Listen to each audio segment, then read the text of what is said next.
understand how the female reproductive Okay, system works. let's pop quiz. When does heartbeats begin for babies in utero?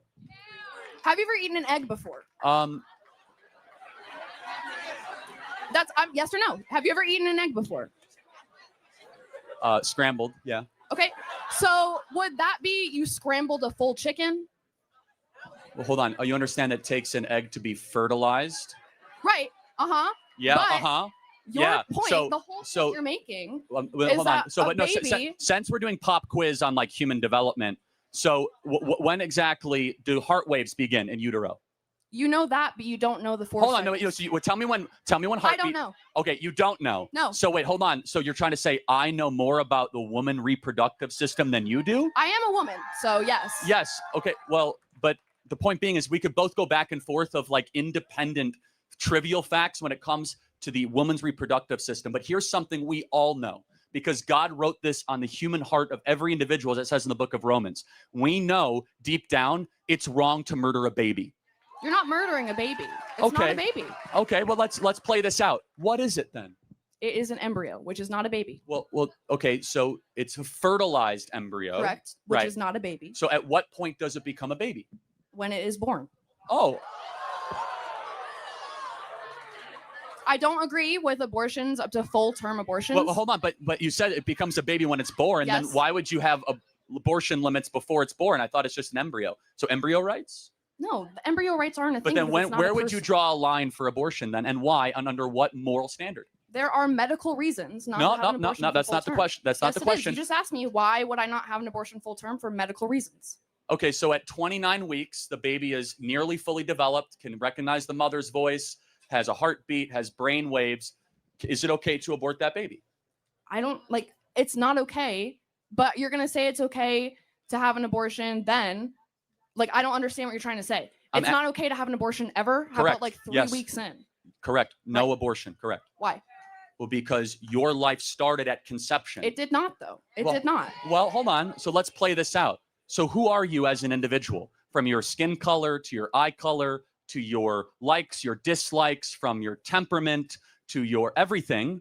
I am not an embryo. I'm a person. Hold on a second. But it started with something called deoxyribonucleic acid.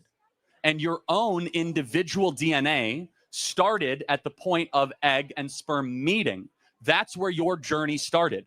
And so from that point in particular, life begins. Not at birth, not at first words, not at first steps, but when your DNA, which is who you actually are. You are your DNA. Every one of your DNA cells is coded XX or XY. It's coded with all of your unique characteristics and attributes that we believe God individually curated for the rest of your life.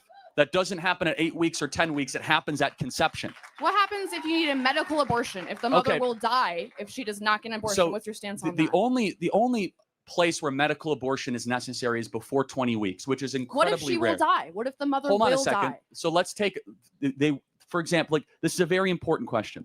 Let's say it's 27 weeks, okay? And the mother will die. Why shouldn't, you could agree, why don't we just have the baby delivered by cesarean section? You know what a cesarean section is, right? Yes. What is a cesarean section? A C-section? Yeah, why wouldn't we just put the baby out by C-section instead of terminating it? Because if the mother will die, it's not safe to do that. You remove the baby. I understand. Threat removed. I know what a C-section is. But it's actually safer than an abortion. So every time they say, this is for you guys, they say, oh, you need to have abortion for medical reasons. Respond, then have a C-section. What if you're not able to have a C-section? What if you are on your deathbed? You need to have an abortion right now. Well, again, and it's illegal. You can't, so you have to die. First and foremost, C-section is safer. C-section is quicker, and a C-section saves both lives. A C-section. The baby is already dead. You just said. No, but no. Hold on a second. You're saying if the baby's already dead, then it isn't even an abortion, right? Then you're talking about a removal of a carcass, which is a completely different medical operation. So you're saying that's okay if you're having. If you're If you're removing a carcass of a baby, that is not an abortion. By definition, it's the same process. No, it's completely different. During an abortion, they actually inject the spinal fluid with cyanide poisoning as the baby squirms and tries to find its mother, and it is gasping for air of life. Have you ever watched an abortion? It is Yeah, actually I have. And I encourage every human being to watch one to know what you are fighting against. Because when you see abortion, you will have your life will be changed. That we allow the massacre of 1.5 million babies a year under the guise of woman reproductive health. We are allowing babies every single year to just say, you know, we're going to discard them. Why? Oh, they're smaller. They're not humans. You're using dehumanizing language saying, oh, it's an embryo. No, that's a baby made in the image of God, deserving of protection. What do you do with those children once they're born into a bad household? So now we've transitioned to, like, what do you do with the kids? Right. Glad we're past the other part of the argument. Okay. What do you do with them? You know, there's twice as many people on the adoption waiting list than there are abortions every single year. And they're still on the list. So you want to send a child into an orphanage?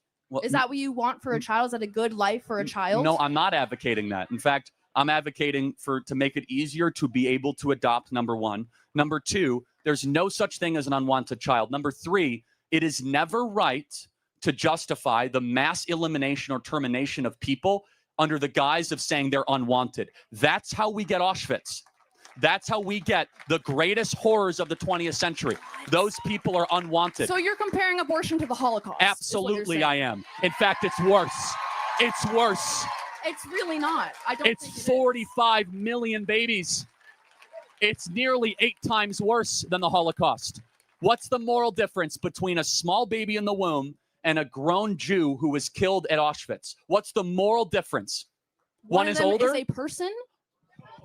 What species is the baby in the womb? It's a human, but therefore they should have human rights. No.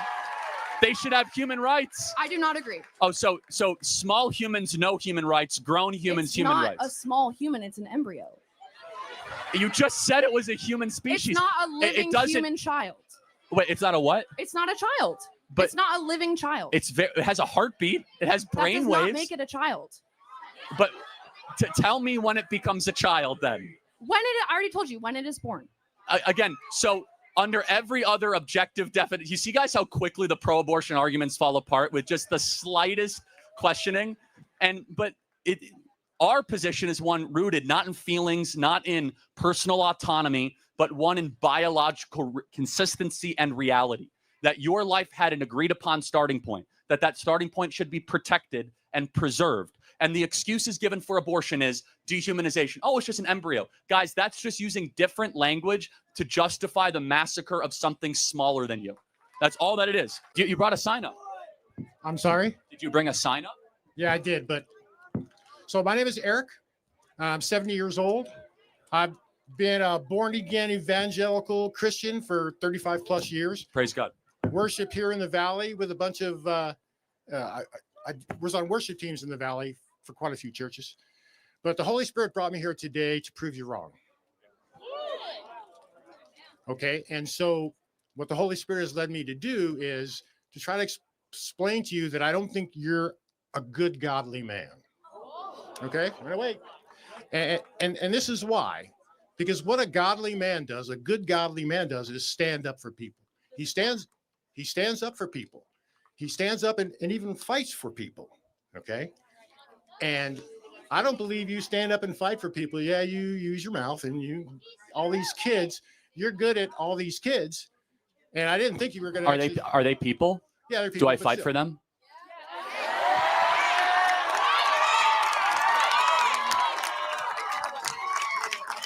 And Sir? How dare you say that after I just shared the gospel to nearly 2,000 people here at Boise State University? Let the godly man go sit in front of him? Because there's a difference between someone who just shares the gospel and someone who's a godly man. I can explain the difference to you right now. Okay, tell the world why I am not a godly man. Because you only stand for people who are white, use Christian, evidence, and male. You've got. Where's my brother up here? Where's my man? Look at him. You got to come up here. Come up here. Come up here. Come up here. Get over the gate. Come over the gate. Look at this guy here. Look at this. Here. Right up to the mic.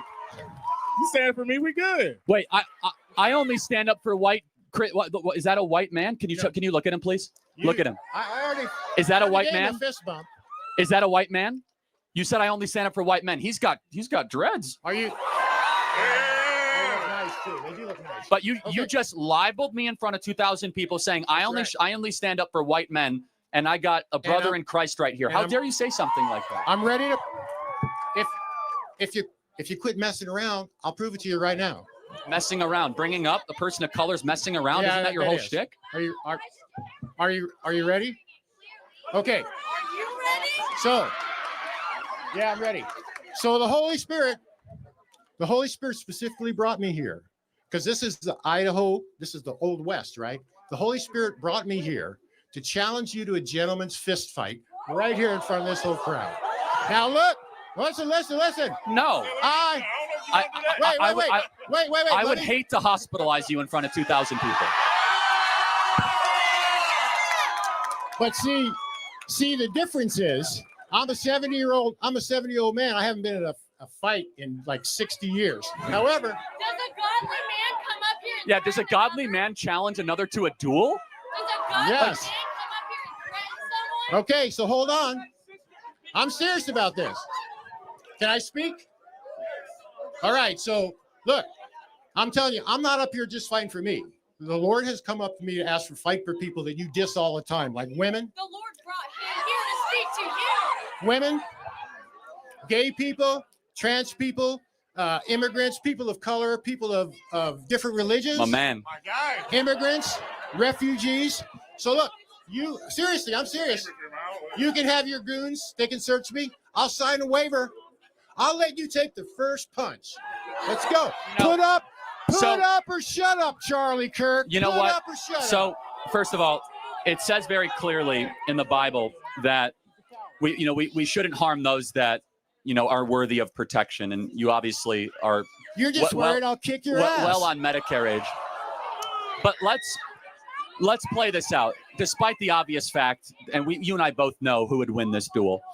However, Well, then hold on a second. This is a great embodiment of the American left. You can't debate, so you want to go to blows. You can't.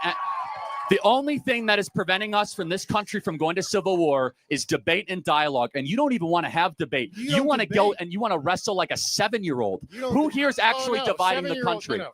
So a gentleman's fist fight. You know what that is, right? Again, I would like to think that we are elevated above trying to go have a fight in the streets or a fight in front of 2,000 people. In fact, a mark of civilization is that we don't have to go to blows or bullets, that we can have discourse and debate, but yet you're inviting that. And you know that out here in the West, that's a bunch of bullshit. Oh, really? You don't debate out in the Real West? men stand up for what they believe. You guys don't dialogue in the West? Come on, man. Look, I know. How about this? Why don't you, since you're a 70-year-old aged elder and you want to have a fist fight with a 31-year-old? Is that how old you are? Why don't you tell me what a woman is? See, I am not here to debate you. I'm here to prove you wrong. Prove you wrong. Prove him wrong. So either put up or shut up. I'll walk away. You tell me right now. I will say this. I'm not going to fight you because I don't have to. Because you know why? You don't have to. You are acting as if someone who is very desperate, who is clout chasing. We are going to remain peaceful while the left promotes violence. We are going to be the peace because, as Christ our Lord said, blessed are the peacemakers, for theirs is the kingdom of heaven. Thank you, sir, and get out of here. Don't pray on it, buddy. You're a coward, dude. Anytime. I think that the anti-immigration rhetoric you have is not new. I think that you try to paint a picture of it being this current phenomenon that we're facing, but there's been rhetoric from your side for a long time throughout the entirety of history. I mean, if we look at the immigration policies in the US, even though Chinese immigrants built the entire Western Railroad, there was still the Chinese Exclusion Act because they were providing insane value to the United States, but we still had these exclusion acts because of xenophobic attitudes. And so this is not a novel idea that immigrants are bad for the country. So I'm interested in why you think that all of a sudden we need to change the way the United States works. Well, first of all, immigration has gone in great influxes We basically turned off all immigration in the 1940s and 50s. We had like net zero immigration for almost 15 years. Most people don't even know that. So we had Ellis Island in the early 1900s, and then we turned on the guzzle of immigration. But let's be honest, for 40 years, we have tried this mass immigration project for the last 40 years. Has it worked? Are we a more connected country? Have middle-class wages kept up? Look at the material data. Has immigration enriched the well-being of the United States of America, especially the last 5 or 6 years? I would say, of course not, actually. We're more divided, we're more factious, and we see this in almost every European country as well. When you import a bunch of people that don't speak your language, that are from the third world, all of a sudden you have mass destabilization happening in your country. It's not a matter of being xenophobic. Instead, it's a matter of being patriotic to your own country and your own citizens. It's not about hating the foreigner, it's about loving the citizen. And your obligation is always to citizens first, not foreigners.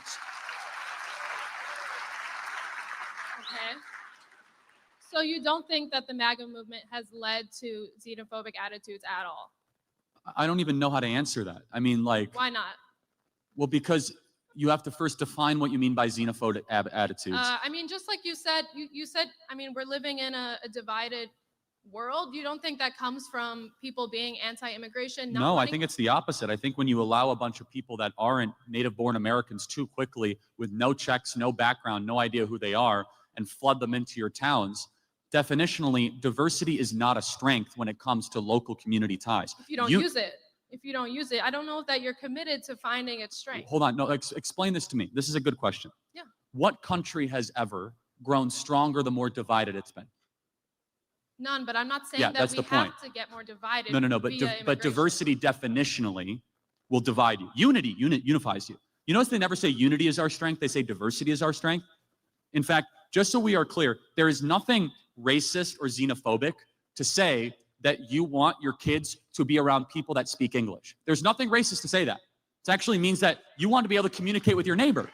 There's nothing racist and xenophobic to say, for example, we don't want to import people from a far-off distant land that don't share Western values, that don't treat women the same, that don't have the same respect for freedom of speech. So what we see is the unraveling of the United States of America, because a country is again, just like undoubtedly, it is the people that inhabit it. So you have to be very careful what people you allow into your country. Sure, but I think that what you're talking about, this like mass shift in American culture, is like not happening. I think you're fear-mongering. And also, I think that the United States forever has been a mix of culture. I don't really know like where you can point to a time in the US history that hasn't included immigrants in its culture. Again, from the 1920s and 1960s, we had very little immigration in this country, nearly 40 years. In fact, that is what largely led to us becoming a world superpower in the 1950s. We had the Bracero program back then, where we brought in tons of laborers from Mexico to the United States to work in agricultural, and that's how we fed the United States. So I really don't think that you can say that. It was very limited in scope versus what we see today. But again, I will ask a more moral question. Does a politician have first loyalty to its own citizens or to another country's citizens? Absolutely. I'm glad you brought this, because I wanted to circle back to my original question about the United States creating instability in the rest of the world. I do think that every single politician, like let's say I'm the Prime Minister of South Africa, you know, It's just an incredibly anti-white country. Like, oh my goodness. Okay, anyway. Dangerously anti-white. Okay, anyway. Do you know about that, by the way? You should. Apartheid, yes. Oh, no. It's like they're killing white people in the streets in South Africa. They're stealing farmland. I mean, if you don't know about that, that shows how the media is lying to all of you. It is literally a mini white genocide happening in South Africa right now. But I don't think that we should. No, it's fine. You brought up South Africa, not me, but yes. That was just an example. Anyway, let's stay on topic. So let's say I'm the Prime Minister for a country. I do agree with you that my first job is that country, for sure. That's who I'm leading. But considering the United States has created mass violence, instability, and poverty around the world, you don't think that we have some sort of obligation to the people who then have to flee from that? No. Why not? Wait, hold on. Well, why not? Define your terms. Where have we created mass stability? I'll grant you Iraq. That was a disaster. Where else? In all of Latin America, in different countries in Africa, places that like the Philippines that we colonized, Puerto Rico. Yeah, I mean, of course, I'm always so interested in this, as if it's like, you can never blame those countries for not having their act together. It's somehow America's fault. Like, oh, it's America's fault that Nicaragua can't get its act together. It's America's fault, even though we welcome Puerto Rico to become U.S. citizens, like we've colonized them. So here's the paradox. You don't think that Puerto Rico was colonized? No. I'm saying no. So if we don't help Puerto Rico, we're evil. When they become a territory, we colonize them, and we haven't done enough. It's like, which one is it exactly? So the Puerto Rico was taken from the Spanish as a colony and used as a sugar farm for years, where the workers were paid less than $1 per day to create sugar for the United States. And it's not really about statehood or independence. It's about letting Puerto Rico decide that for themselves. And anyway, this isn't about Puerto Rico. No, it's fine. But and more broadly, and I'll get to the couple final questions here. I can sense that your problem is that like America's super successful and these other countries aren't. And foundationally, it's rooted in envy, bitterness, and resentment, because we are the world's superpower. It's not because we've held anybody back. It's because we've had incredible people, really good ideas. You don't think the U.S. has intervened in a negative way in other countries? At times, yes. At times, we've intervened very favorably. Can you at least acknowledge at times that? Sure, there has been aid, but there's also been terrible. No, not just aid. South Korea exists because of American involvement. Kuwait exists because of American involvement. But it's not. So. But to look at American accountability, you have to look at the whole of that accountability, and to say that certain countries are less developed purely on their own fault is to ignore history. So that's where we disagree. Okay. Countries have to take responsibility for their own future, which again, this is one of the reasons why so many people hate Israel. Every other country around there is like a third world country, and Israel is super successful and super agenic, and they're able to be like one of the wealthiest countries on the planet. You gotta wonder, what is it that they're doing? Oh, it's the Jews because they're stealing all this money. No, actually they like work super hard, and they don't believe in Islam, and and like, wow. And the one place have you ever been to those countries? Yeah, actually, I have been to Israel, and I've been to the Palestinian Authority. I've been to the West Bank. I've actually visited it. Even if I hadn't, that doesn't mean what I'm saying is wrong, just for the record. By the way, I encourage you to try to go to Lebanon or Syria. Not exactly the Four Seasons, right? So, and you not don't great. think that U.S. intervention has anything to do with that? Partially, but again, to blame the evil U.S. intervention for every single problem is at its core intellectually sloppy. I don't think so, because the United States has 2 times the military of the rest of the world. It has been in our DNA to intervene in a military way in other countries. So to say, I mean, I know you believe so I want to try to square this all together. I got to get another question. Just make sure I'm clear. So you're mad at America for getting involved in other people's countries, right? So America's bad for that. But then you want everyone to come to America. I thought America's bad. I'm saying that the United States needs to be held accountable. You can't meddle in So we're held countries. accountable by inviting the entire world here? If you are going to mess up that country, you have to do something about it. Oh, do something. Invite them here. Maybe if you're the reason that they have to leave. No? All right. Then that at its core, I'm glad you articulated it, is neoconservatism, which is invade the world, invite the world. Which is that you don't support the invasion part of it, but somehow we have to invite the world as some sort of like mass penance. But that's like you invade and then say, oh, well, no, I don't support the invasions. I think you are overly ascribing fault to the United States of America, when in reality, it's these own broken countries that cannot get their own act together. A great example is this, and I'll close with this. El Salvador is actually safer than America. It has billions of dollars flowing into El Salvador. Why? Because they elected Bukele, who decided to go after MS-13 and clean up the streets of El Salvador. Which, again, it was because they decided to do good things with massive action. Countries can be wealthy. Singapore is wealthy. You could be a very wealthy country if you embrace Western market ideas, private property with low crime, and it's not always... I mean, in the case of El Salvador, the United States was the reason that the country broke down into gang warfare. And now if you look at the way they were able to turn around, they had to declare a state of emergency just to be able to turn things around. It's just like, this is where we're different. And then I'll close, then we have to get going. I look at America as a force for good. You look at everything wrong and you say it must be America. No, sir. I'm looking at bad things that they have done and calling for accountability. Okay. Like I mean, maybe we disagree. I don't know. I guess I think we're a wonderful country, and I think if a country is poor, they're poor by choice, and they have to be able to get their act together, make better decisions, and stop acting like victims all the time. Thank you very much. Hi, good afternoon. I'm going to try and keep this right on point so you guys can get going. My name's Dennis. I'm here with San Francisco State's speech and debate crew, our forensics crew here on SF State. And I'm hoping to engage you guys, both of you. It's very nice to meet you both in a fair, honest debate on pursuing truth. The points I'm going to hit today are going to be your podcast that you just made about us, about SF State, as well as some of your points on religion and immigration. And I like to believe that you're hopefully here in good conscience trying to debate people fairly.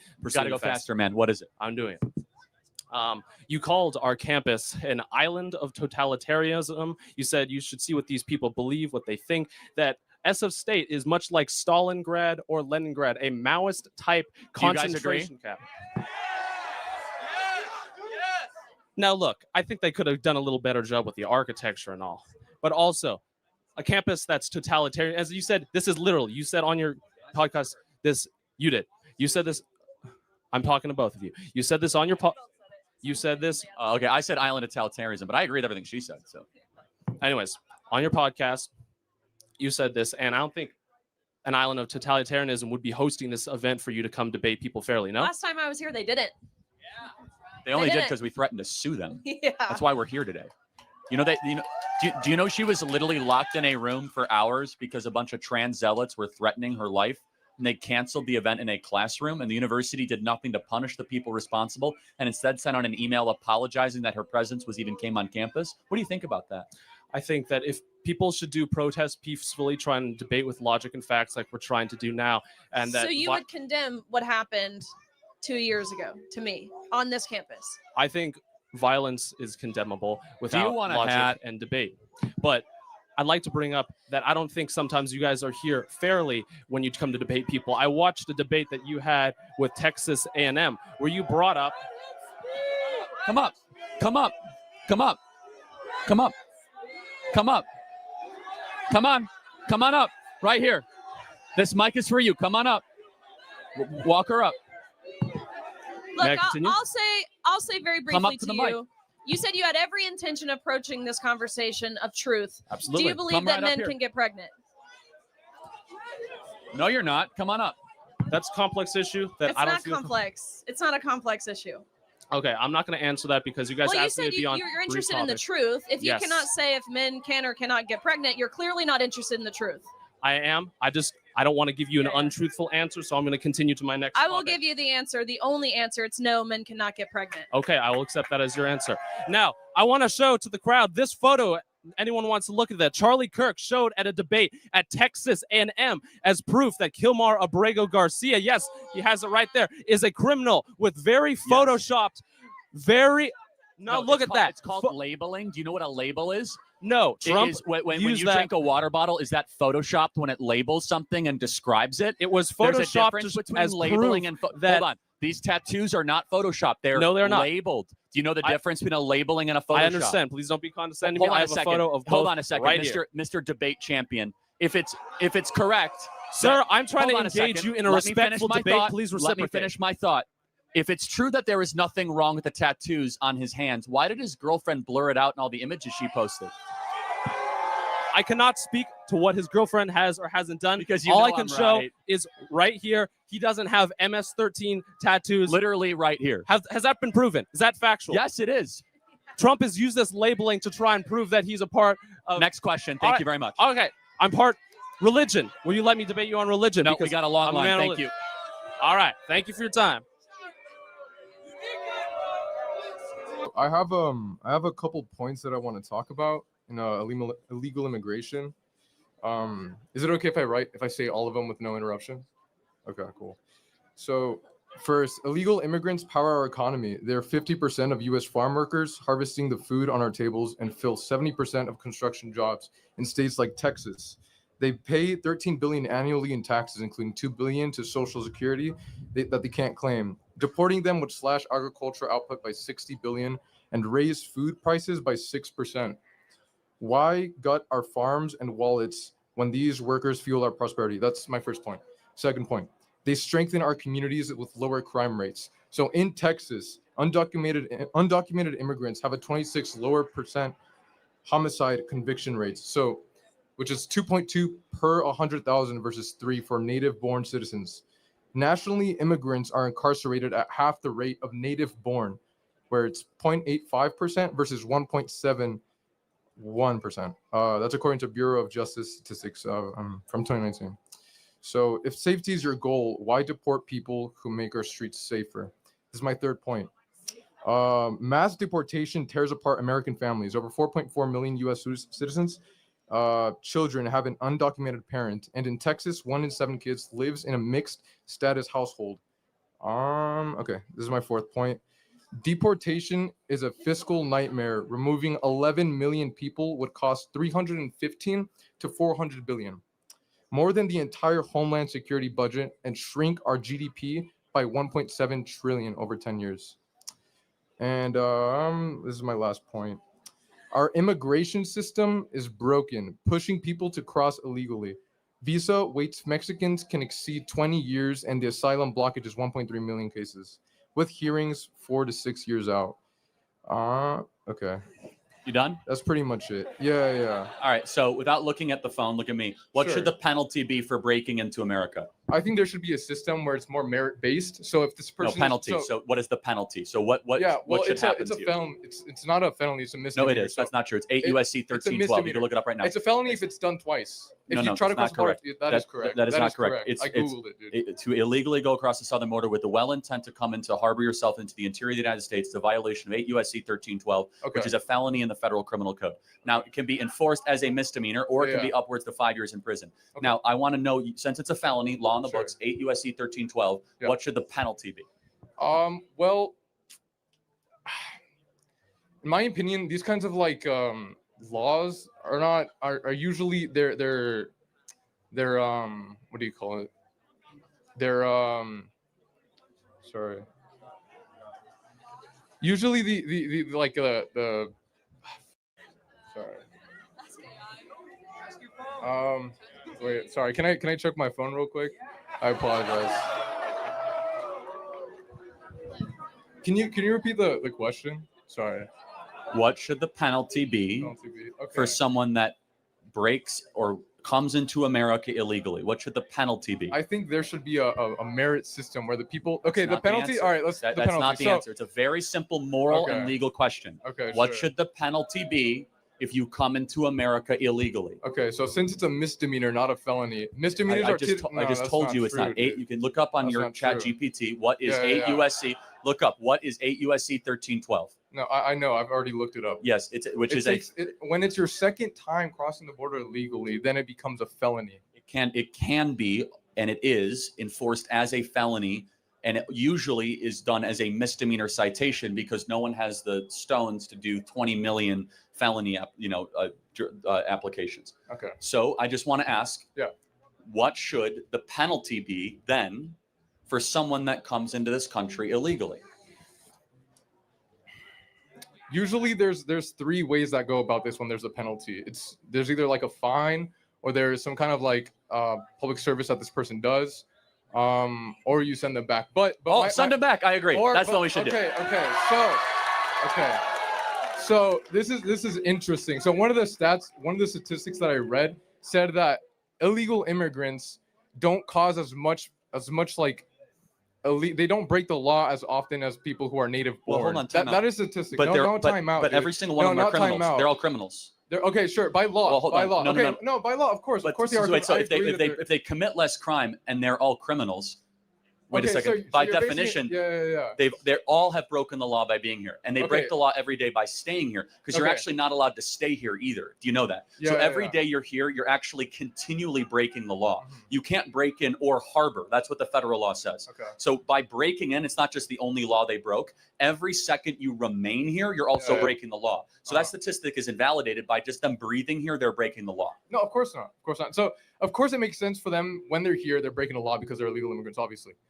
But once they're of course. So once they are here, what kind of harm are they actually doing? When you look at the numbers, statistically, a lot. No, that's not true. Okay, Black wages have gone down. Okay, in Texas, DUIs have gone up dramatically. Try not to interrupt, bro. Well, hold on. I'm interjecting, and I let you go uninterrupted with your whole soliloquy, true, right? Yeah, thank you. So let me ask you a question now. Okay. So if it is correct Yeah.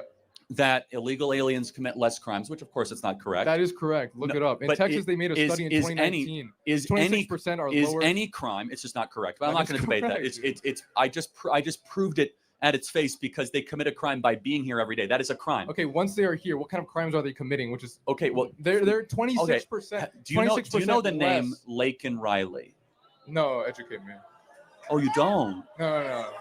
Do you know? Wow. Do you know the name Rachel Morin? No, I don't. Wow. Wait, educate Okay. me. What So kind of... Laken Riley was a girl at the University of Georgia. Okay. There was a peeping Tommy, illegal alien that was deported 5 times prior, and Biden kept on letting him back in.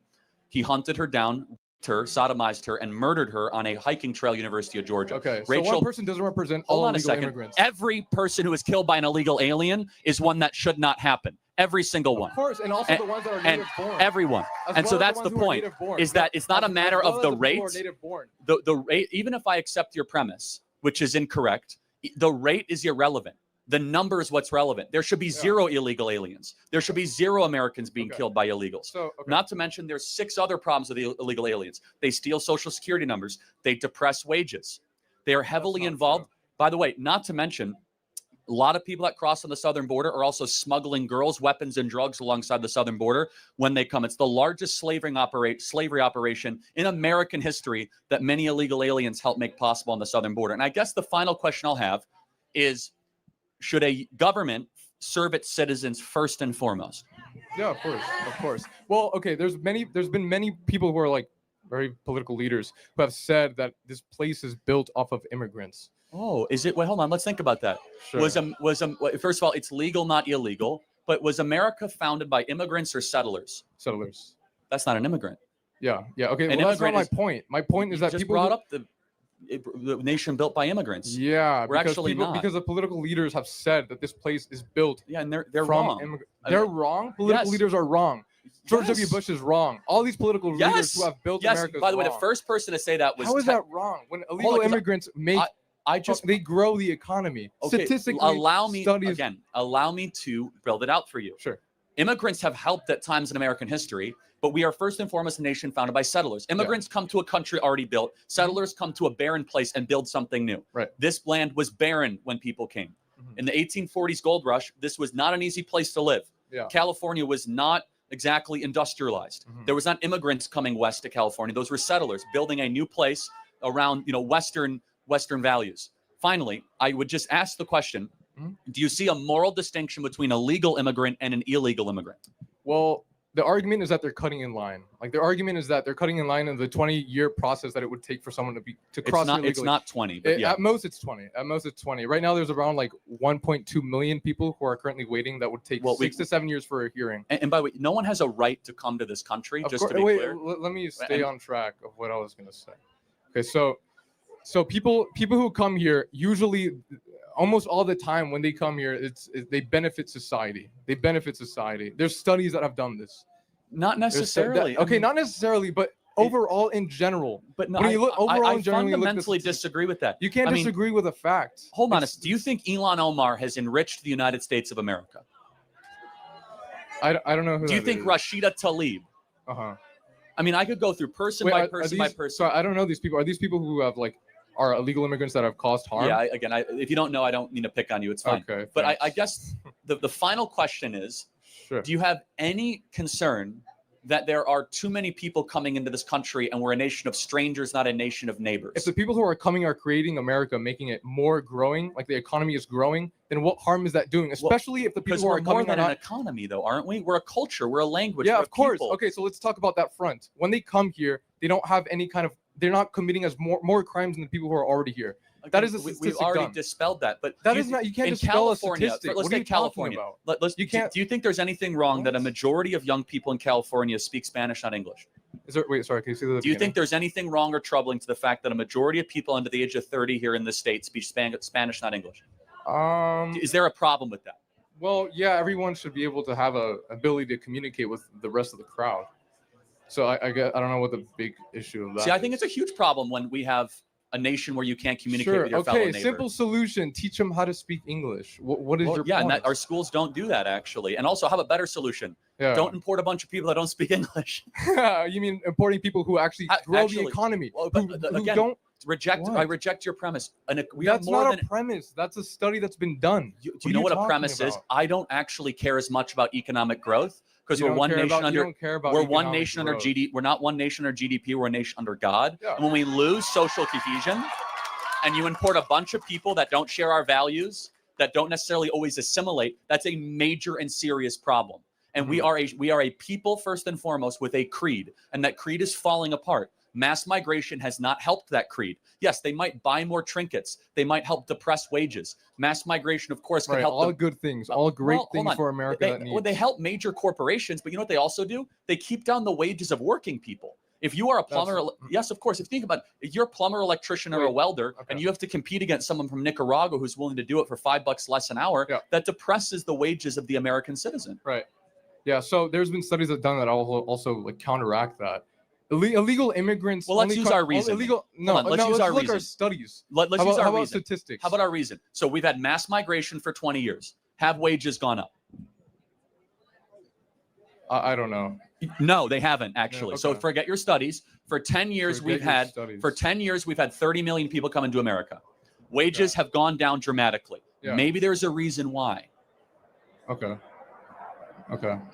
So what I encourage you to do, just because there's a study that confirms, you should use your reason and look actually at self-evident truths. Be like, does that make sense? Can you name statistics are self-evident? Well, not always. Statistics are very always? misleading. Yes, like for example, I could say, did you know that 600 people a year die because of seatbelts? Well, that's a misleading statistic because over 100,000 lives are saved by seatbelts. That's an incomplete statistic. Wait, okay, so so that's a gray area. So where's the gray area where people are talking about where 26% of illegal immigrants who come here commit less crimes than native born? Okay, how many times have you been over this? That's just not correct. Well, that is true. Correct. That is correct. Every single crime. It doesn't matter about the This is a study rate. that was done in Texas, the most diverse, Again, second most diverse state. Every crime an illegal commits is one that should never have happened. Okay. It is a period. Yeah, of course, they of should course. not be here. So I don't agree. care about the rate. The rate is irrelevant. So let me just ask one final The rate question. is relevant. Someone broke into the country and cut in line. What should happen to them? Well, they're given. Ideally, there's a system. Ideally, there's a system that's merit based where these people then become part of the citizen. Like they become a legal citizen. Yeah, I mean, we have clarity but not agreement. I say deport them all back to their country of origin and put Americans first. That's not an appropriate solution. The American people voted for it, and it is appropriate. It isn't appropriate because most of the people that do come here illegally contribute positively to society. Dude. Statistically, everything backs this. You're not listening to anything I'm saying, and that's fine. They take jobs from Americans. They depress wages. They steal Social Security numbers. They commit a crime every single day that they're here. They flood our public schools. They flood our social services. They flood our hospitals. They are a burden on the taxpayer. They should go back and make their own country great again and apply and become a legal immigrant if they want to live here. Thank you very much. Thank you. Next question.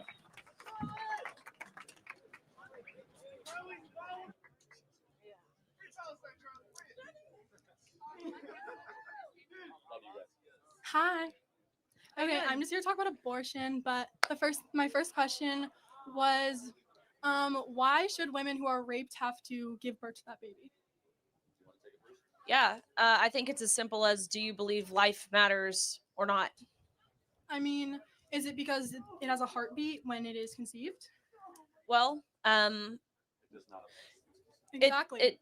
Right.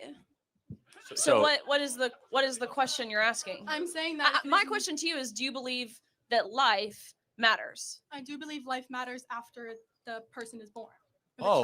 After the person's born. So here we go. If Riley were to be pregnant, or if any woman were to be pregnant right now, and there's a baby that's 20 weeks developed, is that baby alive? No. No. I mean, not physically. Is it? I mean, it's. Wait, so it has a heartbeat. It can hear the mom's voice, has its own fingerprint, its own DNA. It can empty its own bladder. What about it is not alive? The fact if it doesn't have a heartbeat. At 20 weeks, it does. So its heartbeat starts at 6 weeks, right? So I'm talking about a 20-week baby, 20-week-year-old baby. How is that not alive? I mean, I guess we see it different ways, but I mean, in how I see it, you have to cut an umbilical cord to get that child out. And I feel like if that child is still attached to the mother. If the mother has to eat to feed the baby. If the child is still living on the baby inside of the mother, it should not, like, it isn't alive. Well, a mother has to feed a baby months and months and months and months after the baby is already like on this planet. But the mother is feeding the baby. This baby, when it's inside, are they feeding? So what about someone on a feeding tube? If you don't feed them through their feeding tube, are they not worthy of life? How old's that person? Are they born? Like, have they been born yet? But why does the moral worth of a human being matter whether they're born or not? Probably. Well, the point that I was trying to get out with it, the point that I was trying to get out with it is that women shouldn't have to be forced to give birth to that child if they don't want to. That's the point I was just trying to get out there. Okay, let's say I have 2 ultrasounds here. One of the baby. Show the baby, dolphin fetus again. one of them is a baby conceived in rape. Okay. The other one is a baby conceived in a loving relationship. Which one is which? I mean, it's up to them. The thing No, is but that which one is which? I can't tell the difference. Help me out. I'm not saying that there's a difference between those two. Exactly. So they both deserve human rights. No, I'm saying that if a mother doesn't want to give birth to her child, she shouldn't have to. Okay, so should you be able to commit murder of a newborn if you don't want the baby anymore? No, you would. Why? Well, then what's the difference? You wouldn't have the child if you didn't want it. That's the point of abortion. Well, hold on. I will. I hope you never have an abortion, actually. Abortion's really bad. It's my body, my choice. That's the thing. Well, hold on. If it's your body, your choice, and I'll let Riley chime in. So is it your choice because you're a man and you get to make those Well, decisions for hold me? on. Time out. Well, you want to say that to Riley? Riley's a woman too. So say the same statement to her. Say the same statement to her. But No, your logic must be equally applicable to all sexes. Say that same statement to her. I'm saying that she can say the same statement to her. I'm not saying that statement to you. I'm saying that you as a man. You just said it to me. No, I'm saying you as a man should not have. You should have the rights to choose whether I can get an abortion or not. Does she have the rights to choose for you? She does have the right. She doesn't have the, no one has the right to choose for me. Okay, but so it's not a me. man thing. That's what I'm saying. It is a man because Trump is in charge and he is the one. He said that he is the reason that Roe v. Wade is overturned. He said Praise the Lord, Roe versus Wade is overturned. In what way? Like it also kills other women and You children. know, we have more babies being born in Texas than ever before since the abolition of abortion. Isn't that a good thing? And that's why we have such a high population. That's why we have No, we 12 don't. million people on Earth. We Yes, we do. have a declining population. We have a population collapse. What are you talking about? The world is on the verge of a population extinction event. We don't have enough babies. We're below replacement levels in the West. So you want to make women have Not babies? make. Okay, let's go through fundamental biology. How do people get pregnant? I know how a woman gets pregnant. So if you decide to have sex, you might win a certain prize. Well, what if you don't decide? I'm sorry, what? What if you do not decide to have sex and you get raped? Again, it's still a human life. You don't get to kill a baby just because a human life occurs. Something evil, rape, does not get better when another evil action occurs. And I will say this, somebody in this audience was conceived in rape. Can you tell me who? It doesn't matter who. That's the thing. That's the thing, is they're all human. I'm not saying that they're not a human life. I'm saying the mother should have the Okay. choice whether she Got wants it. to No, give but birth to that you human said they're not a human life, so they are a human life. Therefore, an extermination of human life is called what? Murder. So yes, abortion is murder, even in the case of rape, and that's a hard thing to internalize. Doesn't matter. So You're saying it's a child, but it's not. what physically a species child. is it? It is a human, but Okay. but is it a?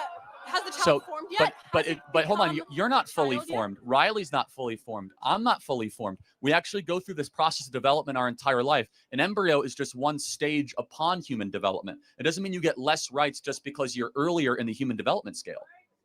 I mean, I feel like I do have more rights than a baby that is in someone's Why does your age give you more rights over an embryo? Why do you have the ability to eliminate a smaller human? Why is that morally consistent? I'm not saying that it's better because it is a smaller human.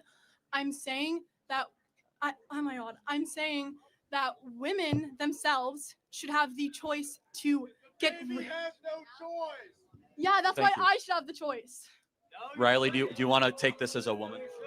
Yeah, I mean, it's just a flawed logic to insinuate that if you have a heartbeat, these certain qualifications, that is what determines human rights. The moment you're conceived, you are a human, right? We all just agreed that the species is a Homo sapien. You are a human at that point. That's when human rights begin. So I think it's ironic that the other side, who touts human rights, who claims to fight for human rights, they don't believe those belong to children. And as a woman, I believe every single life is worthy. Every life matters. Okay, well,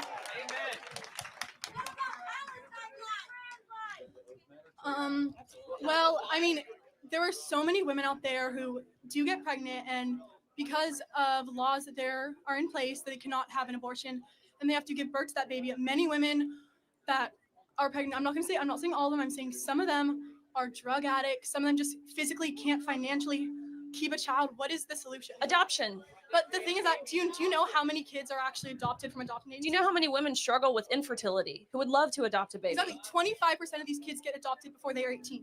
And the kids that do not get adopted are let go from the adoption agency.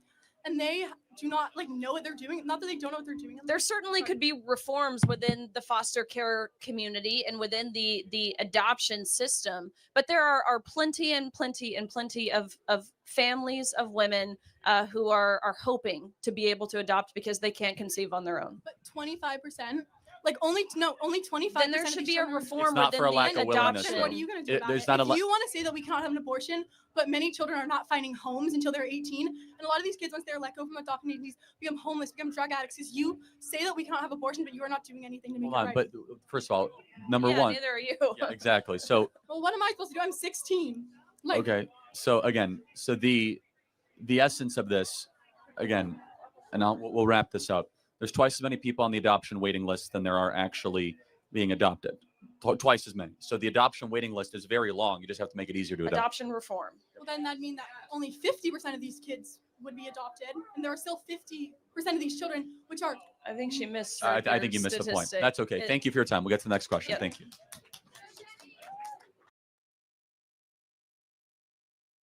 Hello. Sorry if I'm not as articulate as I could be. It's weird to see you guys in person. I am kind of interested in the wordplay, specifically Charlie, because I've seen the most of you online, but also Candace. I'm afraid I have nothing to ask, but specifically Charlie. A lot of the wordplay you use, and a lot of the sources that you draw on, like the statistics, you're very good at just ramping off statistics and throwing them into the person that you're arguing. I was wondering, where do you collect your sources, and do you make them easily accessible? Of course. Would you like to name an example that I can cite for you now? I don't question that the things that you're saying are factual. It's more how they are phrased and how they are put to us. So, for example, the thing that you've just said now about abortion, could you quickly remind me so I don't trip over my own Sure, I'll words? do the first one. I say a celebration of a pregnancy. Why do we call that event a baby shower, not a fetus shower? Right. So that in itself sounds like, oh, right, well, that means there's a cultural acceptance of the idea that it's a baby pre-birth. But that's just a linguistic, cultural way. So I call it, I'm pro-choice, for example, but I would still call it a baby shower. That doesn't mean I culturally accept the idea that it's a baby pre-birth. I'm just using a linguistic standard. There's deeper meaning. Let's play this out. It's fun. So if the individual that has the baby shower decides right after the baby shower to have an abortion, what is that inside of her called? I don't want to do this, if that's all right. I don't want to do abortion. I know, but you see all of a sudden your argument can I use a blows different up? example if abortion is kicking up too much dust? Say that again. Can I use a different example Sure, of a fact? that's fine, Okay, that's so fine, perfectly fine. the first thing I saw with you in was your political debate with Hassan. Yeah.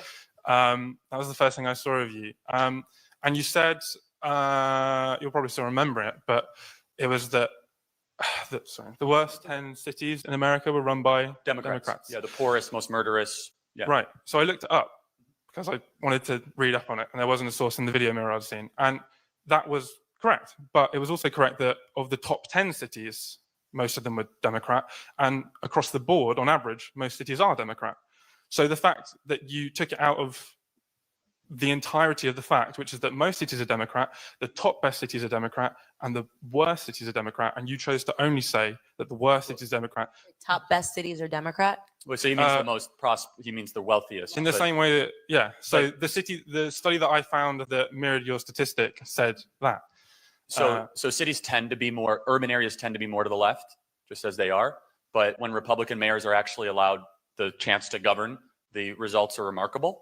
And so let's juxtapose cities versus states, or even if you want to extrapolate what my argument was really talking about.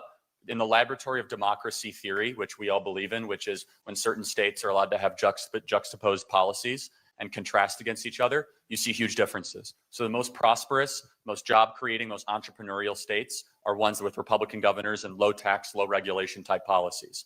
And there is a correlation between the most murderous, the most dangerous, and the most honestly hopeless areas, and Candace grew up in one of them, are almost always dominated by Democrats. But when those Republican policies are actually allowed to be instituted, those communities turn around quite quickly. So. And another one was that you said, I think it was the life expectancy in Cuba was 15 years lower than that in the United States. Yeah, if the government doesn't kill you, right. Right, democide. But I looked it up as well, and I found there was no information on that. And in fact, the Google definition, which draws on, it cites many different studies, and it fills it all in and it pulls it all together, and it chooses the most reasonable response that's backed up by facts and logic. It said that it was actually a year older than the US. So how do you, especially when you're like, I think it's called galloping, when you're throwing so many points in a debate, do you not think it's unfair and unreasonable and maybe at points even manipulative to be phrasing things in a certain way that might be, when beyond scrutiny, it's like me who had to Google all of these statistics, which pan out to be not as obtrusive and anti-left as you say they are? Do you not think that's at the worst incompetent, and at the best incompetent, and at the worst malicious? So you're entitled to your own opinion, not entitled to your own facts. Let's talk about the Cuban one. I reject the own Cuban government's health statistics completely and totally. I don't believe the socialist governments of Cuba's health statistics that they submit to the World Health Organization or the United Nations, because objective, independent analysis of their own health standards are nearly 20 to 30 years behind life expectancy that their own government produces. So what you're looking at is corroborated by people that want it to be true. And we can have a 30-minute discussion over whether you believe the Cuban health statistics, but the answer is, show me another statistic of anything I've talked about in the 300 hours that Candace and I have done, public speaking. Everything I talk about, everything I do is rooted in years of research and backing and data. And I'm happy to talk about each specific one. I don't want to monopolize the time here, but I reject the premise and the insinuation that somehow I'm being reckless, because facts are not reckless. In fact, it's the basis of why we're here and why what we believe. You successfully pivoted away from the intention of my question, which wasn't the factual nature of the statements you were saying. It's the way that you phrased them. So I phrased them effectively, and that should be a problem? No, it's not about effectively as defined by you, as in it promotes your agenda. You pivoted quickly away from the abortion thing. Can I please finish my... Happy to, yeah. I pivoted away from the abortion thing, not because I didn't want to talk about it, because it made me uncomfortable to do so. Do you think do you think it's effective the way I worded it? Because maybe it made you think a way you never had to think before. The point is, like, I could do that for every issue. It's more that, so you say like, oh, we shouldn't trust the Cuban health statistics because they've got an agenda to promote, and that probably makes a lot of sense. But similarly, there are people whose prime objective, as if they're still stuck in McCarthyism, is to obliterate any form of socialism and communism as an opposition to free market capitalism. And so, similarly, in the same way that we shouldn't trust the authorities in Cuba. If the root of this is capitalism versus socialism, is there an example where socialism is really thriving and worked as a concept? Like, this is what I don't understand. It's weird to me when people come up to this discussion and it's like, at your core, you're just defending socialism, defending Cuba, defending what are you defending? That's not the root of my question. I get what you're saying is phrasing things in a way that maybe aren't fair, because you could find something on the internet that maybe supports communism and socialism. That's essentially what you're saying, right?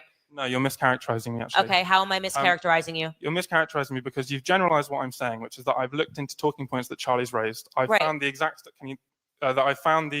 studies that he's referenced, and know that they do because they actually mirror the things that he's said verbatim. So they're cited. And So I do use studies, is what you're saying.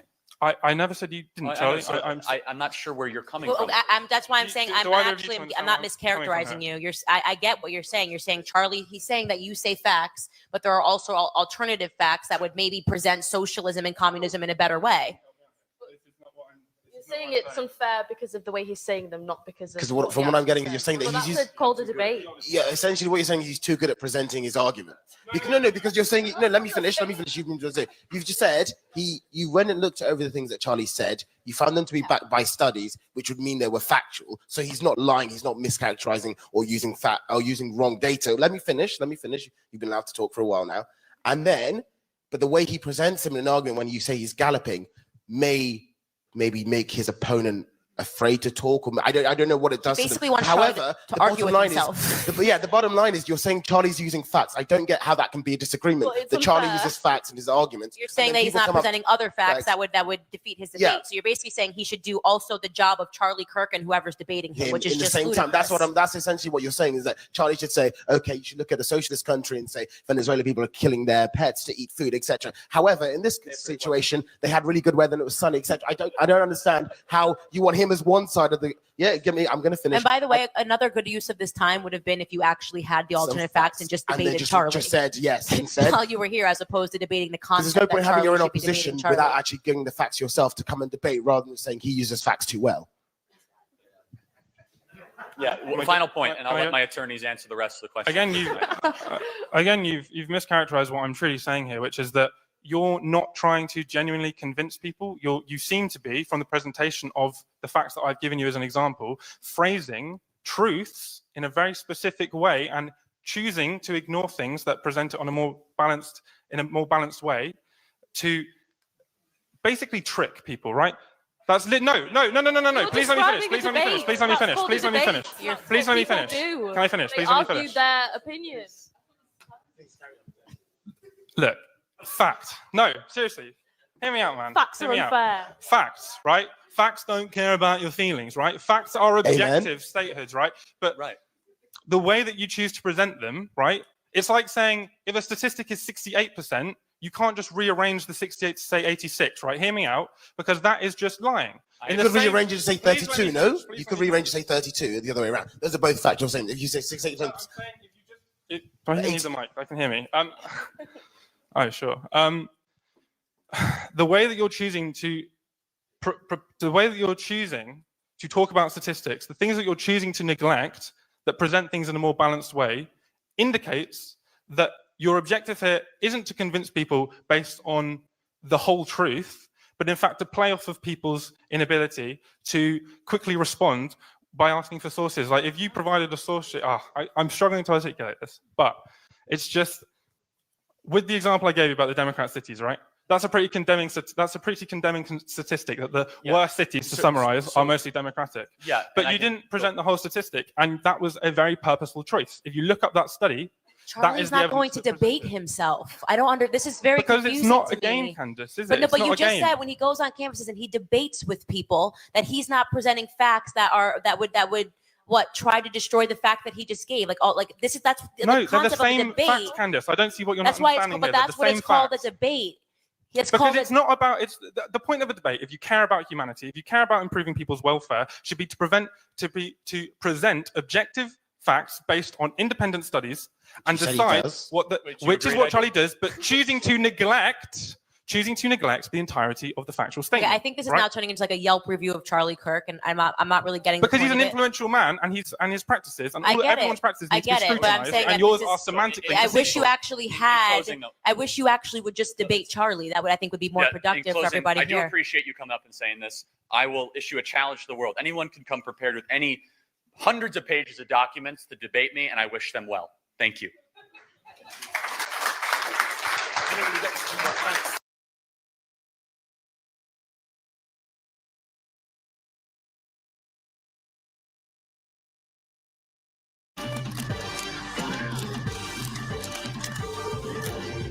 Good evening and welcome to a program devoted entirely to lefties losing it. The broken, soulless ghouls of the left have really disgraced themselves in recent days after the murder of a great American, Charlie Kirk. No matter how low our opinion, our expectations of these miserable miscreants of the left, they still manage to surprise us with the depth of their depravity. The sympathy for Charlie Kirk is fucking weird. You want to know why I'm so stoked? Go ahead and Google Charlie Kirk. They got him in the net! Rest in peace, bozo! I do not feel bad for him in the slightest. Put down like a dog in Utah, and I could not be happier. Charlie would have wanted it this way. He's been one of the most divisive younger figures who is constantly pushing hate speech. Oh, they clapped him. I think it's worth to have a cost. C'est qui va plus donner de conférence? Qui? Charlie Kirk. The rhetoric of Charlie Kirk, the way that he condoned violence exactly like this, and how it came back to hurt him. Everything that we're seeing with the Trump regime, it stems from Charlie Kirk. We don't know if this was a supporter shooting their gun off in celebration. Now, here are two witches. The first is planning to celebrate the next assassination. These people are demonic. If you were gonna get the job done, there were two better candidates. And furthermore, when that happens, and it will, it will, not only will we be insensitive, that'll be the least of your worries. But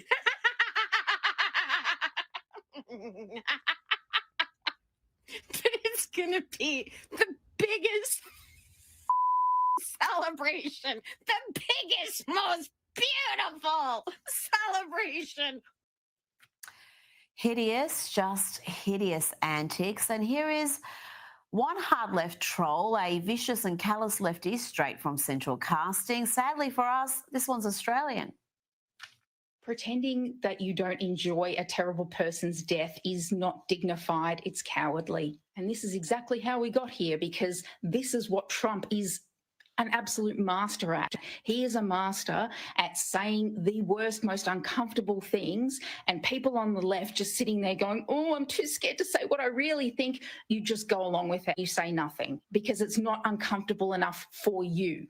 The only people I have any empathy for in the Charlie Kirk situation are his victims. That is it.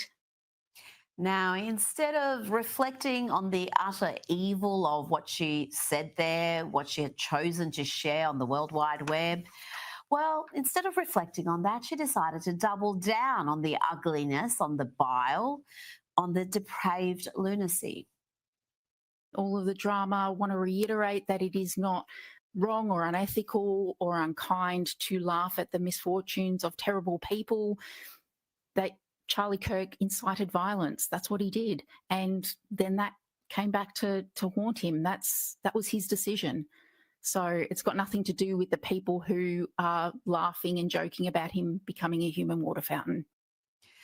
Just foul, vicious, deranged hate. What else can you say about that? Let's have a brief antidote to that ugliness. Let's hear from Jeffree Star, the original, the OG influencer. He had a message for those celebrating Charlie Kirk's murder. Because I'm standing up for someone that passed away, I'm now being called names in the chat. This is what's wrong with a lot of you people. You will never get far in life. You are sick in the head. Someone just said they're unsubscribing from me. Thank God, please. Because if you believe in they and thems, you're part of the problem. If you're so stupid enough to go against science, please unfollow me. You can be whoever you want to be, but there's science and there's facts. You can pretend in your head you're a cat. You can pretend in your head that you're this and you're that. Good for you. You're still only A or B. And the truth hurts a lot of you, I see.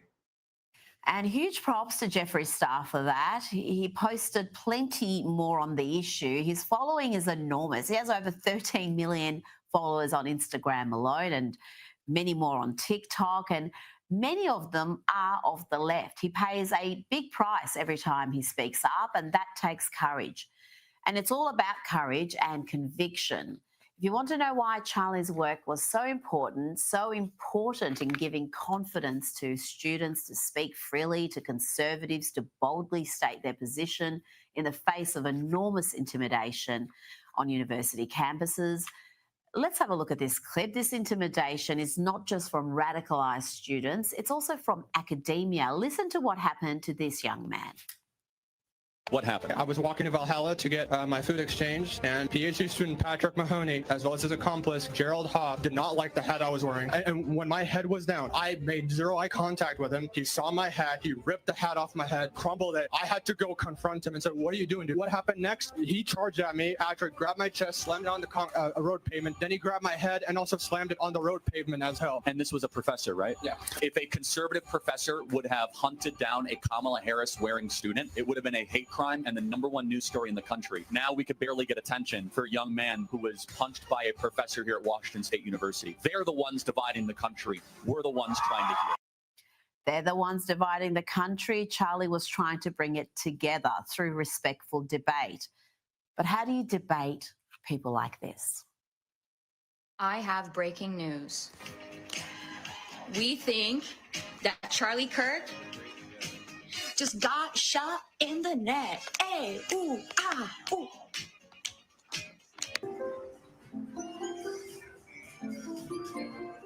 Live by the sword, die by the sword.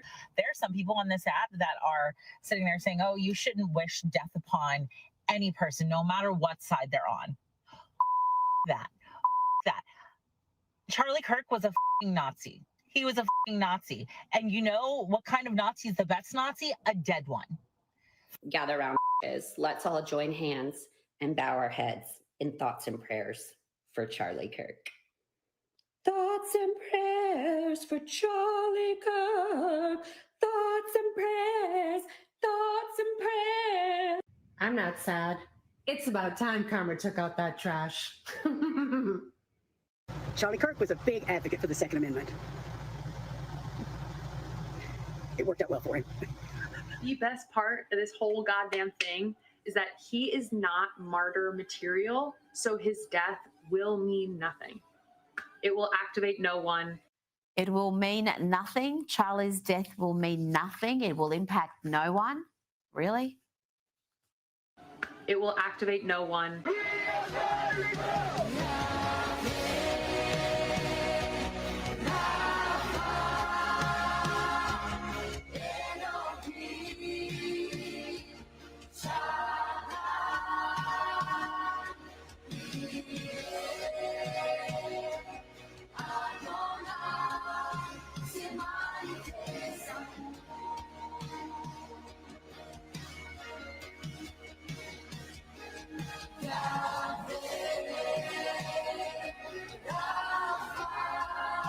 The bile-filled left cannot comprehend the outpouring of goodwill for Charlie from ordinary people around the world, from world leaders, from artists like Coldplay and Morgan Wallen.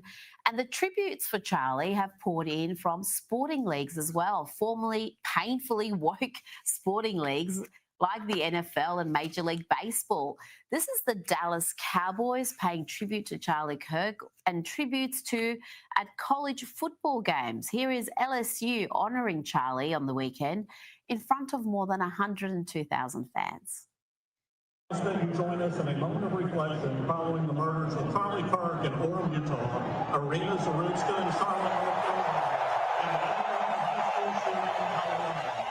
LSU condemns all violence in our community. And this next tribute shows you how much the culture has shifted. This wouldn't have happened 10 years ago. It wouldn't have happened a year ago. The New York Yankees, in the bluest of blue cities in a blue state, pay tribute to the Happy Warrior, the man who changed so many hearts and minds. And earlier today, the New York Jets paid this tribute to Charlie Kirk's legacy before their game against the Buffalo Bills. Again, this is New Jersey, folks, not Texas. This is a blue state. Watch this.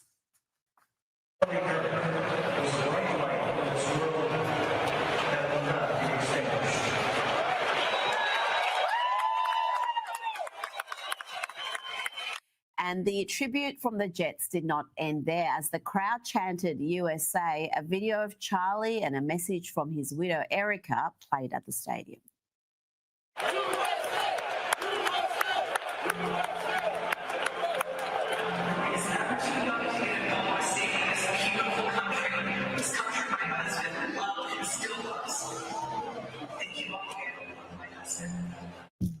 Let's start with some weapon-grade gaslighting from alleged comic Jimmy Kimmel. Here is the far-left purveyor of late-night disinformation engaging in some more disinformation, this time about his ideological bedfellow, Tyler Robinson. We hit some new lows over the weekend with the MAGA gang desperately trying to characterize this kid who murdered Charlie Kirk as anything other than one of them and doing everything they can to score political points from it.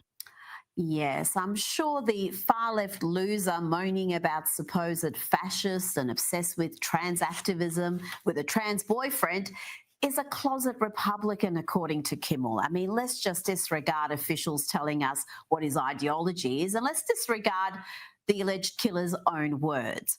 But Jimmy Kimmel wasn't done yet. He even mocked President Trump's grief for Charlie. Now, President Trump loved Charlie Kirk. Those close to him say he saw him as another son. But this is what Jimmy Kimmel had to say.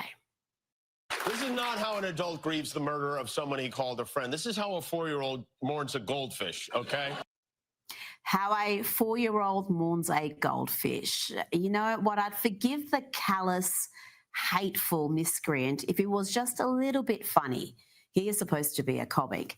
Now, this next gal is supposed to be some sort of a model. She was a contestant on a show called America's Next Top Model. About Charlie Kirk. You like terrorism? Eye for an eye. I think the only thing that went wrong that day was that Trump wasn't standing behind him getting a secondhand bullet. Model, she's as ugly on the inside as she is on the outside.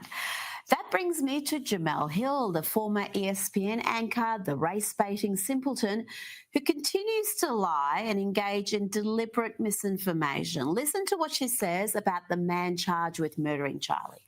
In the wake of Charlie's murder, there was an incredible amount of angry discourse from the right, blaming the Democrats, blaming liberals, saying, you're the reason this happened. Only to find out, surprise, 22-year-old white dude, loved guns, raised by 2 parents, lived in a good home, dad is a minister, also a sheriff. Didn't check it in them boxes y'all thought he would check, did he? Well, he checked the boxes I expected him to check, Jemele. He is a far-left trans activist lunatic who regurgitates the same BS you do. He claims Charlie was spreading hate because the left called telling the truth hateful. His dad wasn't a sheriff, but he did appear to come from a decent family. Just shows that coming from a decent, God-fearing family isn't enough to inoculate a sick mind from toxic leftist indoctrination. And did Jemele really blame Republicans, conservatives for angry discourse? I mean, how dare we be angry that a brilliant young man was murdered in front of his children? How dare we call out those celebrating this sickening act of domestic terrorism? And be on guard for those who claim that this isn't a left or right issue, that this isn't political, that there isn't a clear motive. Those are lies, and we're not putting up with lies. We are not tolerating the left's bold-faced lies and gaslighting, including this from CBS. 5 days after Charlie Kirk's murder, the shooter's motive remains elusive. No writings left behind, vague secondhand testimony. That uncertainty and the risk of drawing sweeping conclusions suggests the murder may share similarities with recent violence not driven by an obvious political ideology. No clear ideology, except Tyler Robinson told us precisely what his ideology is and why he targeted Charlie Kirk. There is zero mystery about the motives of Tyler Robinson or his political ideology.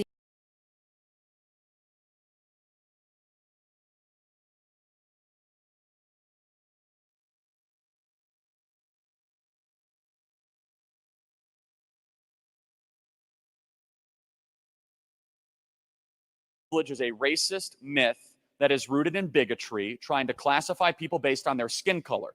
If you are a racist, you have something to apologize for. If you're a white person who is not a racist, you have nothing to apologize for. And anyone who makes you apologize just based on the color of their skin, of your skin, they're the racist, and you're not. It's that simple. And so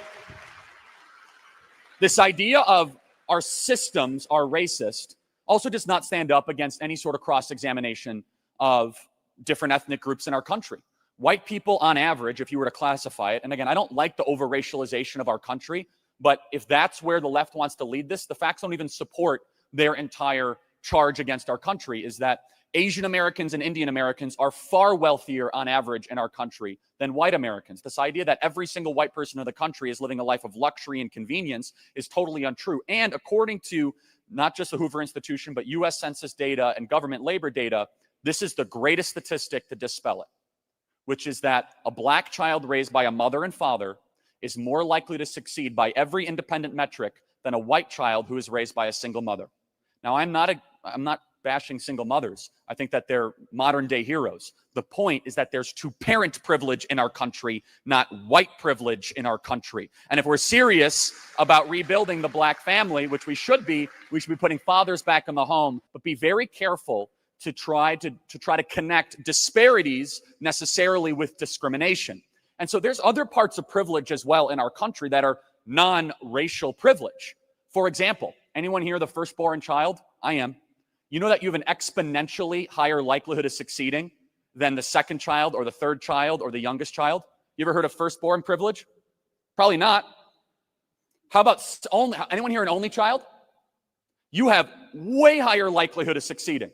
Every independent study shows this. Now, we can laugh and chuckle. Of course, the point is that there are different inputs at times for why certain disparities are created. And blaming all of it on deep-seated, harbored racial resentment is not just incorrect, it's really corrosive for all of us.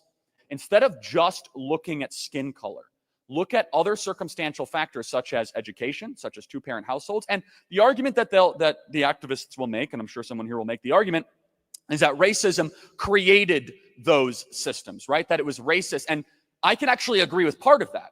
Just be very specific of what systems those are. And if we're serious about improving the livelihood of our fellow countrymen, maybe we should be less focused on government welfare and more focused on work and literacy education, bringing fathers back into the home. Critical race theory. What is critical race theory? Well, critical race theory is an outgrowth of critical theory. It's a way of viewing the world. Basically, many of you know what economic Marxism is. Okay, in the 1960s, Herbert Marcuse from the Frankfurt School in Germany came to America, and he looked around and he said, boy, our Marxist movement is not doing too well. It's not doing great because the American middle class is actually successfully integrating into a private property-based market system, and Marxism is kind of fizzling out. So then he conjectured, what if we come up with a new type of Marxism, not economic Marxism, but race Marxism? He said the real struggle is not rich versus poor, it's not the bourgeoisie versus the proletariat, it's white versus people of color. Now it is about systemic oppression, white privilege, and doing whatever is necessary to try to fix those problems, including Ibram X. Kendi, who says that we need discrimination today to fix the discrimination of yesterday, and I'll prove exactly what he means by that. So with critical race theory, it's not just bad ideology, it's not just, here's the best way I can describe CRT to you, with all that philosophical stuff aside. It's calling everything you don't like racist until you control it. That's what CRT is. Just keep calling it racist until you control it. The banking system is racist. The colleges are racist until all of a sudden you're in control of it, and it really is a major power grab. Okay, so if you asked a leftist about race in America, they would say the worst thing you could possibly be is a straight white man, right? They'd say that it's the problem with the entire society, the structure, the bones of society comes down to the issues of straight white men. A liberal would say, look, there's systemic racism, but maybe we make some moderate improvements around the edges, and we don't do anything too dramatic, but they would admit with the premise that America is systemically racist. A conservative would say, hold on a second. Discrimination is wrong. I couldn't care less about the color of your skin. It means nothing to me. I care about your character. I care about your actions. I care about your values. And I want to live in a country where people are not talking about race. In fact, I'm very, very worried we're heading into a country where we are re-tribalizing ourselves, and we should not put up with this kind of discrimination. You dropped out of college, and your highest community college. Sorry, your Harper College experience. Yeah, I apologize. Barely was smart enough to make it through community college. Okay, so barely made And it through high school. Your too. highest degree level is an honorary doctorate degree from Liberty University. No, that's true. I do have an honorary PhD. Yeah. So essentially, what are your qualifications for arguing that college is a scam, or really having any economical knowledge at all, when likely the vast majority of the students here know more than you about economics as a whole? Okay, so no, hold on. It's okay, guys. It's okay. Who's Milton Friedman? Who's Milton Friedman? I have no idea, and it's not important to this conversation. Who is Ludwig von Mises? These are all probably economists, and they're the same. Yeah, the same who thing. is John Maynard Keynes? Okay, obviously I know who Keynes is. Oh, obviously, yeah. He's the most famous economist of all time. You don't know Milton Friedman? I mean, that's an economist. Okay, how about Murray Rothbard? That's another economist. F.A. Hayek? I don't know who that is. Well, then you just came here and insulted my intelligence. You're right, I barely made it through community college because I was too busy, I don't know, starting a national youth movement with hundreds of thousands of members. Hey, hold on, though. Hold on. Employing hundreds of people, raising hundreds of millions of dollars, yes, having a top 10 most popular podcast, Sure, and reaching tens of millions of people online every day. Sure, but hold on. But you're also What are my calling all of your qualifications? constituents idiots No, by I've saying never they said that, participate in a actually. scam. Their Hold on a shirts second. right there. I'm College calling is the a scam. institution a scam. So then I never why? insulted the intelligence. I just had 10 people come up and we had warm conversations. So you asked, what are my qualifications? I'm a job creator, entrepreneur, autodidact. Do you know what that word means? Yeah, self-taught. You know, you should probably learn that word if you're going to come up and insult other people's intelligence. Hey. So autodidacticism is what Leonardo da Vinci was. You don't have to go to college to be wise. You don't have to go to college to be intelligent. I read 100 books a year. I visit over 150 colleges. I'm not saying you're unintelligent. I'm just saying you lack qualifications. Well, are you a New York Times bestseller? Of course not. I'm in college. Got it. So I'm just trying. What are my qualifications? I have published books, read lots of books, dialogued with a lot of people, and instead of asking what my qualifications are, can you name one thing I've ever said? Hold on. Name one thing I'm wrong about. You literally just now incorrectly cited the difference between socialism and communism. While you yourself, how so? What did I do? How so? You claimed that Russia was socialist. Russia was never Soviet socialist. Union was socialist. No, it was a communist nation. There is a significant difference between the two. Why did Lenin say that socialism is the gateway to communism? And he was self-described socialist. Lenin, in his private treatise and documents in the Russian Revolution. Lenin was overtaken by Stalin. Hold on a second. No, Lenin died, and then Stalin was his successor. Yes. But Lenin himself said, quote, that socialism is the introductory phase to communism. Did he not say that? So then the vast majority of people, when they're referring to communist Russia, are referring to Stalin's rule over Russia. That was a communist rule that turned into a fascist rule later on. Okay, so but what thinker was deified in Soviet Russia? Thinker was deified? Yes. Marx. Oh, and what book did Marx write? Yes, he wrote Capital, and he also wrote the Communist Manifesto. Who was his co-author? Who was co-author?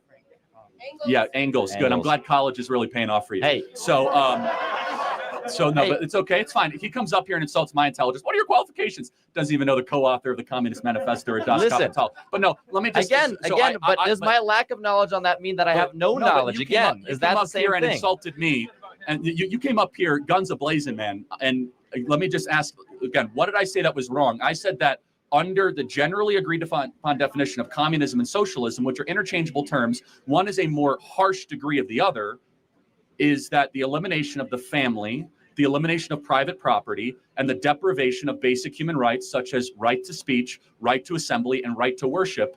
How is that not a good definition of communism or socialism? That explains the fascism better. Well, but in the Communist Manifesto, Marx said, quote, "We are here to destroy the nuclear family and eradicate the family because it was the original oppressive, tyrannical structure." He said religion is the opiate of the masses and that private property must be eradicated. I have just now documented all three of those with evidence back to original source documents. And then in practice, Russia did all those three things when they were the Soviet Union. So where am I wrong? But then at the same time, if you claim that those are all negative things, then why do you practice certain things in the doctrines that you just stated? Well, I'm not trying to take people's stuff away. I want people to have bigger families, and I want churches to remain open. Yeah, but the thing is your biggest point that everyone here is for is that you're a potential white supremacist. So what evidence do you have that I'm a racist? I was just literally watching a video of you talking about whiteness as a whole, talking about whiteness as a concept, okay? And you were trying to explain how white privilege doesn't exist. Correct, it doesn't. You are a white man. How do you know? Because I have eyes. Because you have eyes. That's And not I a have description. reason. So what can a black person do that I can't do in America? Or What can a vice black versa? person do? What can I So, do a black person can't do? Let's think of some history right here. Let's go through the history of redlining. I don't need a history. I don't need a Yes, listen. no, You're talking about you white do need a privilege. history lining. Clearly, you need a history I know your lesson. talking points better than you do, and I've read all the literature that you have. I've probably forgotten more History about the affects literature. history affects the present day as well, and you know that's true. If you went to college, you would know. Well, hold on a second, but let me. So then why are you wearing the college as a scam shirt? Drop out.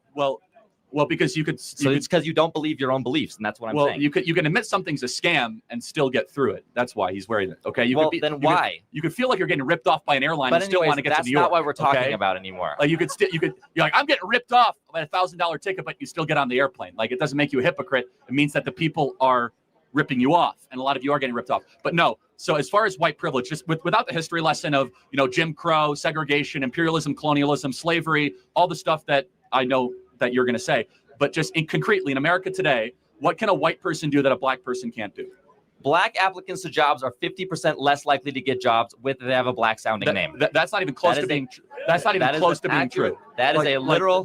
In fact, it's the opposite. I'm not going to argue your lived experience. I'm not going to. No.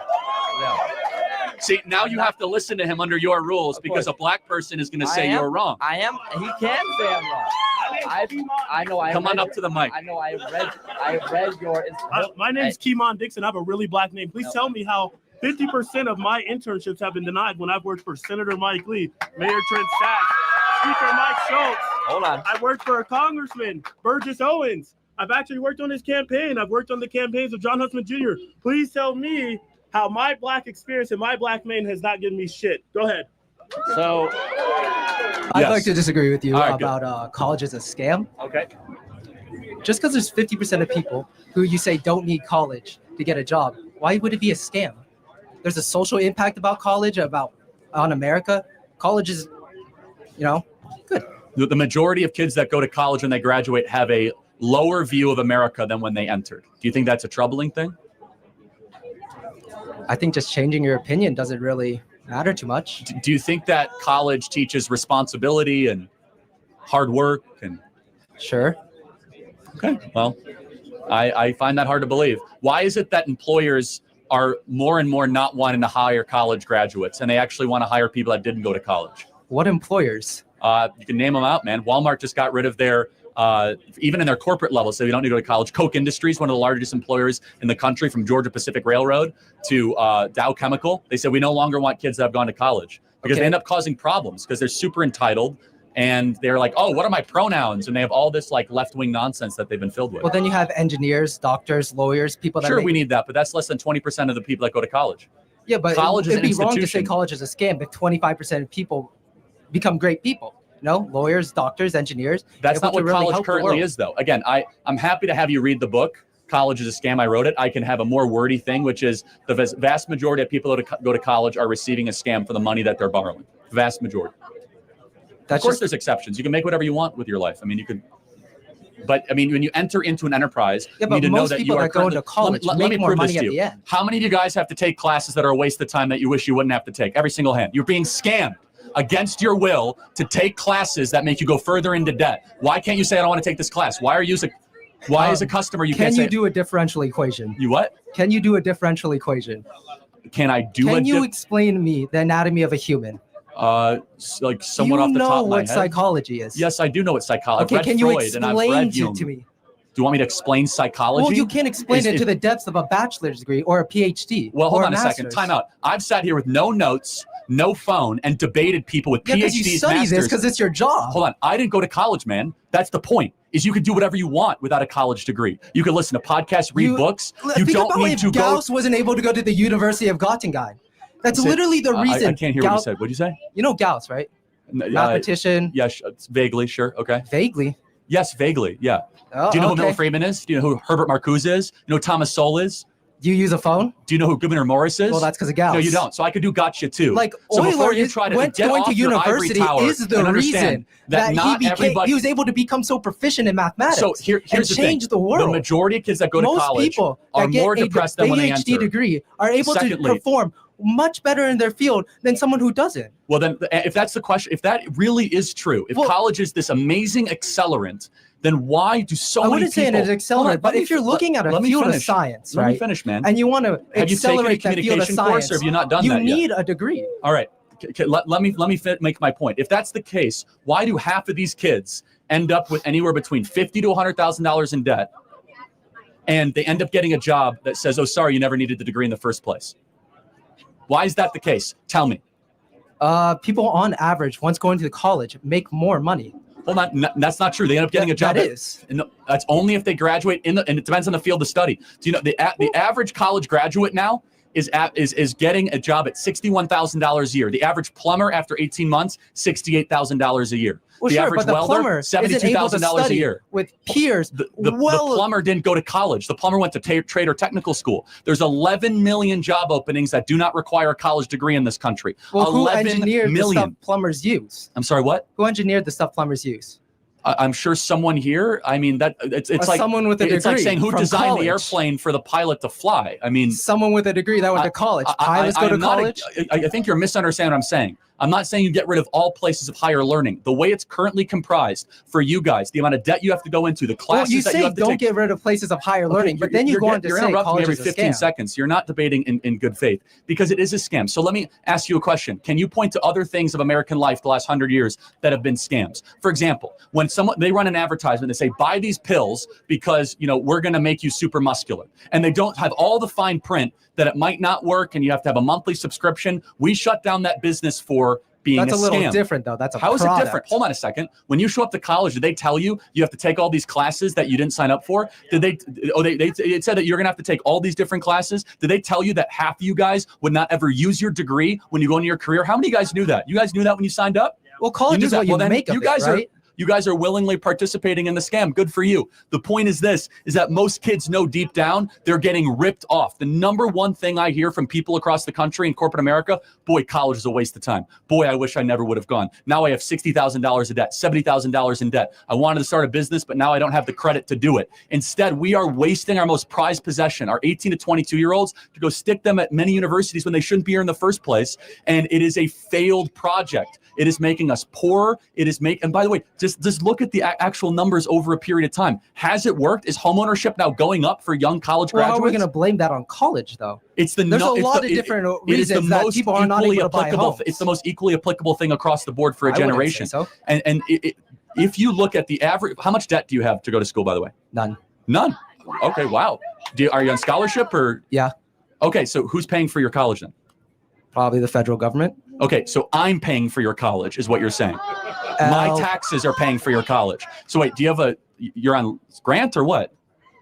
I'm not going to discuss my college finances. Well, no, this is really important. This is why you're so defensive of college. Yeah. This is why you're so forceful, because you don't have to walk around the rest of your life with $100,000 student loan debt. I know plenty of people that have part-time jobs and go to college. This explains you perfectly. I, the taxpayer, when I write my check to the IRS, I'm subsidizing your ability to go to college. Okay. When I write my check to the IRS, I also give money for people to go to college. You should have skin in the game.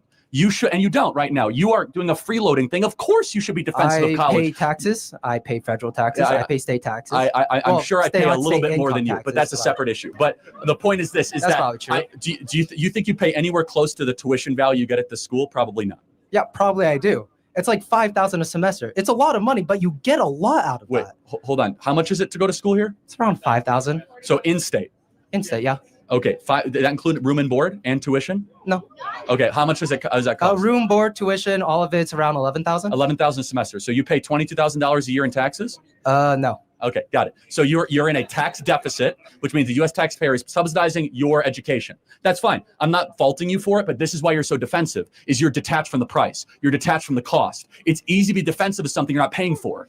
Hey, Kirk. My question is sort of a question/compliment. You're a very good public speaker. And I think a lot of people here might struggle with that. What I'm curious is somebody with so little education beyond high school, and just experience in the field. How are you able to so confidently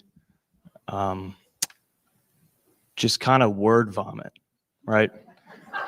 You said pretty much every question you've answered has been no answer. You've just kind of said what conservatives want to hear. So really all of your work is not a debate. It's just confirmation bias. So Wanna have a debate? Sorry? You want to debate? No, I'm good. I'm just curious where you learned. Okay. You sure? Where you learned how to public I'm a high speak. school graduate. You're in college, man. Let's debate. I vomit for a living, you said. Yeah. Come on, let's debate. No, I'm not here to debate. That's not, No, you're that's just not my you're question. just here to insult me. Yeah, I am. You're a hero. Where did you learn how to public speak? Because you're really good at lying out of your What have I lied about? Name one thing I lied tonight about. The stats. Name a second thing. No, name a stat. I said that's wrong. You said 11 million jobs. You said 50%. Yes, 11 million jobs are open for blue-collar work, according to Mike Rowe, and according to 3 independent studies, according to the Department of Labor. Name another stat I said that's wrong. I guess my main point No, name a third stat that I said that's wrong. When you say a stat or you just say numbers, it's helpful usually when you're public speaking to say where you got that information. Because people who disagree with you might not. So give me, no, but you give some examples. Where did I lie or say a stat that's not true? You need to work on not doing confirmation bias. Wait, hold on. No, but you come up here and say, oh, how did you with a high school education learn to spew BS? Say one thing I said that was wrong, misleading, unfactual, not rooted in data. You're doing it right now. I'm asking you a question. I was just making a comment and you're spinning it. That's what you're really good at. That's why I think you're good. No, you came up here and insulted me. I'm asking you, how have I misled this audience? And you come unprepared, like not with a single data. I thought you'd at least have like one gotcha, man. Like one number, like one thing. 11 million job openings, according to the Bureau of Labor Statistics, that require muscular labor and require just a 6-month technical training degree. That is true. At the apex, 15,000 people coming across the southern border every single day. I even said it's down a little bit. That is true. What have I said that's incorrect? Wanna do next? You're good at what you do, but not for the right reasons. That's all I'm saying. They don't want to debate me because they can't debate me. They can't say one thing I said that's wrong. They can't name one data point. They just come up here and insult. You, my friend, are why we are going to beat you guys historically, because you are afraid to have a debate.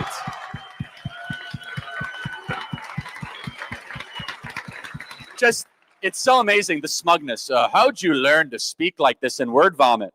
Oh, what'd I say that's true? Everything. Name one thing. Name another thing. Name another thing. Yeah, you should ask for money back at KU. They're really scamming you, man. You'd think you'd have one little thing. All right. All right. I just want to talk to you about that book. It's a good segue. Oh, did you read it? No. Okay. But I want your thoughts, like Okay. just face to face. Why do you think college is a scam? Okay. So half of this audience, if you get a job, will get a job that doesn't require a college degree. 41% of kids that enter college will not graduate. And the vast majority of kids, 60 to 70% that go to college, I believe study things that are completely worthless, meaningless, and don't enrich society at all.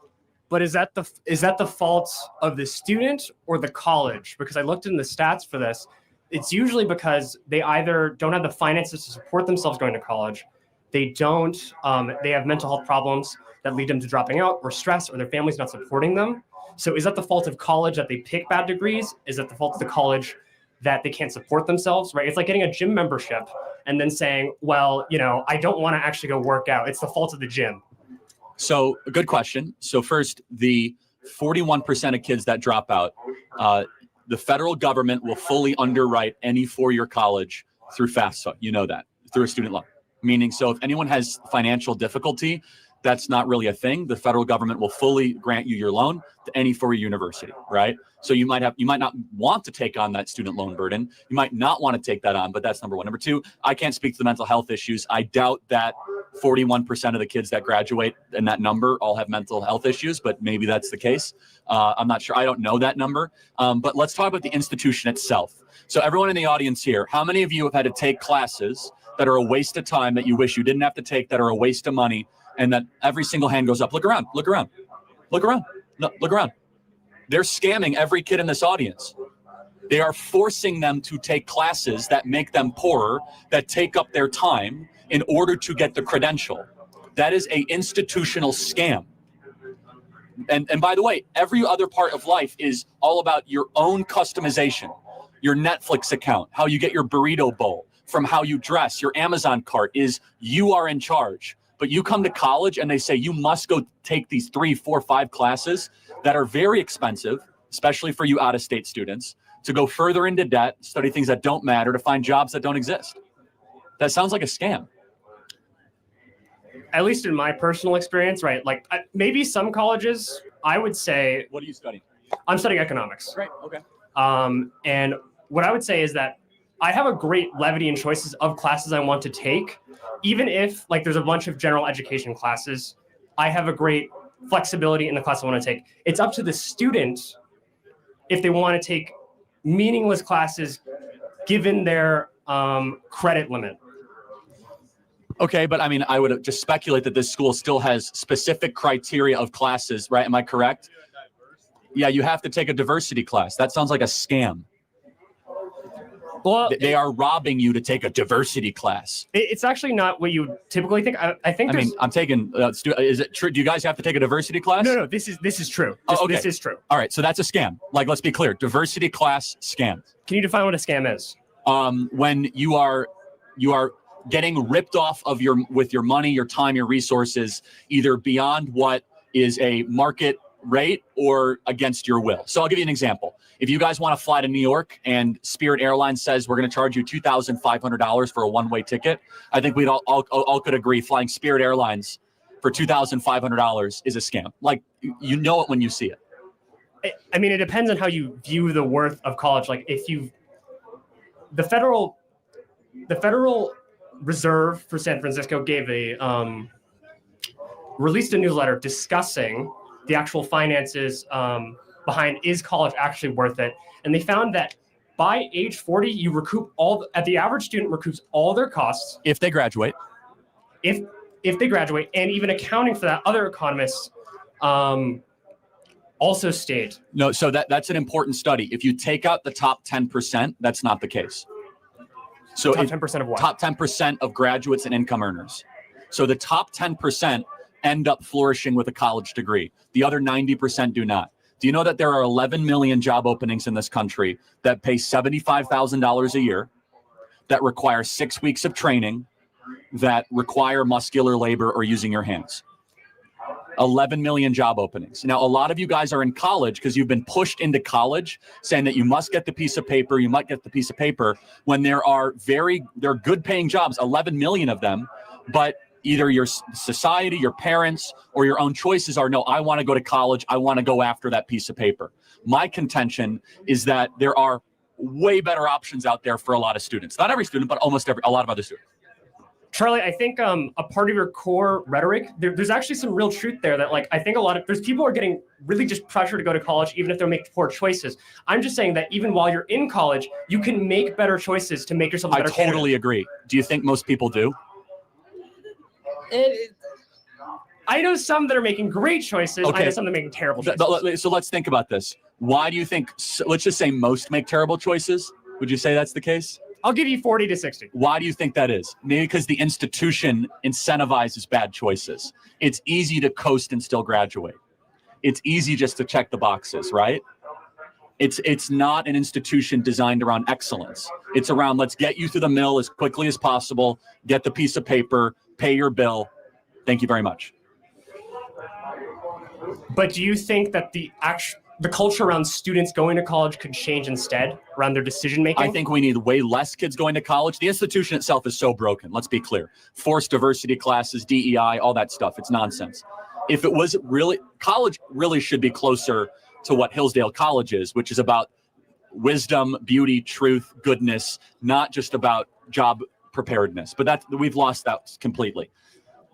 If it's about doctors, lawyers, engineers, and the skills, of course. But you know that. It's way beyond that. I mean, people going to, not to pick on you, but you're studying economics. That's terrific. That's a good reason to go to college. It's not the best reason, I'll be honest, but it's a good reason, right? I mean, economics is a serious discipline. It's a real science. You know, we need people really rigorously studying that. So I saw some people with the shirt that says school, college is a scam. It's quite the statement. And could you elaborate a little bit more on that? Do you believe college is a scam? Yeah, half this audience, if you guys get a job, will end up getting a job that doesn't require a college degree. Okay. Then we get a job that requires a college degree. So any business that has a 50% rate of a customer being scammed will be shut down by the federal government for disenfranchising their customers. You went to Chili's, like, hey, 50% chance that our fries are going to give you food poisoning. So if you look at college more than just getting a job, but more as educating the population, would you say that's a scam?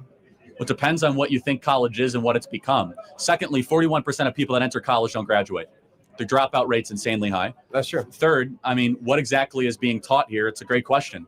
I mean, are you learning about the beauty of Western civilization and reading the Federalist Papers of Hamilton and Madison and Jay? And do you get a positive view of America, or do you spend time on postmodernism of Michel Foucault and Jacques Derrida and Gene Stefanik and Derek Bell? I'd say more networking.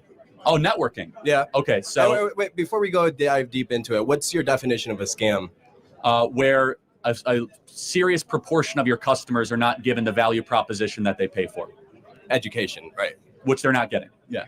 You're saying, so therefore... well, that's the question. You come here to get educated. You guys are coming from the wrong thing. This is just a glorified credentialing exercise. Yeah, and that's what you're paying for. But therefore, it's not okay. scam. So it's not education. You're just paying for a piece of paper so you can get a job. And education. I mean... Oh, is it education? So are you... It is education. Sorry. But education, what does that mean to you? Resources, learning how to work, learning how to move around a professional workforce. You need to go to college to learn that? Yes, I'd say I so. think you're being scammed, man. I don't take it from someone who didn't go to college. You don't need any of that stuff. Yeah. Would you say a doctor would need a college degree? Well, of course, but the vast majority of kids here aren't studied to go to become a doctor. How many engineers are in here? Yeah. Okay. So how many people that are studying social or liberal sciences? Social sciences. Yeah, fair amount. Okay. But it's personal choice. Therefore, the vast majority of kids that go to college are social sciences, psychology, communications. Mm-hmm. About only 18 to 20% are studying engineering. And you say they shouldn't go to college. Well, it all depends. Again, it depends on what you're studying, why you're there. But you don't, this idea that engineering, you need a 4-year degree, you could also just learn to code in 6 months and work for Salesforce and earn $180,000 a year. Yeah, exactly. Yes, it is true. Coding's hard, Charlie. You have to go to college to learn to code? Not necessarily. Okay, that's my point. I'm not saying it's easy. You just need to go to college. Secondly, what does a manager of a Walmart supercenter make a year? Anybody know? What? $400,000 a year. $400,000? Yeah, they don't require. Yeah, you guys should just go become a manager of a Walmart. Doesn't require a college degree. What does the average plumber make in Scottsdale, Arizona? $115,000 a year. What does the average HVAC technician make in Henderson, Nevada? $75,000 a year. But those don't require college degrees. There are 11 million job openings in this country right now that don't require college degrees. We are oversupplying college. But yet you're here taking advantage of college and college students. Am I taking advantage? Is that what I'm doing? You're taking advantage of the space, taking advantage of the students, not in a way of like intellectually taking advantage. It's like going to a place to tell people you're being scammed. If you call that taking advantage, then so be it. Yeah, I mean, you're taking advantage as you're taking my time, you're taking everyone's time, well, and you're volunteering your time too. I didn't force you. Okay, yeah. Sorry. Yeah. You're taking our time. We're investing our time. I do this also in other places than campuses too. So. Yeah, no, but then you're here and then you're saying college is a scam. It is. Half of you guys will end up getting a job where your entire college debt burden means nothing.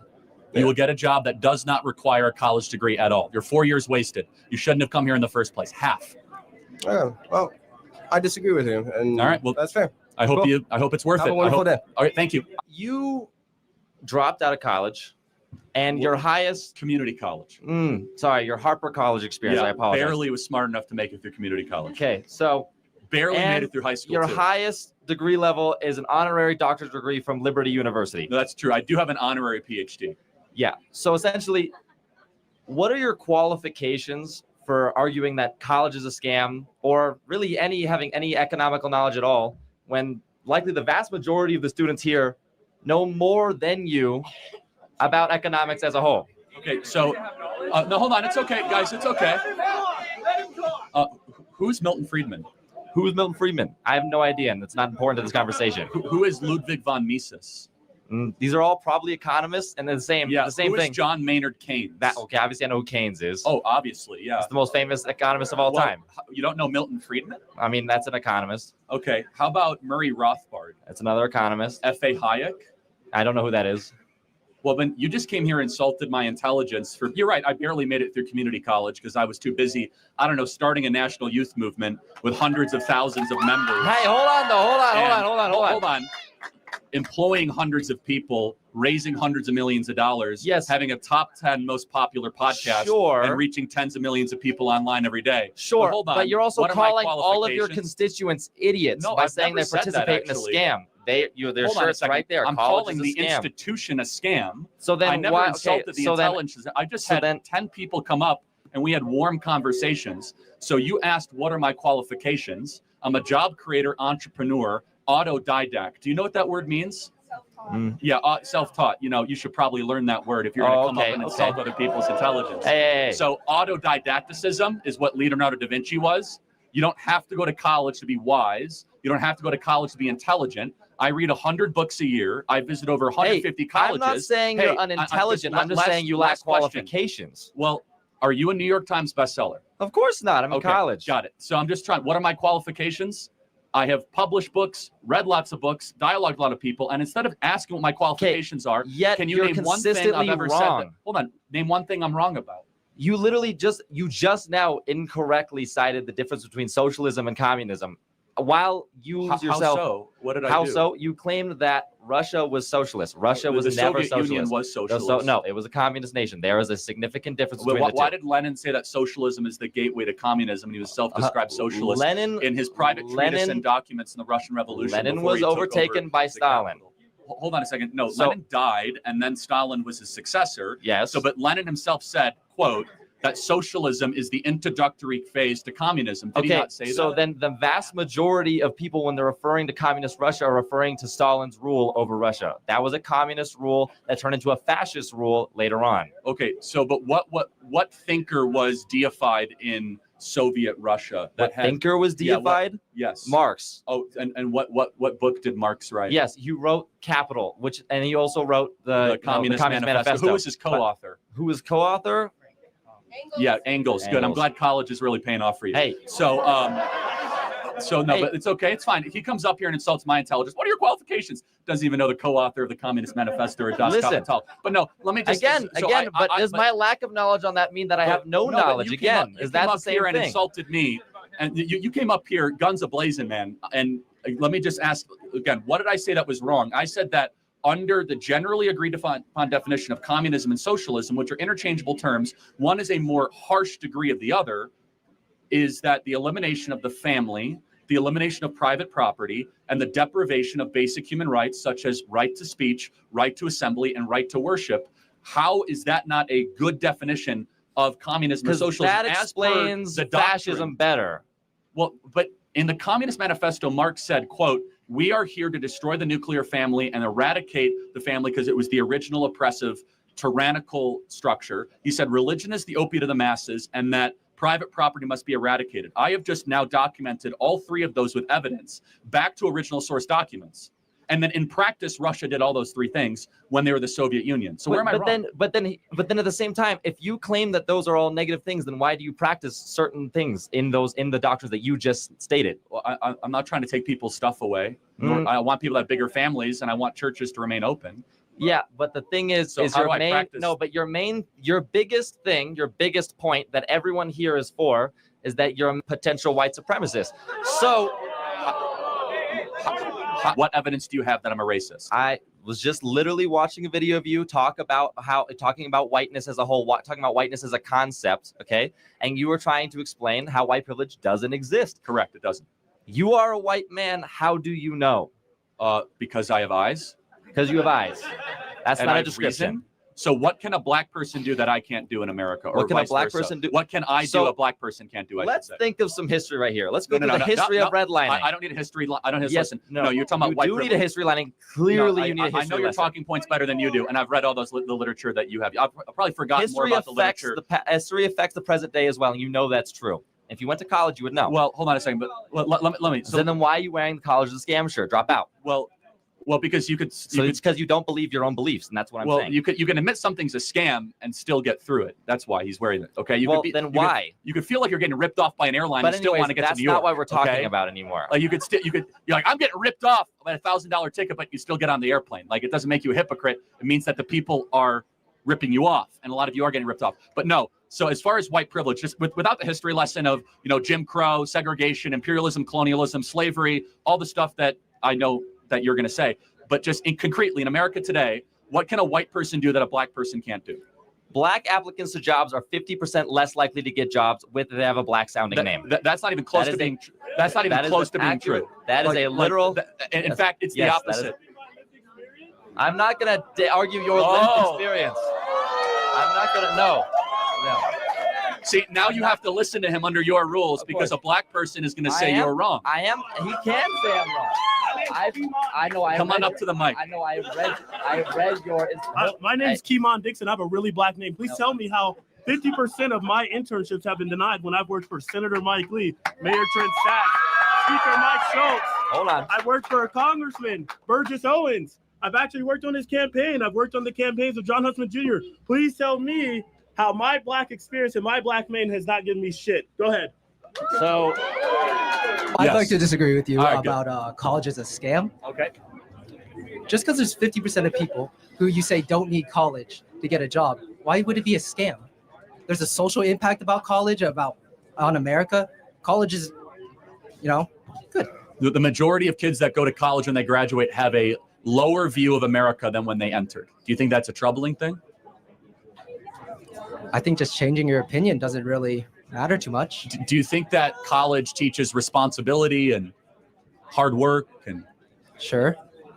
Okay. Well, I find that hard to believe. Why is it that employers are more and more not wanting to hire college graduates and they actually want to hire people that didn't go to college? What employers? You can name them out, man. Walmart just got rid of their, even in their corporate level, so you don't need to go to college. Koch Industries, one of the largest employers in the country, from Georgia Pacific Railroad to Dow Chemical. They said we no longer want kids that have gone to college because they end up causing problems because they're super entitled and they're like, oh, what are my pronouns? And they have all this like left-wing nonsense that they've been filled with. Well, then you have engineers, doctors, lawyers, people that Sure, we need that, but that's less than 20% of the people that go to college. Yeah, but college is it'd an be wrong to say institution. college is a scam if 25% of people become great people. No, lawyers, doctors, engineers. That's able not to what really college help the currently world. is, though. Again, I'm happy to have you read the book. College is a scam. I wrote it. I can have a more wordy thing, which is the vast majority of people that go to college are receiving a scam for the money that they're borrowing. Vast majority. Of course, there's exceptions. You can make whatever you want with your life. I mean, you could.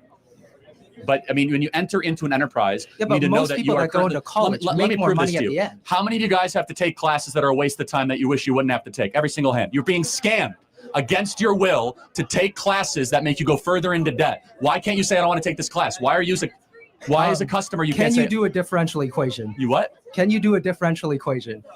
Can I do Can a you explain to me the anatomy of a human? like someone You off the know top of my what head? psychology is. Yes, I do know what psychology. Okay, I've read can you Freud and I've explain read it Jung. to me? Do you want me to explain psychology? Well, you can't explain it to the depths of a bachelor's degree or a PhD. Well, hold or on a second. master's. Time out. I've sat here with no notes, no phone, and debated people with Yeah, PhDs, because you study masters. this because it's your job. Hold on. I didn't go to college, man. That's the point. Is you could do whatever you want without a college degree. You can listen to podcasts, read books. You Think don't about need if to go. Gauss wasn't able to go to the University of Göttingen. That's Say- literally the reason. I can't hear what you Gauss- said. What'd you say? You know Gauss, right? Mathematician. Yes, vaguely, sure. Okay. Vaguely? Yes, vaguely. Yeah. Oh, Do you know who okay. Milton Friedman is? Do you know who Herbert Marcuse is? You know who Thomas Sowell is?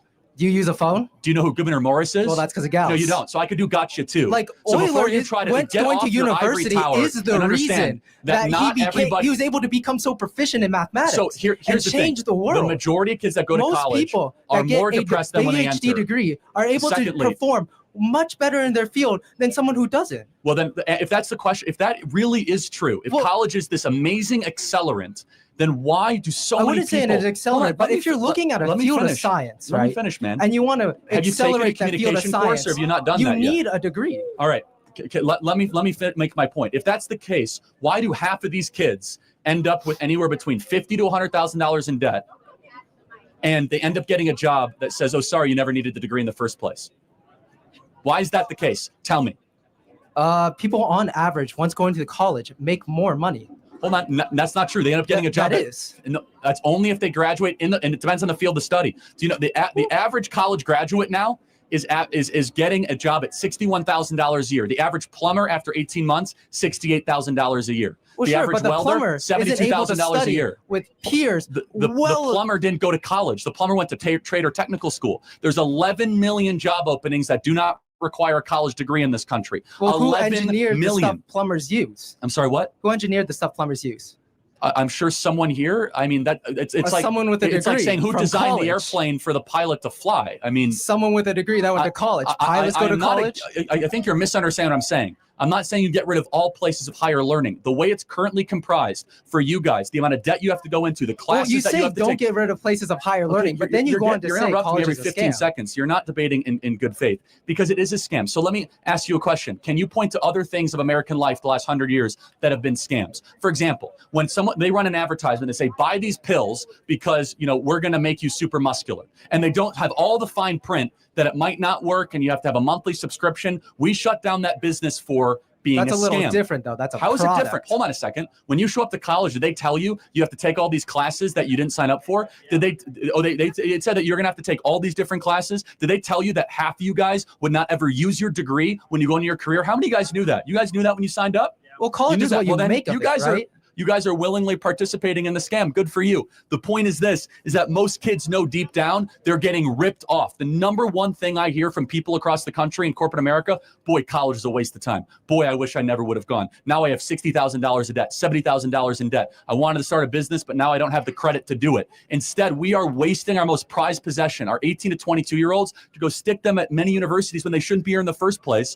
And it is a failed project. It is making us poorer. And by the way, just look at the actual numbers over a period of time. Has it worked? Is homeownership now going up for young college Well, graduates? how are we going to blame that on college, though? There's a lot of different reasons that people are not able to buy homes. It's the most equally applicable thing across the board for a generation. I wouldn't say so. And if you look at the average, how much debt do you have to go to school, by the way? None. Okay, wow. Are you on scholarship or? Yeah. Okay, so who's paying for your college then? Probably the federal government. Okay, so I'm paying for your college is what you're saying. My taxes are paying for your college. So wait, you're on grant or what? I'm not going to discuss my college finances. Well, no, this is really important. This is why you're so defensive of college. Yeah. This is why you're so forceful, because you don't have to walk around the rest of your life with $100,000 student loan debt. I know plenty of people that have part-time jobs and go to college. This explains you perfectly. I, the taxpayer, when I write my check to the IRS, I'm subsidizing your ability to go to college. Okay. When And I I think that's a write huge my mistake, check to the IRS, I 'cause also give money for people to go to college. You should have skin in the game.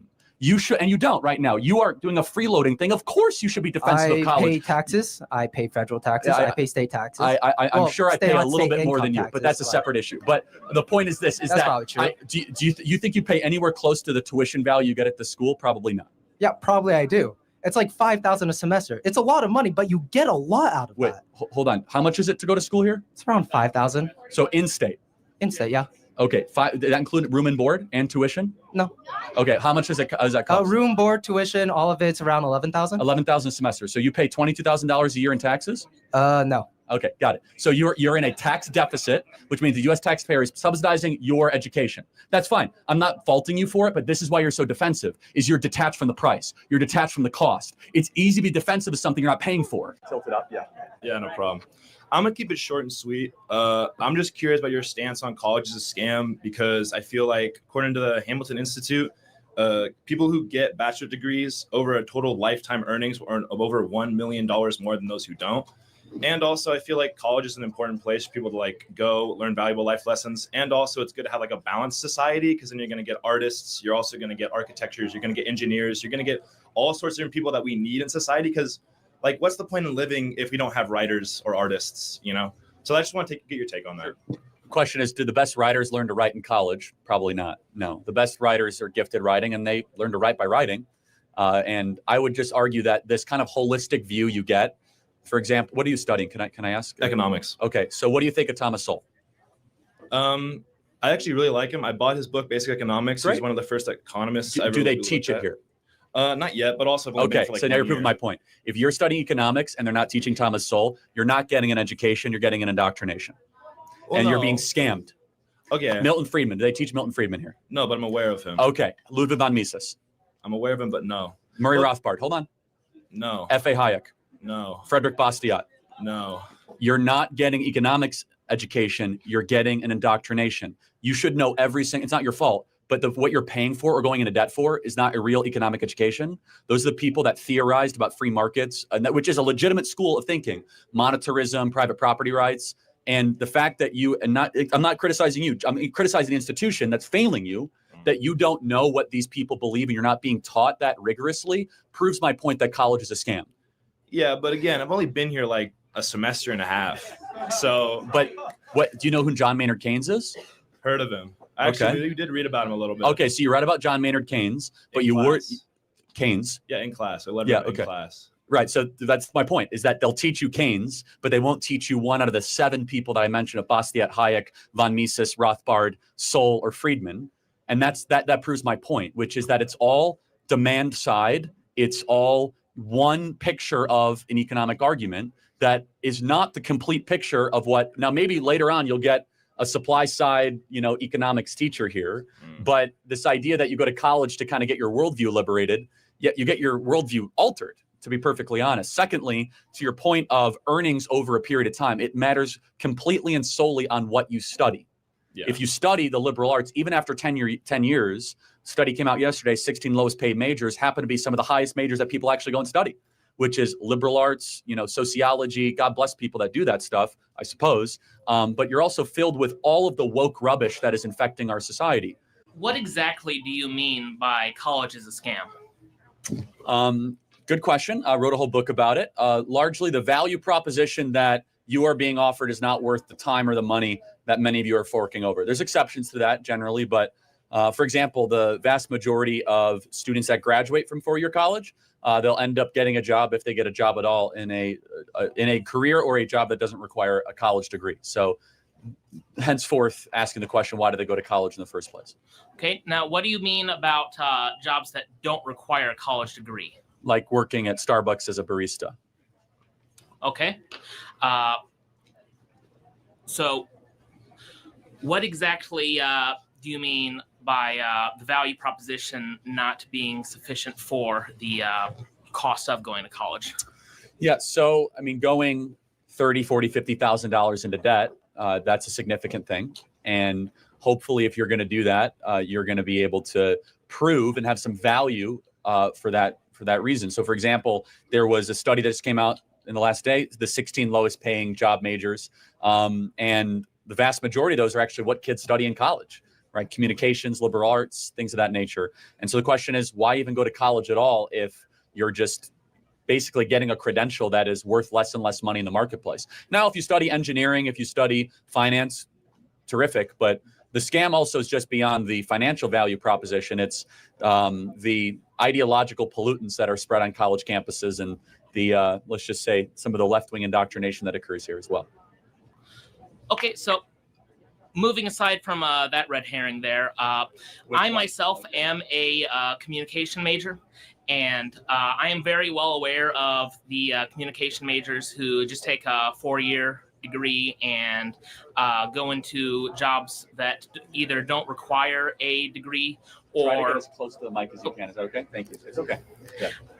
But anyways, I'm aware of the communication majors who only get a bachelor's degree, and if they're lucky, they're only able to get research assistant jobs in communication, or not even get a job that requires a degree at all. But would not those who continue on to get masters and doctorates in communication, who get hundreds, who get $100,000 a year or $200,000 a year research jobs, would that not counteract the total economic, socioeconomic value of those who just go into college and then end up Starbucks baristas? Potentially, yeah. I mean, Also, master's degrees are expensive, right? PhDs are expensive. So you're looking at least at $150,000 to $200,000 in debt minimum if you're going to do that. And if that's the path you want to take, so be it. But there are 11 million job openings in the country right now that pay $80,000 or more that don't require a college degree. 11 million job openings. And I don't think we're always telling our young people, the next generation, that these jobs are available to you. It's an expectation that you go to four-year college. And in fact, you're treated and almost considered to be dumb if you don't go to four-year university. And I think that's a big mistake. And not to mention the vast majority, 41% of kids that enter college do not graduate. There's something deeply wrong with the system. So from what you're telling me, though, it sounds more like the problem lies not in college itself, but rather the individual paths that people choose who look at a situation, make the wrong decisions, don't stay in school as long as they need to in order to get the career that they want. Or they drop out because they don't see the value. They drop out because they don't think it's worth their time. And again, half of this audience, after 10 years, if they get a job, they'll end up getting a job that didn't require them going to college in the first place. Half. That sounds like a scam. Why are they here in the first place? Why are they borrowing all this money and spending 4 years on a university just to go get a job that never would have required them to get the degree or the debt or the 4 years being spent on campus? Thanks for the time. I appreciate it. Thank you. Do you view democracy as an American value, something that's very important to the fabric of this country? No. Where is democracy in the U.S. Constitution? Oh, okay. So No, hold on. Where is the word democracy? I don't think the word democracy is in the Constitution. So where is the word democracy in any of the founding fathers? A lot of the founding fathers had extremely elitist viewpoints around who should. Hold on. You said the word democracy, so I want to get back to our roots. Yes. Where is democracy mentioned? In the Federalist Papers, the Constitution, or the Declaration? I think it's good that this country has moved away from things that were explicitly believed by the founding in the Federalist fathers. Papers, and it's mentioned negatively as a problem. So you ask me, is democracy a fundamental American value? I say no. Okay. Because I go back to our roots. And Hamilton, Madison, and Jay. Oh, I know that Hamilton was anti-democracy. Hold on, these people thought that people should be owned as I want to be property. clear. I am pro-representative government, Okay. but I'm not pro-democracy. That's a big difference, and that distinction is important. But you asked very specifically about democracy, which is not an American value. It never has been and never should be, because what is democracy? Democracy is majority rule no matter what.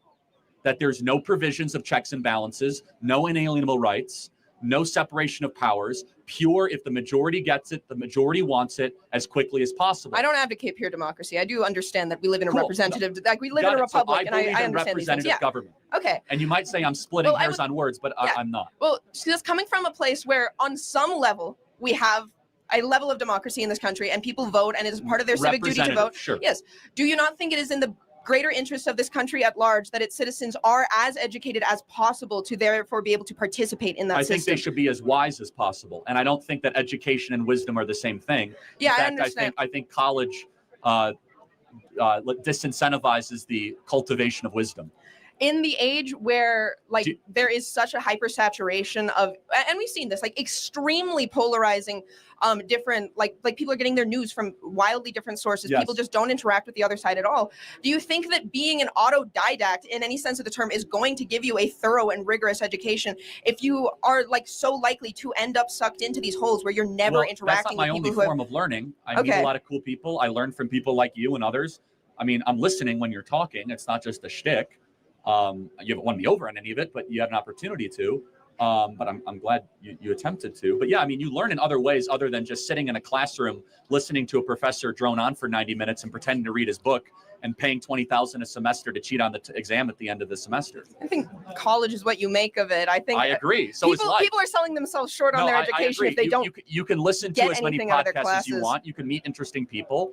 And Academia does have an actual level of you have to prove that you're worth your salt, at least to have peer-reviewed papers published, No, I mean, which you get don't a have to do to start a podcast. If you get a PhD, yes, but hold on. So is your contention that I'm not informed or not worldly or not wise? I want to be clear. I'm not making any claims about your specific level of being informed. I'm saying the general rhetoric on the right against education, against higher education Well, hold on. specifically. Why do you think it is? Is it because you think we hate smart people, or is it that there's something happening here that we really think is troubling? I think it's it's much easier to control people who are less educated. See, now you're a conspiracy theorist. So no, it's anti-intellectualism is a hallmark of fascism. Do you think we're against higher education because it largely has created an ungrateful, unprepared generation that goes into the American body politic and does not share the core American values of freedom of speech, gratitude for our founding, consent of the governed? In fact, it's hyper radical. And it's against our traditions, our norms, and our customs, and it's created massive fissures. We call that the woke mind virus, if you will. Okay, that makes. It's not because people are easier to control. In fact, we love learning. I learn every day. In fact, that's why I'm pro Hillsdale College, where it's probably one of the hardest colleges in the country to get into and graduate from. The problem is that when you are learning largely trash and crap, and you're not going in the pursuit of truth, beauty, or goodness, and you're not trying to inculcate wisdom or good character. There's no oversight on online political punditry to make sure that you're in pursuit of wisdom and goodness. No, like of course you directly profit from propagating viewpoints that are more polarizing and that suck people deeper into more conspiratorial hold on. thinking. So what you're doing is you're actually insulting the audience, not me. Because the vast majority of this audience actually enjoys watching my videos and they enjoy hearing from me. I never said your audience didn't enjoy watching your videos. Because you say I'm profiting. The way you do profit, like you financially, you make a ton of money from getting more clicks. The audience rewards me because they find that I bring some value. Well, I don't and necessarily that they learn think something from that me. whatever gets I the want to get most to the next eyes question. on a specific. But it's easy to attack me as exploitation. What I say is actually very popular and resonates with people. Thank you for your time. I appreciate it. Thank you. Okay. Okay, so one thing I want to start off with is why does your opinion trump over any other people's opinion? Right. So do you believe that there is a truth out there? Everything is subjective, but there is a right or wrong morally, especially when you're in a cultured society that is based off a set of standards and norms that we act on and we act as. So everything is subjective. So is it objectively true you and I are having a conversation right now? Yes. So that's not subjective. That's not everything is subjective. So why do you believe morals? Right. So something is objective. Yes, but why do you believe your subjective I'm opinion gonna get trumps there. over other people's opinion? Well, let me ask you another question. I'll tell you. I will answer. Please don't interrupt me. You can let me finish my sentence. I do not want to hear it. You think that your opinion is over other people's opinions. You think you were right subjectively. Okay. What is right or wrong? Okay. Is murder wrong? Yes, of course. Well, then abortion should be Not in illegal. every case. Answer to question. What constitutes a human? What is a human? Deoxyribonucleic acid and conception. But to me, a forming human it. would be someone with a consciousness who is alive in this world. Well, To guess you, what? You're wrong. So but that's no, fine. you're wrong because I think that's right and you think that's Prove right. me. Prove it wrong. What constitutes a human being? What is the definition of a human being? The creation of DNA that will never exist again, and a soul goes into that moment. I don't expect you guys. What's a soul? A soul? What's a soul? What is a soul? What is a soul? The eternal, indistinguishable, let's just say, non-visible being of your existence. I don't believe that. I don't believe anything is eternal. That does not make yours okay. Yeah, you Hold on a second. isn't Here's the thing. over At some point, somebody's truth has to win. Because guess what? Your truth doesn't matter. But That's guess still what? a truth You've had claim. your truth in this country for the past thousands of decades. Thousands of decades. Not thousands. Whatever. That's a little embarrassing. But your truth has been the narrative of this country forever. Hasn't and it? you think Roe yes, versus the Wade white just straight got male truth- repealed. Abortion was legal in this country for 40 years. And before the 40 years, what was and crime dropped? Thankfully, illegal in 40% most after it And went. on top of that, do you Oh not wait, hold on. Do you think abortion lowers crime rates? Crime dropped 40% after abortion became legal. Why is that the case? It's called a statistic. Who has the most abortions in America? Women. Black people. Is that so? Are you trying to say the termination of blacks in the womb lower crime? That's a very racist argument. That is not a okay. You know blacks have 45% of the I would suggest using African American. blacks. What? Okay. Sir, that's a leading question. Huh? Sir, that's a leading question. You guys can come up and talk. Yeah, it's 95 degrees out here, man. So, yes, sir. That's a racist. No, you're the racist. You're the says that abortion lowers crime rates and blacks have the most abortions in the country. Yes. Not name calling. Wait, is it not Black Lives Matter or is it African American Lives Matter? Oh, really? Okay, I thought it was BLM, so I say blacks. Okay. He was just okay, not too much, Andrew. Do you believe that you have some sort of privilege that skews your view on other people's lives? Because personally, I don't believe you could step in my shoes as a black woman and relate and understand the things. So I feel like it's not fair for you to choose what I get to do with my life because I'm a black woman in a white society. What does being black have to do with truth? Because there are different things that we experience, Like what? and my truth might not be what. What, you get into college easier than I do? What? Affirmative action. Yes, you get jobs and internships that white kids don't get. Oh, we're You have, poor white people. you have entire movements dedicated to your race. We're so like, okay. Sir, do you remember the Those movements are to get right. You're crazy. Okay, So, so do you not believe in racism? Of course racism exists. The Democrat Party is still alive and well. Do you think people are racist against white people? All the time. All the time. That's his definition. Affirmative action is racism against white people. Yes. Okay. And Asians as well. And Asians, that's right. So I do have a question in that sense. If affirmative action is racism, why are most colleges predominantly white? Why are they most predominantly white? Why are most colleges, public colleges, are predominantly Yeah, white? we're a majority white country. You realize that, right?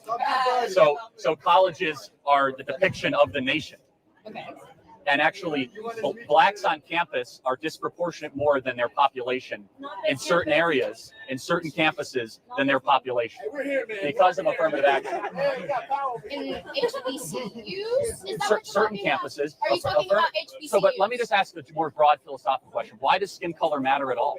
Why should we care about it? Because of the society we live in. Wait, hold on. But no. You're dismissing anything that has ever happened to someone of Let me color ask by you a saying question. that. What can you do, or what can I do that you can't do? What law?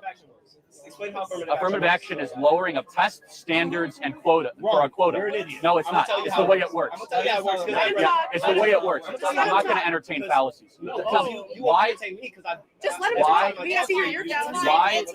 Why does skin color matter? I believe skin color matters because of the society He's not we being are respectful. in. Do you know how And I this guess it works? goes It's called into critical race theory. Yes, it is. Because of the society we have I'll lived do in, it too. race is a factor.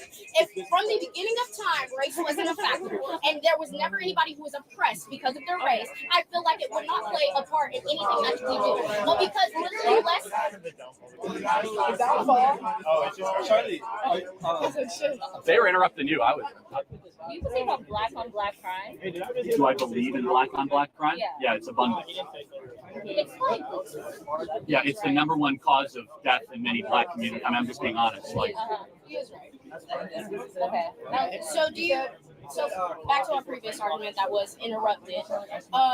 So in the sense of what, like I was saying, you don't believe like because of the history and because races have been oppressed, you don't believe like race plays a part in things, and you don't believe like. no, that's not true. No.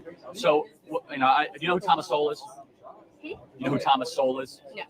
I really encourage you to look. Thomas Sowell's great. He's one of the best black economists of the 20th century. Grew up in Harlem, and he's done the best research in the 1940s, 1950s, and 60s black community. And essentially, his argument is that black America was experiencing a renaissance in the 50s and 60s, despite discrimination. Yes. Now, the one part that I would agree with. But however, it's not the black community as a whole; it's Harlem black community. There were Chicago too, but let's pretend you're right. Okay.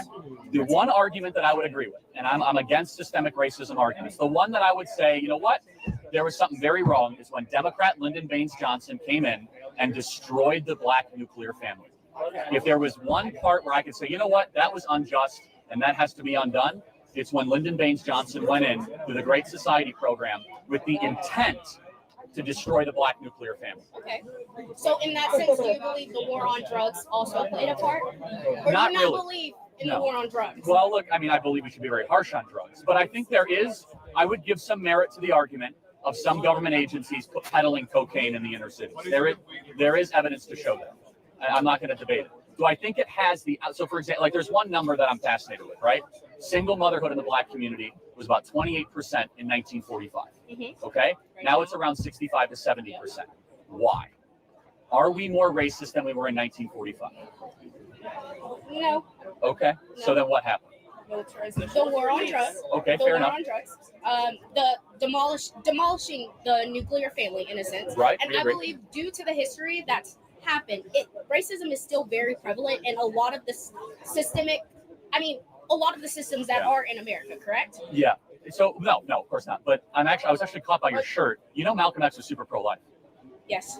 I think Malcolm X could teach a lot of the Black movement something, because it more so than Martin Luther King, because Malcolm X, I'm getting there.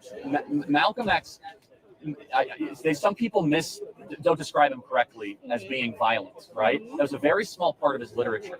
He was very big on trying to get Black America to succeed despite the white liberal. Yes. And Not the white liberal. he did say white liberal. Oh, you go look up the Malcolm X white liberal quote. And so I think that's interesting. Just think about it. Go look up Malcolm X warned against white liberals owning Black America for their own gain, which is exactly what BLM is. Okay, so back to my initial point. Back to my initial point. You don't believe that my truth can be different than yours, specifically based on race. Experiences can be different, but there is always a truth. I'll give you an example. We all might have 5 different opinions of a car crash, right? But eventually a truth will be revealed of what really happened. Does that make sense? So you believe that your truth is the truth that you have found yourself is the ultimate truth? I would hope so. Yeah. And I'm willing to learn. And then make America great again. Otherwise, I think Malcolm X can teach us a lot right now. Yes. What do you think about like the 1960s and 70s militarization of the police, the shift in the police? Yeah, I mean, I'm generally very pro-police. What about the military? I mean, What? the question is what came first, and I honestly don't know the answer. Was it the rise in crime, or was it the increase? Was it the Well, police that went into the If interview? you knew what you were talking about, you would know the answer. That's not so clear. Because there was a massive crime wave in the early 1970s in New York, where a lot of New Yorkers demanded more police with heavier weaponry and the ability to enforce the law. And post-militarization of the police, crime went up. And then it went down in the 80s. Correlate Violent that crime idea. went down Well, big let's talk time. about the 10 years that right after. What happened there? What do you think happened? So you're drawing a correlation between police officers being militarized and more people committing crimes. Over militarization of the police, yes. Is Why? Not exactly more people committing crimes, more people being arrested for crimes Okay. and put into jail over Okay. minor Yeah, I mean, crimes. I can't disagree with that. The prison system, I mean, we account for. Yeah, I mean, why do people go to prison, right? Because they commit crimes. So You dropped out of college, and your highest community college. Your Harper College experience. I apologize. barely was smart enough to make it through community college. Okay, so barely made and it through high school. Your too. highest degree level is an honorary doctorate degree from Liberty University. No, that's true. I do have an honorary PhD. Yeah. So essentially, what are your qualifications for arguing that college is a scam, or really having any economical knowledge at all, when likely the vast majority of the students here know more than you about economics as a whole? Okay, so no, hold on. It's okay, guys. It's okay. Who's Milton Friedman? Who's Milton Friedman? I have no idea, and it's not important to this conversation. Who is Ludwig von Mises? These are all probably economists, and the same who thing. is John Maynard Keynes? Obviously I know who Keynes is. Oh, obviously, yeah. He's the most famous economist of all time. You don't know Milton Friedman? I mean, that's an economist. Okay, how about Murray Rothbard? That's another economist. F.A. Hayek? I don't know who that is.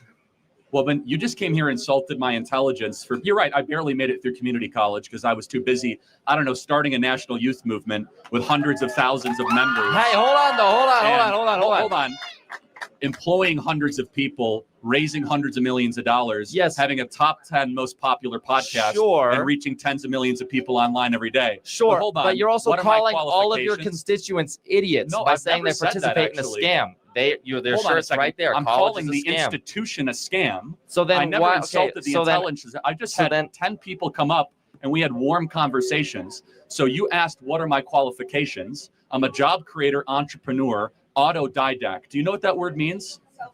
Yeah, self-taught. You should probably learn that word if you're going to come up and insult other people's intelligence. Hey. So autodidacticism is what Leonardo da Vinci was. You don't have to go to college to be wise. You don't have to go to college to be intelligent. I read 100 books a year. I visit over 150 colleges. I'm not saying you're unintelligent. I'm just saying you lack qualifications. Well, are you a New York Times bestseller? Of course not. I'm in college. Got it. So I'm just trying. What are my qualifications? I have published books, read lots of books, dialogued with a lot of people, and instead of asking what my qualifications are, can you you're name one thing I've consistently ever said? wrong. Hold on. Name one thing I'm wrong about. You literally just now incorrectly cited the difference between socialism and communism while you How yourself. so? What did I How do? so? You claimed that Russia was socialist. Russia was the never Soviet socialist. Union was socialist. No, it was a communist nation. There is a significant difference Well, between the two. why did Lenin say that socialism is the gateway to communism? And he was self-described socialist Lenin, in his private treatise and documents in the Russian Revolution. Lenin before was he took overtaken over by the Stalin. capital. Hold on a second. No, So- Lenin died, and then Stalin was his successor. Yes. So, but Lenin himself said, "quote that socialism is the introductory phase to communism." Did he Okay, not say so that? then the vast majority of people, when they're referring to communist Russia, are referring to Stalin's rule over Russia. That was a communist rule that turned into a fascist rule later on. Okay, so but what thinker was deified in Soviet Russia? What thinker was deified? Yes, Marx. Oh, and what book did Marx write? Yes, he wrote Capital, and he also wrote the Communist Manifesto. Who was his co-author? Who was co-author? Yeah, Engels. Good. I'm glad college is really paying off for you. Hey. So no, but it's okay. It's fine. He comes up here and insults my intelligence. What are your qualifications? Doesn't even know the co-author of the Communist Manifesto or Das Listen. Kapital. But no, let me just But does my lack of knowledge on that mean that I have no but knowledge? you came up- Again, you is came that the up same here thing? and insulted me, and you came up here guns a-blazing, man. And let me just ask again, what did I say that was wrong? I said that under the generally agreed upon definition of communism and socialism, which are interchangeable terms, one is a more harsh degree of the other, is that the elimination of the family, the elimination of private property, and the deprivation of basic human rights, such as right to speech, right to assembly, and right to worship. How is that not a good definition of communism or Because socialism? that as per explains the fascism doctrine? better. Well, but in the Communist Manifesto, Marx said, quote, "We are here to destroy the nuclear family and eradicate the family because it was the original oppressive, tyrannical structure." He said, "Religion is the opiate of the masses, and that private property must be eradicated." I have just now documented all three of those with evidence back to original source documents. And then in practice, Russia did all those three things when they were the Soviet Union. So where am I wrong? But then at the same time, if you claim that those are all negative things, then why do you practice certain things in the doctrines that you just stated? Well, I'm not trying to take people's stuff away. I want people to have bigger families, and I want churches to remain open. Yeah, but the thing is how your do I main practice? no, but your biggest thing, your biggest point that everyone here is for is that you're a potential white supremacist. So what evidence do you have that I'm a racist? I was just literally watching a video of you talking about whiteness as a whole, talking about whiteness as a concept, okay? And you were trying to explain how white privilege doesn't exist. Correct, it doesn't. You are a white man. How do you know? Because I have eyes. Because you have eyes. That's And not I a have description. reason. So what can a black person do that I can't do in America? Or What can a vice black versa? person do? What can I So, do a black person can't do? Let's think of some history right here. Let's go No, through no, the no, history no, of redlining. I don't need a history. I don't need Yes, listen. no, You're talking about you white do need a privilege. history lining. Clearly, you need a history I know your lesson. talking points better than you do, and I've read all the literature that you have. I've probably forgotten more about the literature. History affects the present day as well, and you know that's true. If you went to college, you would know. Well, hold on a second, but let me. So then why are you wearing the college as a scam shirt? Drop out. Well, because you could. So it's because you don't believe your own beliefs, and that's what I'm saying. You can admit something's a scam and still get through it. That's why he's wearing it. Okay. Why? You could feel like you're getting ripped off by an airline But and still anyways, want to get to that's New York. not what we're talking okay? about anymore. You're like, I'm getting ripped off by a $1,000 ticket, but you still get on the airplane. Like, it doesn't make you a hypocrite. It means that the people are ripping you off, and a lot of you are getting ripped off. But no. So as far as white privilege, just without the history lesson of Jim Crow, segregation, imperialism, colonialism, slavery, all the stuff that I know that you're going to say, but just concretely in America today, what can a white person do that a black person can't do? Black applicants to jobs are 50% less likely to get jobs if they have a black sounding name. That's not even close to being. That's not even close to being true. That is a literal. In fact, it's the opposite. I'm not going to argue your lived experience. I'm not going to. No. See, now you have to listen to him under your rules because a black person is going to say you're wrong. I am. He can say I'm wrong. I know. Come on up to the mic. I know. I read your. My name's Keemon Dixon. I have a really black name. Please tell me how 50% of my internships have been denied when I've worked for Senator Mike Lee, Mayor Trent Stacks, Speaker Mike Schultz. Hold on. I worked for a Congressman, Burgess Owens. I've actually worked on his campaign. I've worked on the campaigns of John Huntsman Jr. Please tell me how my black experience and my black man has not given me shit. Go ahead. So, okay. I just wanted to real quick ask you, can you clarify your definition of critical race theory? Yeah, Derek Bell's. So what he wrote in 1991, Intro to Critical Race Theory. What's in that book? The whole book is your definition. How about this? Oh, the one I used. Call everything racist till you control it. Oh, so wait, but then that literally means that critical race theory can mean basically anything you want it to, right? Like, Only can if I you're have, calling like, it racist till you control it. I mean, I'm defining critical race theory in the modern American context as that. We can go back to Herbert Marcuse, One-Dimensional Man, or Jacques Derrida, or Michel Foucault, but the most agreed upon the most agreed upon academic theory is Intro to Critical Race Theory, 1991 by Derek Bell. Yeah. Wait, but are you familiar with that literature? Well, yeah, I've read the book, but I don't remember anything about it. It was for like a college class. Like, let's be honest, nobody remembers the books they read in college. Sounds like a great value proposition to go to college. No, it is. Trust me. But like, well, but you didn't go to college, so I guess you wouldn't know. It's true, I didn't. So let me ask you though, does that mean that I'm not able to have this conversation with you? Because I actually remember the book and you didn't, and you paid for it.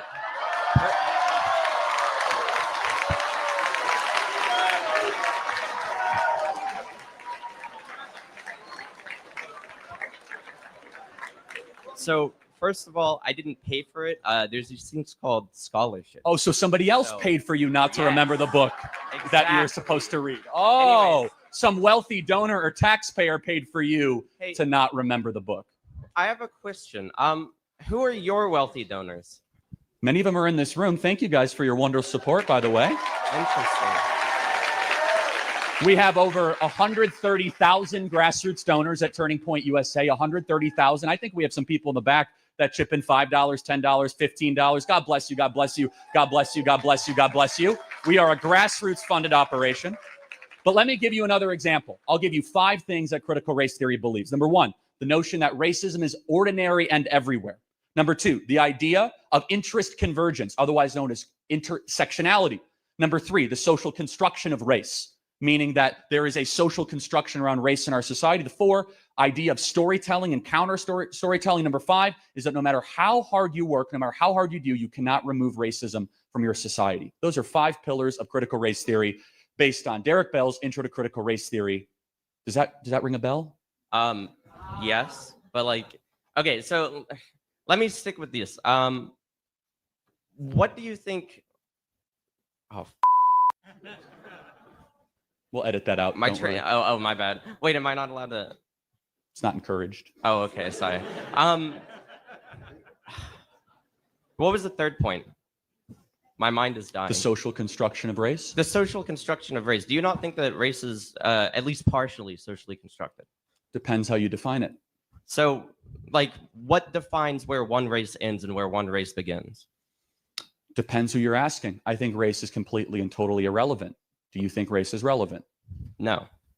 Okay, then why are we talking about race all the time, and why are we talking about critical race theory? Well, you brought it up at first when you were doing your speech. Right, so, remember I said it was a lie from the pit of hell that we should repudiate and stop talking about all the time? You're on scholarship? Sorry, what? Nothing. Sorry, go ahead.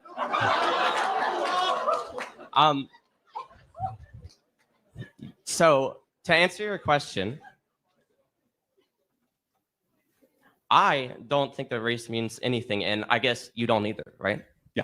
Right. So then why do you keep bringing up race whenever you're on or speaking on a stage? I am not speaking on a stage bringing up critical race theory. You are. No. So. I'm bringing up how critical race theory destroys society and how we shouldn't talk about race all the time. Okay. But you're bringing up race. Critical race theory, not race. Okay, so what's the second word in that?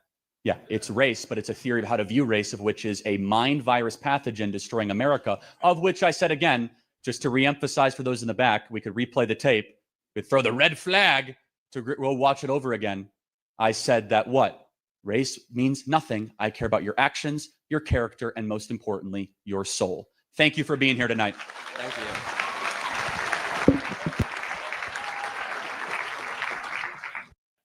My question to you is, do you believe that there's a direct link between Christianity and conservatism? So that's a good question. So let me answer it differently first. I get the question, Charlie, can I be a conservative without being a Christian? Of course you can. Yes. You're welcome aboard as long as you believe in the natural law, liberty, and freedom. You believe in our core tenets. But I do not believe you can have a cogent conservative worldview or philosophy without at least first theism, and definitely without some sort of biblical view. You can't. Because you're always going to be deriving it back to what standard, what moral worldview, what basis. Now, said differently, you could be an atheist. You're an atheist here tonight. God bless you. Glad you're here. And no, seriously, I mean that. And you could believe everything that I believe politically.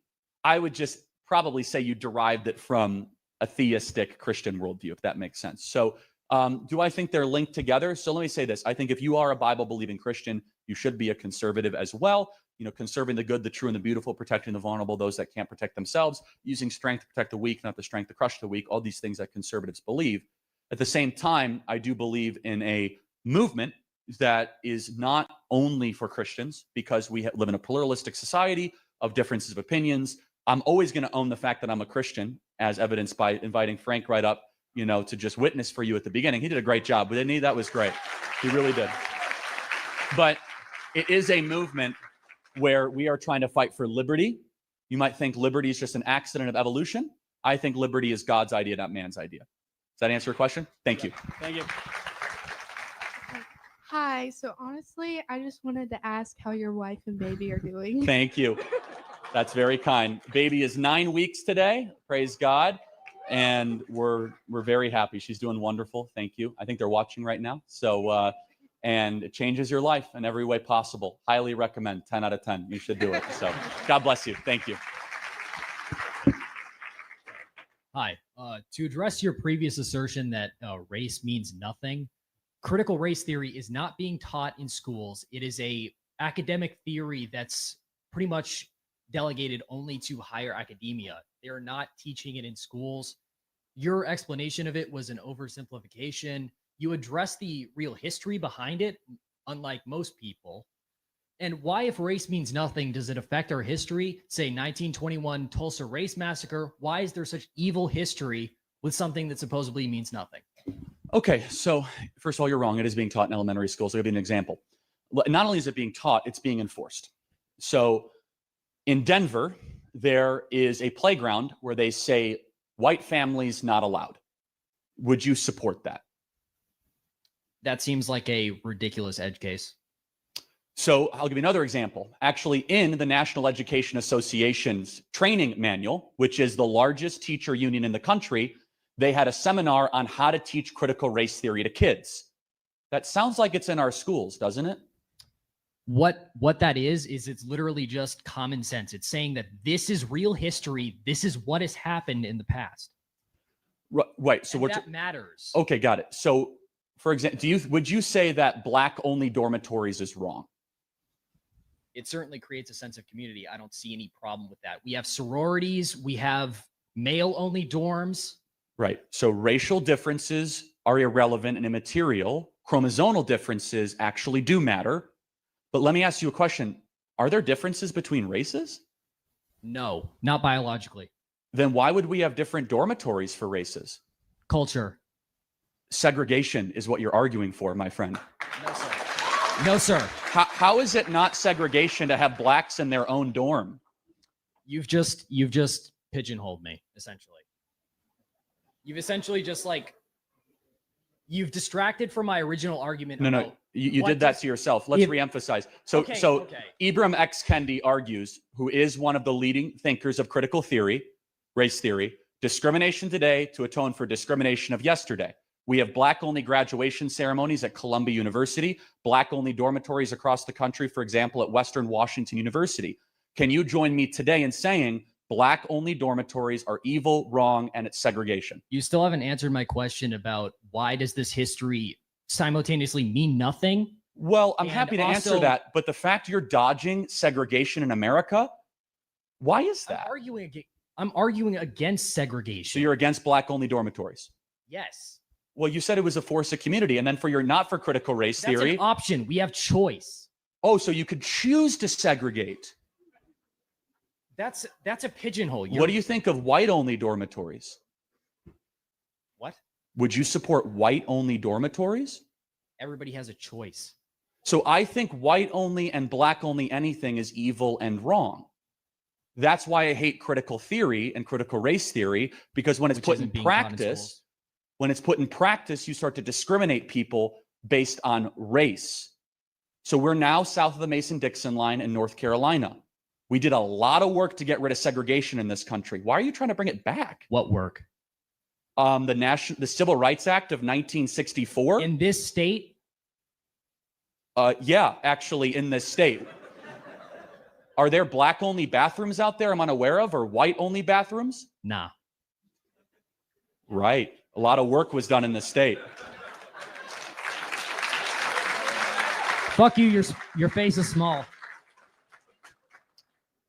Well, thanks for being here. They always go to insults when they lose the argument. God bless you, my friend. All right, next one.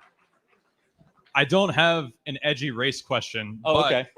But my question is, when 63% of Americans are living paycheck to paycheck, not even able to afford a home, car, or even basic necessities, when wages have only increased 15% since 1965, while the cost of a home has increased 118%, how does free market neoliberal capitalism address these issues when free market capitalism breeds these very issues? So I probably agree with part of that. I would reject the neoliberal because I'm not a neoliberal. I believe the economy is neoliberal. You're not neoliberal. Well, no, actually, the economy is partially neoliberal. So you How agree? is it not neoliberal? Part of our trade policies have recently not we're been globalist. We are globalized. We embrace globalization. That is neoliberal. You're getting way ahead of yourself, dude. Like you're at like a 10. You got to slow down to like a 6. Okay, I'm all here. right? I talk. I'm listening. Okay, good. All right. So how would free market capitalism fix part of this?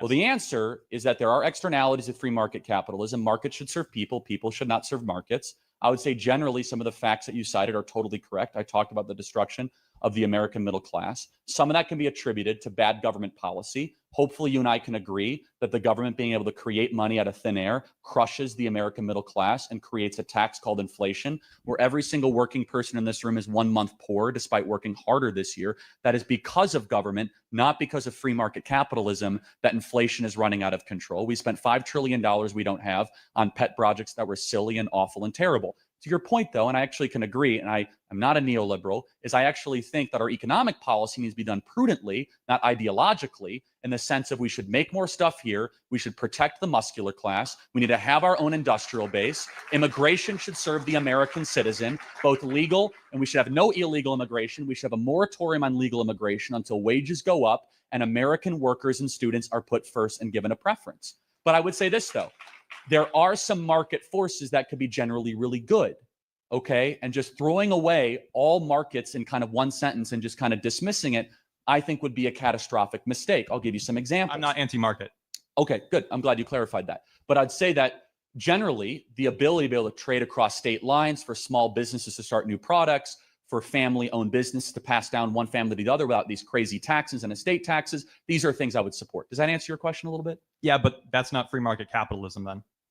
Okay, well, it depends how you define it, right? So do you mean laissez-faire, no government interference? Well, no, it doesn't have to be laissez-faire. It's just that's not free market if you're only restricting jobs to America. It's not free market. Okay, well, actually it is, because Adam Smith, the author of Wealth of Nations, was a protectionist. Abraham Lincoln was a protectionist. Okay. So the original free market thinkers of the 1700s and 1800s, including Alexander Hamilton, they were free markets, but they were also nationalists. They wanted their country to be able to thrive and succeed because markets should serve people in the country. People in the country should not serve markets. That's my position economically. Markets are a general good for society. We should only intervene prudently when we see externalities that start to harm people or wages go down or there are results that we don't like in that regard. Thank you for your question, and thanks for being here tonight.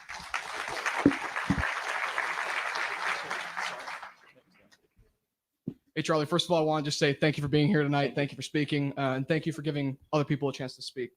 The question I wanted to ask was actually on something you said earlier, how you said the question of hierarchy is not necessarily that to get rid of elites, but to just have better elites. Mm-hmm. The argument I would counter, and I just want to know your thoughts, is the way I see hierarchy is you can have terrible people at the top, theoretically, people that are working in their own best interest, people that are corrupt, and yes, that will affect the people at the bottom. But the way I've always seen hierarchy, especially in America and some of the stuff I see today, kind of goes back to what he said with lower wages. I'm sorry, I'm rambling.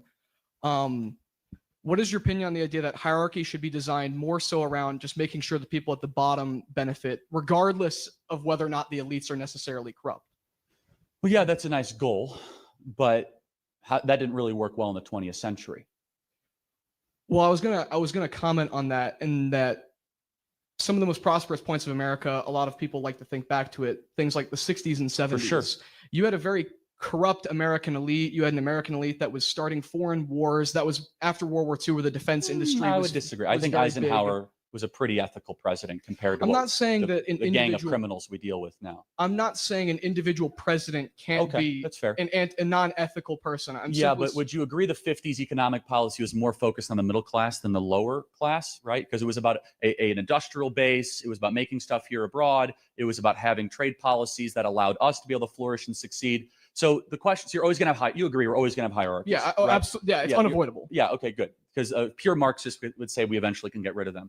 I think that's woefully utopian. Yeah. But the question is then, when you design a system, who should it serve? Aristotle would argue the middle class is everything. I totally agree, right? It's the people that don't commit crimes, they pay their taxes, right? They're not going to get fabulously wealthy in their lifetime, but they should be able to have a commitment to retirement, see their life improve. Their kids should be able to get well educated and live a nice and normal life. And the society should be stabilized around that, right? When that middle class disappears and you get a permanent government addicted class, too much on the bottom, or you get too much of an oligarchy on top, then I think the entire system starts to shatter. So I think we're saying the same things in some ways, but my argument is that you're always going to have hierarchies. And I would love to be able to see leaders in the top of the hierarchy, the billionaire class, if you will, pander less to the needs, wants, and interests of some esoteric climate change propaganda from the World Economic Forum, and instead say, hey, I have a lot of money. How am I going to use that money to benefit people's freedom and liberty and middle class potential, not trying to turn off our energy supremacy or superiority, which is the dumbest thing and actually hurts middle income Americans and make your energy bills even more expensive, if that makes sense. So I guess you would probably agree then that kind of the difference between the 50s and now is that the middle class has kind of been ground down on the totem pole, intentionally, where I think. Okay. Yeah. So then, and, yeah. And I think it's a variety of things. I think public policy, I think Wall Street's taken over our government, but also I will say this, I don't agree with libertarians on a lot of stuff, but they are totally right on monetary policy. Our monetary policy has been a robbery campaign of the American middle class, of destroying the American dollar, of depleting our purchasing power since the 1950s. So, for example, in the 1950s, your dollar just went further than it does now. It did. And that destroys middle income earners and is a rigged game against working people. Got to get to the next question. Thank you. Appreciate it. Thank you. What's up? So my question is, given that 97% of scientists agree that man-made climate change exists and that it will cause negative impacts in our lifetime, from more severe storms to droughts, how do you as a conservative deal with that fact, and what do you want to do to address it? Sure. I'm really curious about the 3%, aren't you? Yeah, I guess I don't know, 3% of people think that if they can fly, but they can't, you know? But it's 3% of scientists. Why do they think it's not anthropogenic? I don't think about the 3%. I think about the 97%. Is science a just like how democracy? we think about, 97% of people who are struggling day to day. We don't think about the 1%. Well, hold on. That's not the way science works. Do we take an up or down vote on Newtonian physics? Who thinks force equals mass times acceleration? It's irrelevant because we can prove it. Yeah, but there's still 2% of scientists that are probably nuts who don't agree with that, right? No. No? I mean, if we polled them, we can always find a nut. Why do we have to? You think go by the 2% of American physicists would say that force does not equal mass times acceleration, or would reject Newtonian physics or the second law of thermodynamics? 2 or 3% of people think that they can fly. They're but they're not scientists. insane. And I don't think 2 or 3% of people think they can fly. I don't think that's exactly right. The point is this: science is not a democracy, is it?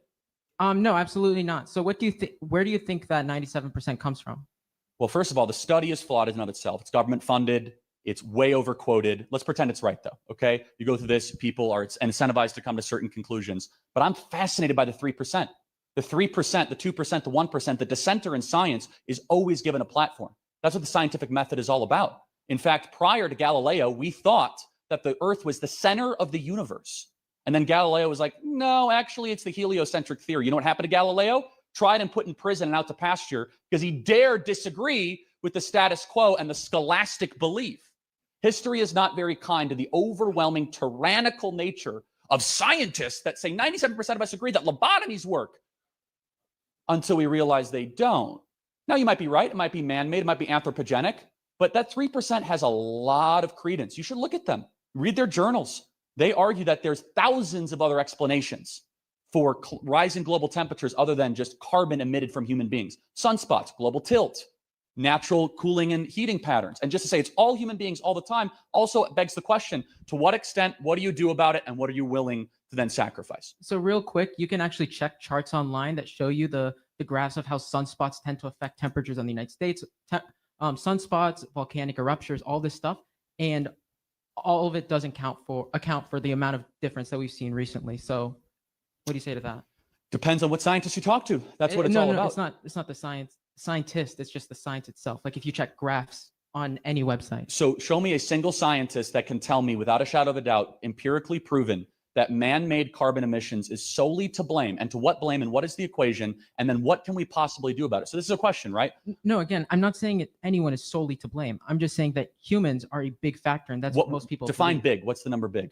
I couldn't give you that exact number. Well, then maybe we shouldn't shut down the entire economy and change our energy sector over a number we can't define. Or maybe I'm just a college. Right? I mean, we're talking about But Europe. I'm just saying maybe I'm just a college student who doesn't have that number. No, with that's them. fine. But now we're talking about shutting down Europe and having an entire green energy obsession, making. I'm not saying that. No. But you are saying is when you start engaging in green energy fantasy or climate change fanaticism, let me call it that, you're going to have serious ramifications.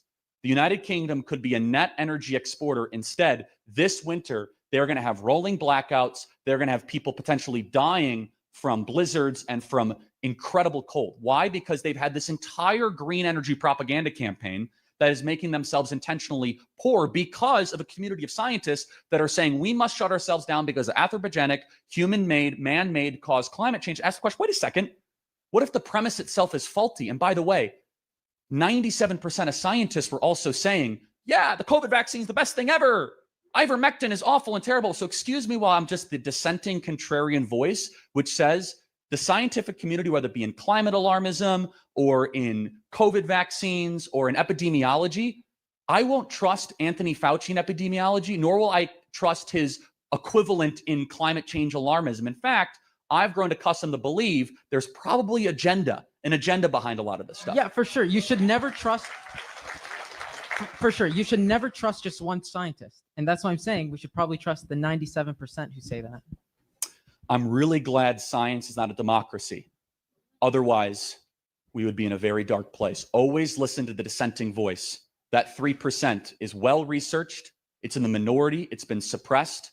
And that 97% figure has been used now to really restrict Western energy dominance. It's making us poor and making the elite stronger because of it. Thank you for being here tonight. Appreciate it. Thanks.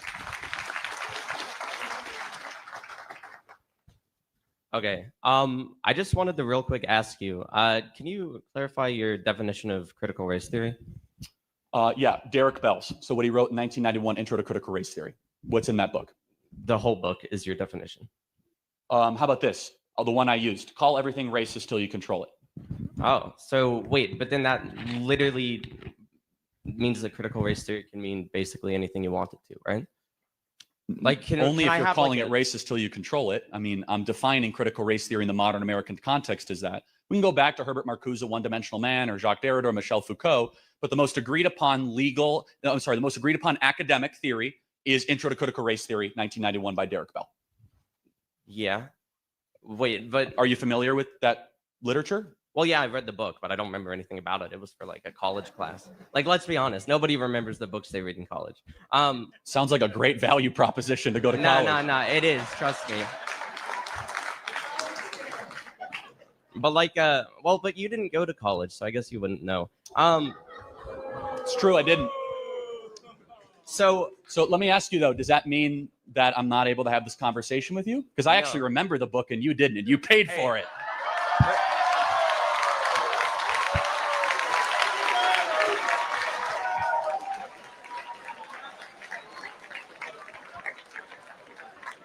So first of all, I didn't pay for it.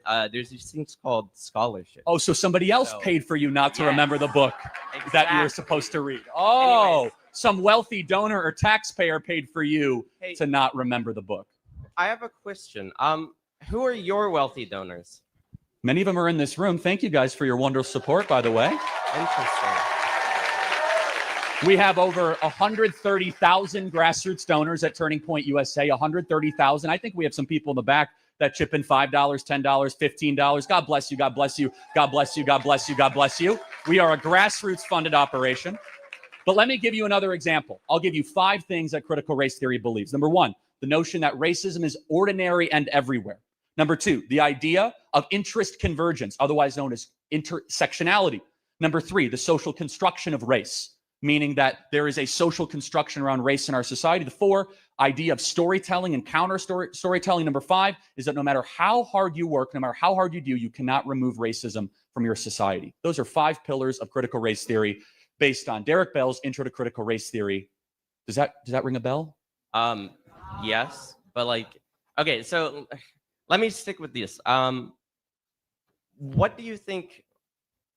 Oh fuck. We'll edit that out. My don't worry. Oh, my bad. Wait, am I not allowed to? It's not encouraged. Oh, okay, sorry. What was the third point? My mind is dying. The social construction of race? The social construction of race. Do you not think that race is at least partially socially constructed? Depends how you define it. So, like, what defines where one race ends and where one race begins? Depends who you're asking. I think race is completely and totally irrelevant. Do you think race is relevant? No. Okay, then why are we talking about race all the time? And why are we talking about critical race theory? Well, you brought it up at first when you were doing your speech. Right, So, remember I said it was a lie from the pit of hell that we should repudiate and stop talking about all the time? You're on scholarship? Sorry, what? Nothing. Sorry, go ahead.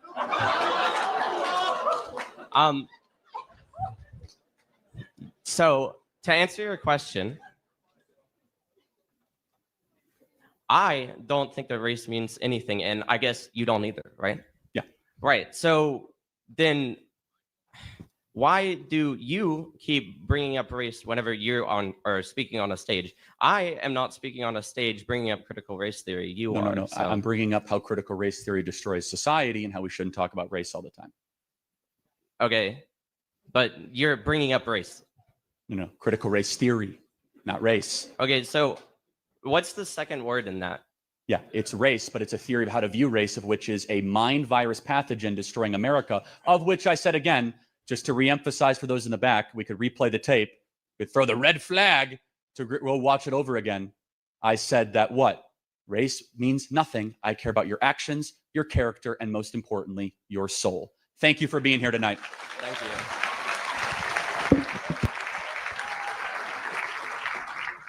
So I'm not really asking much of a question, but I'm looking for advice. I want to run for Congress in a few years when I become of age. And I'm just wondering if you have any pointers or direction you can help guide me. You should run. We need more young people to run. We have Turning Point Action, which is not represented here tonight, which is our political arm that would love to help you and train you and pour into you. It's an amazing organization that's doing such awesome things. Knock on more doors than your opponent, have a message that resonates to voters, respect your elders, and talk to people that have been in politics for a while and listen to them. I don't like when young people run for office and they don't listen to people that have been around for a while. They've really cut their teeth. They've been through a lot. It's something that I had to learn the hard way early on and really be like, okay, what did you learn through this? What happened in this cycle and all that? They have a lot of wisdom to pass down. And I think you're going to be very welcomed and well received as a younger candidate. I mean that. Thank you. God bless you. Thank you. God bless you. Hey, Charlie. My name is Dylan. I'm actually the president of the chapter at University of South Carolina.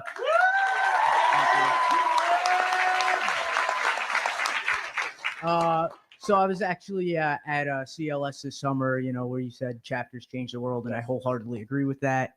I was just asking you, so we had our fall semester come by. It's October now, and we had a big crop of freshmen come in the beginning, but little by little, you know, some peter out and some stop showing up. So how would you sustain, what would be your advice on sustaining membership? Yeah, just have events, be publicly out there. Always trying to invite dialogue and discussion. And look, our Turning Point USA chapter deserves a lot of credit for what they've done here tonight. And you guys do such a great job. I was just there a year and a half ago, 2 years ago, 3 years ago. I can't remember. Everything is a blur post 2020. It all just kind of comes as a blur. But you got to stay engaged. You got to make it interesting. And then, you know, try to invite as many speakers as you can to campus. And then everyone loves a good debate. Yeah. When you're looking for something to do, try to have a debate. Dialogue, disagreement is always the best thing you could do. and we'd love to have you back. Hey, I'll put it on the list. I went to Clemson last year, so I got to Yeah. atone for that, right? Yes, I know you're shocked. Hey. I won't do that again anytime We're soon. gonna I love beat Clemson. them. Great We're gonna people. beat them this year. We are. Mark my words.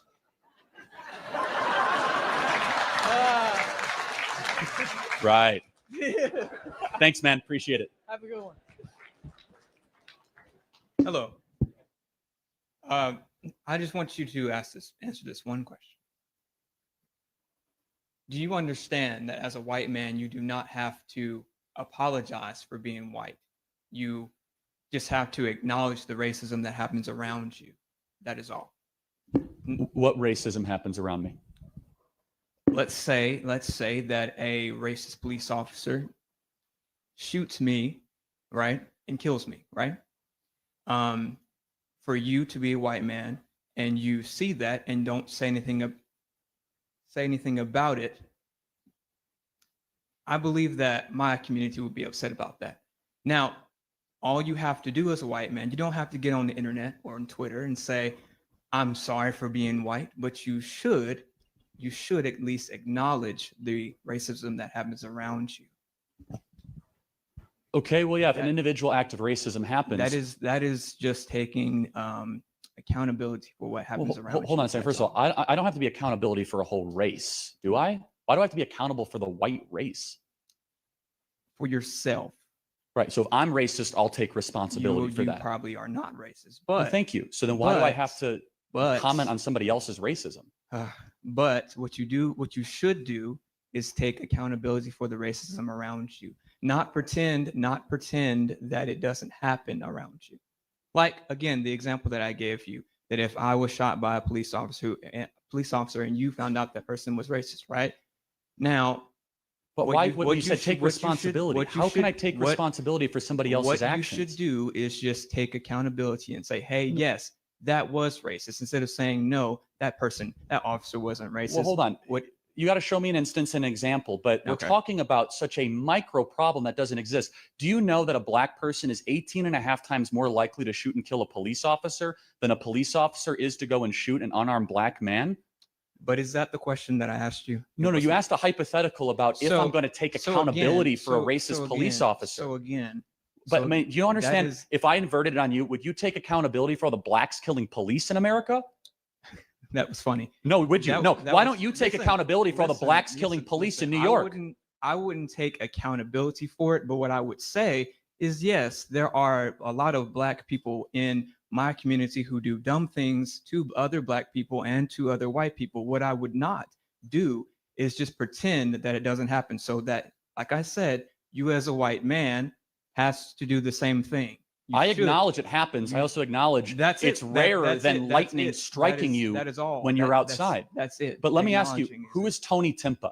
That's all I wanted you to do. Thank you. I acknowledge it's rare, and I'm not going to have to take responsibility for an entire race at all. It's wrong and it's terrible. I wish we could have continued the conversation. Hello, how are you? Okay, sorry. I would like to say thank you for coming to UNC Charlotte. I do have a question about you about cannabis. You probably don't get many questions about cannabis. So I would like to ask you about your stance on cannabis and then follow up with a following question. Probably in the past overly policed, but should not be legalized. Should not be legalized. And is it what is the reasons why you don't believe, or you believe it should stay illegal? Yeah, now we have an overwhelming amount of data to show when it's legalized, states get more dangerous, it gets messier, more homelessness, more vagrancy, more overdoses, more kids going on drugs, more heroin overdoses. It is a gateway drug, regardless what people say. It's laced with chemicals, with fentanyl, with hallucinogenics. Colorado went from the 10th in carjackings to first in carjackings, fourth in arson to the first in arson, third in rape to the second in rape. I mean, I could go through every statistic. Every state that has legalized weed has seen more crime, more vagrancy, more dropouts, more kids on the social outcast of society. Would you say that when you legalize marijuana, you can see the lab tests, you can see all the toxic chemicals inside of the cannabis plant, you can see how much THC is in there, how much CBD, what terpenes, if it has limonene, pinene, myrcene, there's a lot of cannabinoids inside. Sounds terrible. No. It's actually good. It's actually quite unique because there are different strains with different types of benefits. Some people take it recreationally. Some people take it for medical purposes.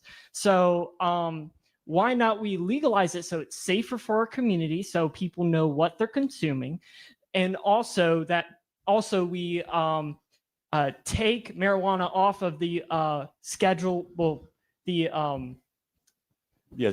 drug, yes. To make it federally legal so you can bank with it. But let me ask you this. So you say, why not? Can you give me an example of any state that has legalized weed and it's gotten safer? And it's gotten safer?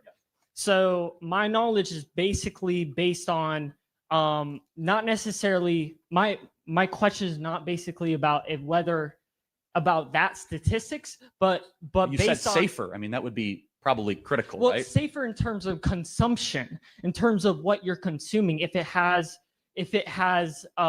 toxic chemicals, Yeah, but guess what? You know, people still buy illegal weed despite the fact there's weed dispensaries on the corner in Vegas and in Denver. You don't get rid of the illegal drug market. You only enhance them to go to harder drugs and things they can't get in the store itself.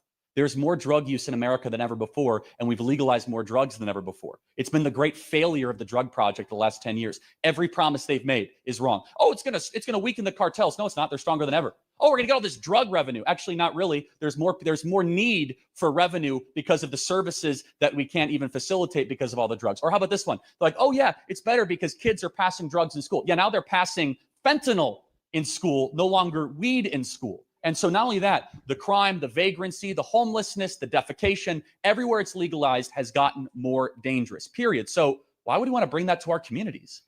So it's not so that's not what I'm asking. That's not what I was basically talking about here. What I'm talking about is basically the consumption of the safetiness of people who consume cannabis, and also there are many lots of good benefits too, in terms of there are a lot of good terpenes in terms of limonene, also pinene. Actually, yeah. Can I ask you, when was the last time you did weed, man? Huh? When was the last time you did weed? Well, I may not answer that question. Yeah, I think rather recently.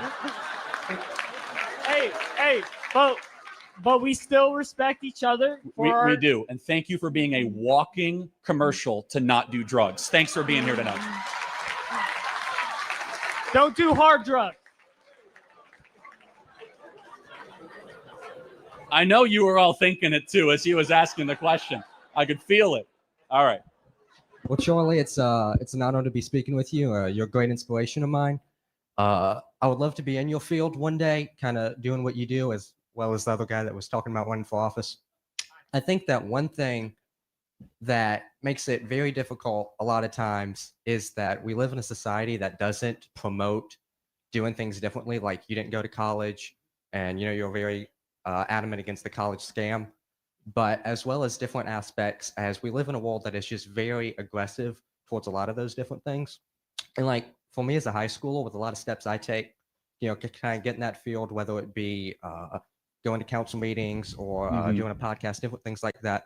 What would you say that, whether it be a piece of literature or maybe social networking cues to pick up on, that would really enhance, maybe not enhance, but help you kind of beat that system? Yeah, so look, you're talking about how to get into politics, basically, right? In some ways? Yes, socially. Here's the cool thing about politics. It's a meritocracy. You show up early, you stay late, you're going to get rewarded. And I know there's some people running for office here tonight. Glad you guys are here. They're always looking for volunteers. They're always looking for people to help them. They're looking for people to show up early on Saturday, to go knock on doors. Be eager and willing. Do not be above any job. So the kind of overgeneralized story of Turning Point USA doesn't mention that, in high school, I knocked on 100,000 doors for some candidates in Illinois. You got to cut your teeth doing that, right? You got to knock on doors. You got to make phone calls. You got to get in the grassroots. In politics, the cool thing is no one cares you went to school. No one cares your degrees. No one cares about that stuff. They care about how much work you've put in. That's the best advice I could give you. You will move up so quickly in politics if you get in early, stay late, and don't complain. Those three things. Get in early, stay late, and don't complain. That's the best piece of advice I have for you. Thank you.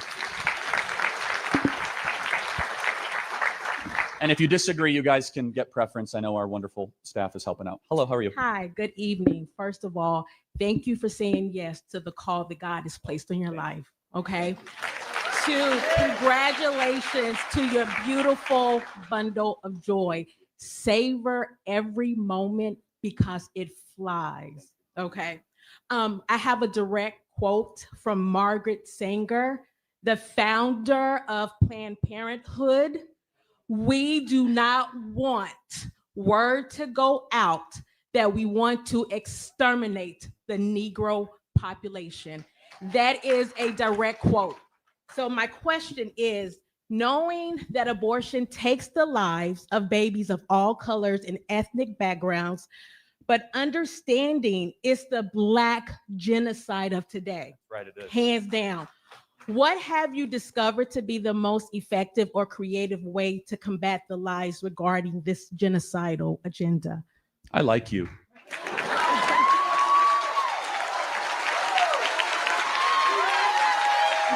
She's great. It is Black genocide. And thank you for saying that out loud. I say that and the media loses their mind.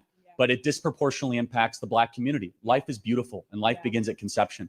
And we are seeing disproportionate amount of abortion clinics, Planned Parenthood clinics, and the founder was a eugenicist, period. The founder of Planned Parenthood was a eugenicist. Now, are the current leaders of it eugenicists? We don't know, but if you were trying to exterminate the Black population, how would you do things any differently than what Planned Parenthood is doing right now? So how do we go back against it? We got to play offense. We got to explain the pro-life issue. We got to talk about why life is beautiful. And honestly, we also got to step up, those of us that are Christians and conservatives, with the resources, the charities, the services to make sure that we get rid of the myth of unwanted children. There is not an unwanted child in America. We just need to make sure people that are in crisis, that are pregnant, are able to find adoption services, find the services necessary. That's the way I lead on it. But honestly, I yield back to Malcolm X, who number one did call it a black genocide. And I don't agree with Malcolm X on everything, but you know what else? You know who he blamed? The white liberal. And he was right. This is a tyranny of the white liberal going after the Black community. Let me just kind of ask you a question in closing here. What is your message to white liberals out there that are trying to push this in the Black community? I'm sorry. That if you don't do the research and if you don't understand, then shut up. Do the research. No, I'm serious. Do the work. Do the work. Understand why that over, I think it's 88% of Planned Parenthoods are strategically placed in Black and minority neighborhoods. Why? Let's reverse engineer. Why is it like in the state of New York, there are more Black babies being murdered in the womb than are alive? So the words of Margaret Sanger has turned out to be prophetic. And also the abortion agenda is a multi-billion-dollar industry. There is money in dead baby parts. You can find it. It was found in food, cosmetics, everywhere. So this is the facts. This is the truth. Give it up for her. That's great. Give it up for her.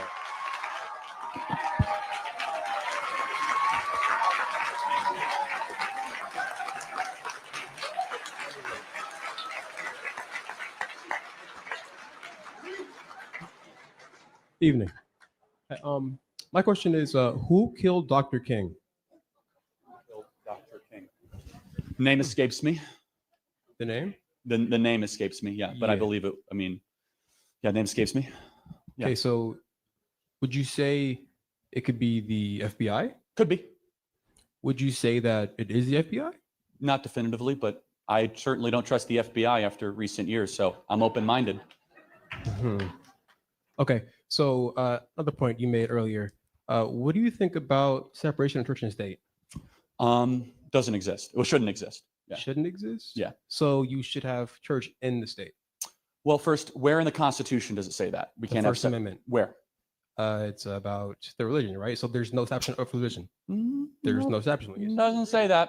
Yes, it It does. says Congress shall make no law establishing religion Yeah. or prohibiting the exercise thereof. Where does it say church and state? Religion. Well, hold on. It says that Congress shall make no official religion or prohibiting the exercise thereof. Where does it say that the church can't get involved in the state? It could be involved, but it can't be the religion established. Hold on. We're talking about two different things then, Yeah, right? no, see, like, because what you're saying is that, oh, you can be a Christian and be in the government. And that's true. That's how it works right now. You can be a Christian and be in the government, right? But you cannot establish Christianity as the basis of. Well, no, that's not what I'm arguing. I'm arguing that Christians should be in the government and the church should be actively involved. Where do we get that phrase separation of church and state from? The First Amendment. No, we don't. No, it's Thomas Jefferson writing to the Danbury Baptist Convention in Massachusetts, assuring them that the church would not come after the state. So let me ask you a question. Let's pretend that church and state is the law of the land, right? That the Warren Court and the Burger Court argued in the 1950s and 1960s. Then why on earth did we put up with the government going around and shutting down churches during the pandemic? I thought we need separation of church and state. Why is it that the government can go and shut down churches? Okay, so aren't they supposed to be separate? I actually played for a church. I played drum set, right? So I would go to church, and they're not shutting down churches because of COVID. They're saying that, oh, it's unsafe to be in public. But they shouldn't have the right to do it because I thought they're supposed to be separate, right? I mean, for general safety. I mean, if you want people like dying, then. Oh, so you could shut them down for safety. So it's not separate. It's like we can come in for whatever reason we deem necessary to restrict your religion. It's not restricting. You can practice from on camera. We played like through live streaming, like online. Yeah. This So is being watching live streamed church right on a now, live right? stream is like watching a fireplace on TV. You could see everything with no warmth. Okay, but if God is real all the time and you can't go to church because of a disease going around, What does it say in the Bible about do not forsake the gathering of believers, where two or more are gathered in my name? Okay, so what does it say about conception? When What? does it begin?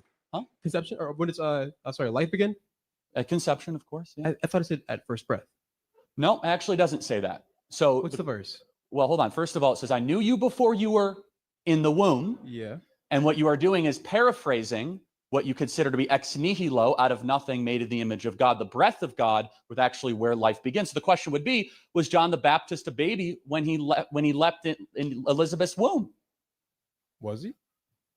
Are you a Christian? Me? Yeah. Am I? You play drums at a church, so I hope you're a Christian. Used to. But you're missing the point. That's what it sounds like. No, I'm actually not missing I mean, the I point. asked you the verse that says that it begins at conception. Right. So I knew you before you were in the womb is one of many verses of which it reinforces that you should protect life in the womb. But what you're doing is interpreting, right? So I want you to tell me where No, it says I'm that life reading. begins at. How are you reading? There's no book. There's no book. I've memorized scripture. You should try it. So you're reading it in your brain right now? Well, no. In Jeremiah, it says very clearly, I knew you before you were in the womb. Yeah. So when it says in the Bible that conception begins at first breath. No, it doesn't say that. It doesn't. What does it say? You're misquoting it very clearly. Psalm 139, 13 through 16. For you formed my inward parts, it says. You wove me in my mother's womb, it says. I will give thanks to you, for I'm fearfully and wonderfully made. Wonderful are your works, and my soul knows it very well. Fearfully, wonderfully made, and my inward works. That sounds like a baby in the womb, doesn't it? Yeah, well, a fetus in the womb. A fetus in the womb? Yeah. What species is that fetus? A fetus? Species. What species is that fetus? Human. So it would be a human life?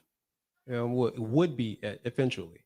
Oh, but when does it become a human life then? When it's born, when it breathes. Oh, really? So that a 26-week-old preemie baby that is saved because of a cesarean section isn't a baby until it comes out of the womb? I mean, if it's born, it's born. So you believe that we should be able to terminate a pregnancy up until the moment of birth? Did I say that? I'm asking. No. Okay, so then what restriction on abortion would you give? Well, if the woman who's giving birth is going to die, which never happens. Which never happens. That's right. So that's right. It is a 10-year-old in mythology Ohio, that women will a die if they have a mythology baby. That's that right. they You could talk to entire communities of happens all the OBs. time. You know why? Because if cesarean option is entertained, then you could save both the mother and the baby. Instead, the abortion industry lies to the mother and they say that you must terminate the baby to save the mother's life. So you what could talk to about hundreds of Christian OBs and non-Christian OBs, and they will tell you that is a mythology of the abortion industry. No, that's funny. No, it's actually the not way, funny. No. I'm saying the way you represent facts, like willingly and knowingly. I'm sorry. The way you knowingly represent facts. You say, oh, okay, abortion. Oh, it's terrible because you can't possibly save the baby and you can't possibly save the mother at the same time. No, it happens. The 10-year-old in Ohio, right? Yes, a cesarean section could have saved the baby's life and the mother's life. Do you know what a cesarean section is? Do you? Yes, my wife had one. Okay, I'm confused. I'm saying when they baby, right? So do you know what a cesarean section is or no? I honestly don't know.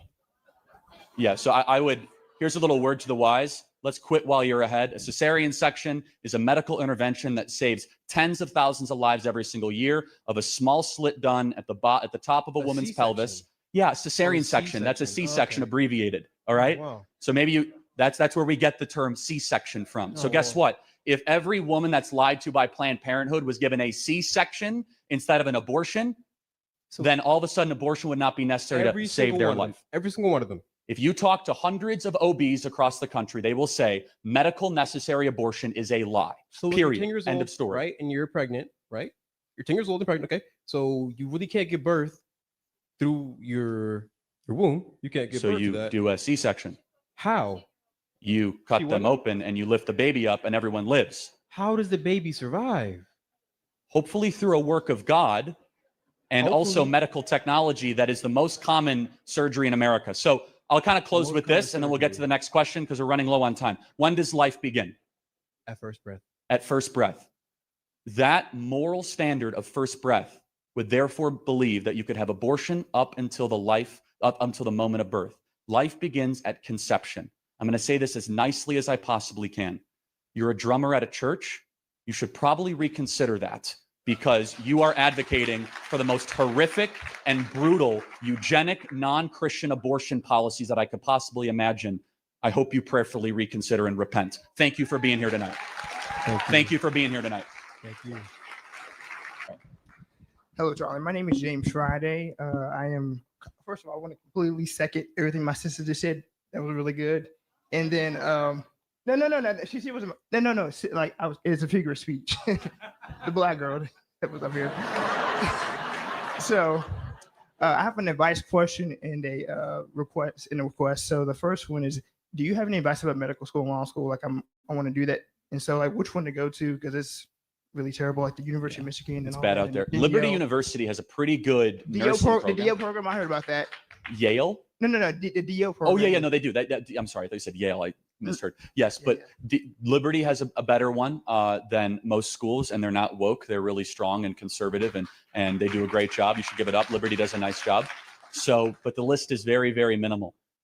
Even Baylor has gone totally off the rails, unfortunately. Because it's alphabetical order. That was the first one I had for law. So. But Baylor's not the worst. Just if you want to go to medical school, don't go to Michigan. I mean, I love our Michigan fans out there. They're great people, but they've gone so off the rails woke, unfortunately. Here's the big thing. Get involved with your Turning Point group. Get a good church community. Get through it as quickly as possible. I think you're going to make a great lawyer or doctor, whatever you end up doing. Both. Good for you, man. Yeah. That's awesome. And then You got an ask really quick. We got to keep going. Yeah. We'll take a couple more, but yeah. Can I be on your show? Can I be on my show? Can I be on your show? Well, you already are because you're here right now. No, so. but like podcasts and all that. Possibly. Okay. We'll talk. All right. Thank you. All right. Couple more. I'm a student here at UNC Charlotte, and I just had a question. You have claimed to support free speech and right to assembly. Then why was Brandy Love kicked out of a Turning Point USA event in Tampa, Florida in July of 2021? Right. So Brandy Love is a pornography actress, and we have minors at our event, and I will defend to anybody in any venue or forum not allowing people that spread or participate in pornography to be commingling or socializing around minors. Well,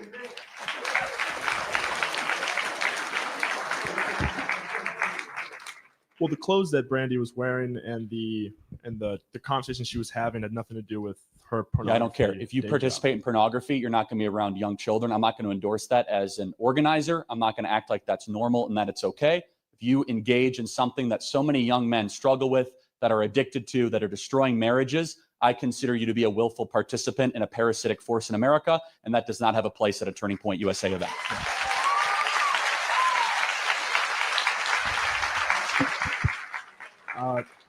I disagree, but thank you so much for your time. Thank you so much for coming on campus. Appreciate it. All right, the last question. Good. I'll try to keep it spicy for y'all. What's up, Charles, man? You're on record for stating, and I quote, "This is the gayest generation of America."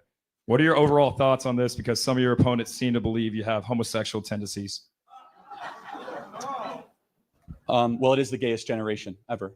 Every fact shows that More young people are gay than any other generation. So is there something you'd like to tell me, or do you want to just read off a phone and parrot Oh somebody no, else's I mean, criticism? I wrote down that question obviously because it was a quote. So I mean, I didn't want to mess it up and then you come for me or anything like that. So like I said, man, what are your overall thoughts on that? My thoughts? Yeah. Yeah, I think my record of my marriage speaks for itself. But is there something you want to tell us about your own? I mean, you don't gotta accuse me of being gay. Just because you're married don't mean that you're not homosexual yourself. Well, you came up here asking about the gayest generation. I got some questions about you, man. And I mean, the yeah, way man. you're I mean, dressed you're coming to my campus that I represent, calling us, one of the gayest generations. Well, it is in America. One out of 5 young people are I'm- lesbian, gay, or trans. And It even is- though I don't, it's the gayest generation ever. Congrats, man. Congrats? No, it's not I a mean- good thing, actually. Okay. All right. Well, I mean, my point is, you're coming to our campus, obviously saying that. And, No, I didn't say it. You repeated no, it, but I'm you did. happy No, to you defend did. it. You did say it. You did quote it. No, not early in my speech, but I'm happy to repeat Well, yeah, it. not in your speech. Yeah, Obviously, it is the gayest generation in American history. That's a fact. Do you disagree with that? No, I don't disagree with that because I feel like we've been Then able what's the question here? My question was just, what are your overall thoughts on the quote? And, my thought, I defend the quote. Okay, cool. Appreciate your time, man. Yeah. Yeah. Thanks, man. Internet's going to love that one. Yeah. You'll be real famous in about 20. Given that you believe human beings are exacerbating climate change, shouldn't you agree that we ought to transition away from fossil fuels? Well, no, I don't agree with that. My contention is I don't know. I do believe global temperatures are rising. I'm not willing to say definitively it's anthropogenic, meaning it's human activity. But if you connect the two, I asked the question I asked earlier, how much? Are there any other contributing factors to rising global temperatures other than human activity? If so, what are they, and to what degree do they factor into rising global temperatures? But sure, you want to follow up on that? Yeah, I was wondering, how can you not know whether climate change is happening when a recent survey of 88,125 climate-related studies done by Institute of Physics cites that more than 99.9% of peer-reviewed scientific papers agree that climate change is caused by human activities? How much? So how much of the global temperature rising is because of human activity? No. What percentage? Is it 70%, 80%, 85%, 5%, 1%? Because that's not what the study said. They're saying that human activity is contributing to part of the increase. What part? They don't know. That's debated. Can I answer that? Sure.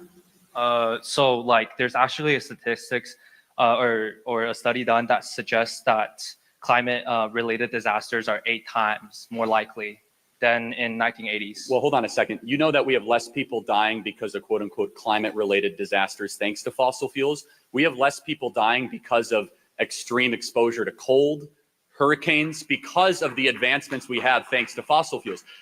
This idea, it's very interesting in modern society. We take for granted the idea of having widespread shelter, heating, or air conditioning in extreme climates thanks to hydrocarbons, we take for granted. That used to be a leading cause of death of human beings up until 1850s. Now, if I posit your contention, climate-related catastrophes, even though, according to peer-reviewed studies, that climate-related catastrophe death is actually at all-time low. The question is then for you, which is, what would you get rid of, when, and what would the cost of that be? That is the question, so please answer that. Well, I was just wondering, you didn't really answer my question, but I was, obviously I can't give you exact percentage of numbers, but I do think that we ought to transition away from fossil fuel, right?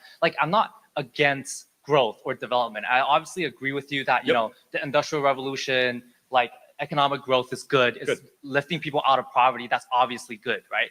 But in developed countries today, where we have the ability to not damage our economy, but also benefit the environment, shouldn't we do that? Okay, so give me an example. What specifically would you ban? You're king for a day. What would you ban? Would you ban liquid natural gas? Would you ban nuclear?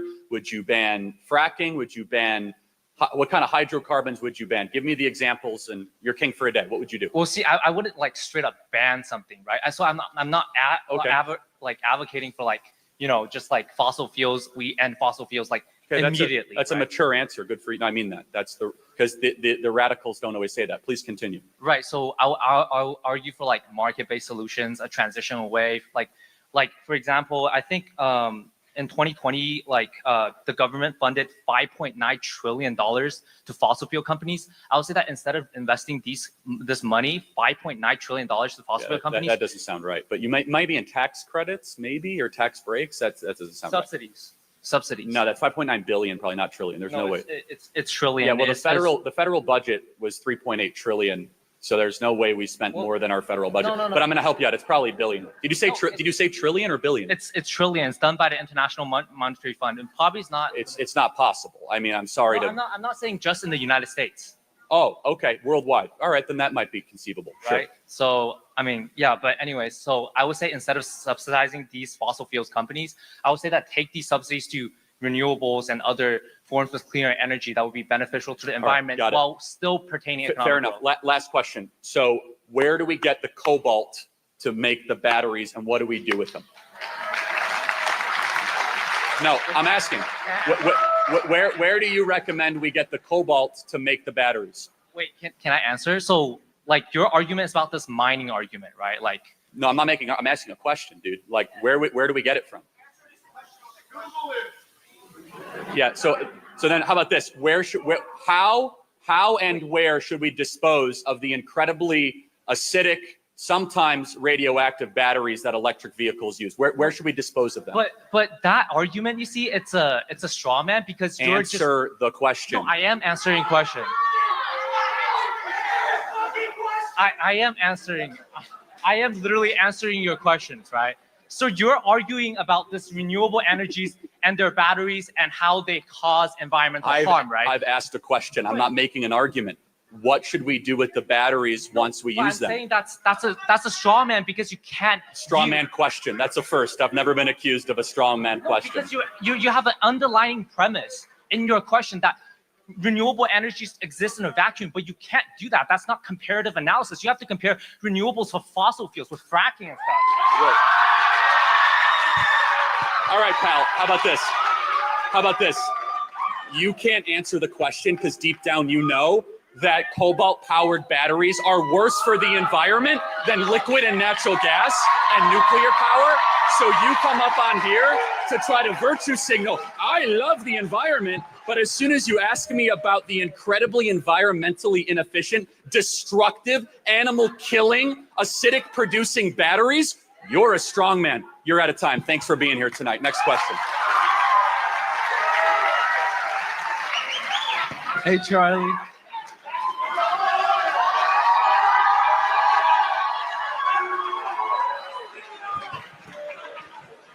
Hey, Charlie. How you doing?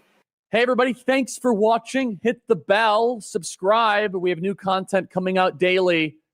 Make sure you subscribe. God bless you guys. I just kind of wanted to come here to gain some perspective, but I am a disagreeer. So seeing that we talked about the housing market and we talked about, the price of college, right, going skyrocket in America. If we look to our European neighbors, we're seeing them do a lot better in this sector. And that's because of centralized policies that America hasn't even started on yet. And yet you want like a free market kind of like solution. So how are we failing and how is Europe succeeding? Well, yeah, I don't accept the premise, but I appreciate I don't think Europe's succeeding. But let me ask you a question. Do you think that there's too many people going to college in America? I do not. Okay. So what's the national college graduation rate? Ballpark. What do you think it is? What people going in, to how many people graduate, get a diploma? Again, I'm not too familiar with the amount. That's okay. That's fine. 59%. So 41% of people that go to college don't graduate. By a show of hands, how many know people that dropped out of college? Raise your hand. Every single hand goes up. Right. So we have way too many people going to college in America. So my first belief is that we have to decline college enrollment dramatically in this country. I'd say, well, Charlie, what are you going to do? Well, I will agree with you on one thing. It's where the Germans get right. It's that we need more welders and plumbers, electricians, police officers, entrepreneurs, and people that work with their hands. And a lot less people that are kind of in the cloud studying postmodernism, right? So I think college is a racket, largely. I think it's a scam. I think that young people are told to take classes that have no relevancy to their own degree. So let me ask you, have you taken classes that just you think are kind of a waste of time, or do you think it's all just been phenomenally meaningful? I feel like it's a step in like the right career, right? You get the right amount of like technical skills as also the right amount of soft skills necessary for the, career that you're going into. And I feel like saying that people shouldn't be enrolling in college is actively saying that some people just don't deserve to go to college. And No, I don't it's feel not like that's saying the that case. at all. I mean, I think college makes you poorer, makes you less happy, and less likely to flourish. Let me ask a question. Show of hands in the room. We'll use the democracy thing, right? How many of you have felt that you took a class that was a total waste of time, waste of money, and all that? Okay. I mean, so this is a scam, man. Like, if I was a financial regulator, I would. It's just like Bernie Madoff stuff, man. It's like every question I ask. Yep, I know people that dropped out. Yep, I took classes that don't have any relevance to your degree. And so the question is, what is the purpose of college, right? So if every college was like Hillsdale College, I'd probably agree with you. If you guys were studying Socrates, Plato, Aristotle, getting deep into the classics, rejecting postmodernism, understanding the beauty of the American founding, then so be it. But like, if we have to have these like extended discussions of like Jacques Derrida and Michel Foucault and black-only dormitories and what is critical theory, you guys are getting ripped off. And I believe firmly that, so what is the market response? First and foremost, get a mass, and this might be wishful thinking, get a massive portion of the population not to go to college, go into technical schools, learn to work with their hands, and value muscular labor again in our country, which muscular labor is insulted, talked down to, and I could prove it to you. Go to a suburban family, anyone, maybe in Cherry Creek or in Centennial or whatever. If you go to a regular suburban family, if you get a mom in private, she'll say, I just don't want my kid to work construction. Every suburban mom will say that. No matter what, I don't want my kid to sweat for a living. And okay, that has created a hyper-educated, very unwise generation that's super in debt and has pieces of paper and they mean absolutely nothing. Right? So it's a generation that has borrowed money they don't have to study things that don't matter, to find jobs that don't exist. So to answer your question, the whole thing's a racket, from how we get young people from high school to try to go to college and all this. We need to disrupt it completely, end federal subsidies, end state subsidies, make college support themselves on their own, make colleges go raise their own donor money for the, like, for example, if like feminist queer theory is super important to you, fine, go raise the money and support it on your own, right? Don't ask the taxpayer to underwrite that. And by the way, you look at Europe, just to finish the point, they're getting away from woke universities. France has actually decreed, Emmanuel Macron ran on this, he said that we need to try to reject American woke ideology that is seeping into French institutions. So to kind of use your own example, Europe's rejecting the very same thing that I believe has infected American higher education. Thank you for being here tonight. I appreciate it. Thoughtful question. Thank you.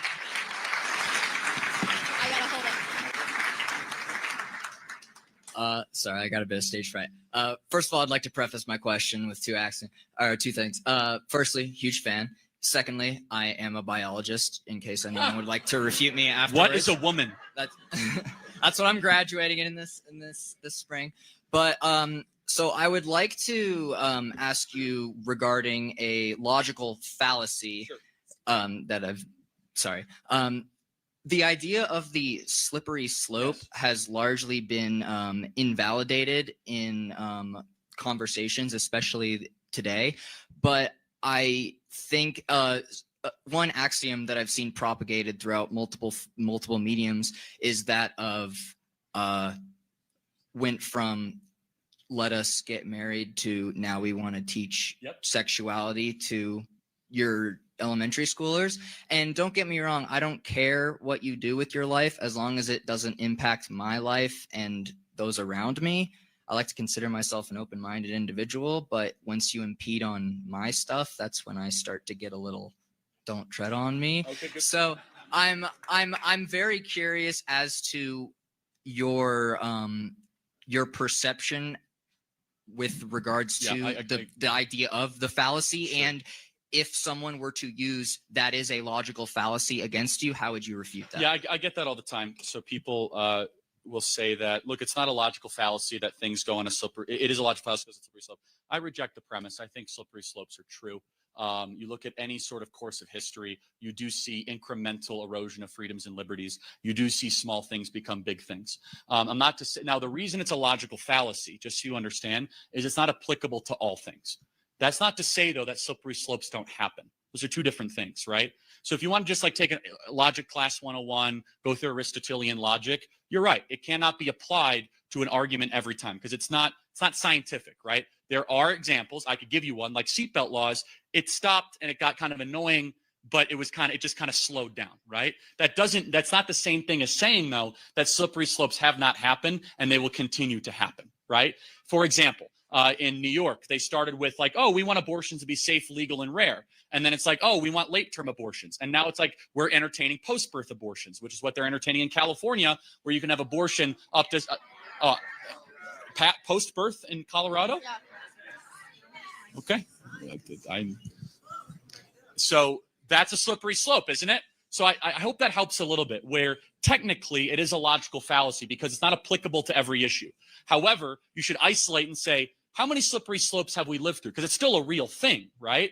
Where the erosion of liberty can start at one thing, or the erosion of decency or virtue or goodness, right? So a great example is, okay, we start with, same-sex marriage.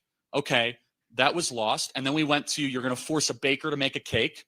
Okay, that was lost. And now it goes to, we want to teach 5-year-olds about very graphic sex education.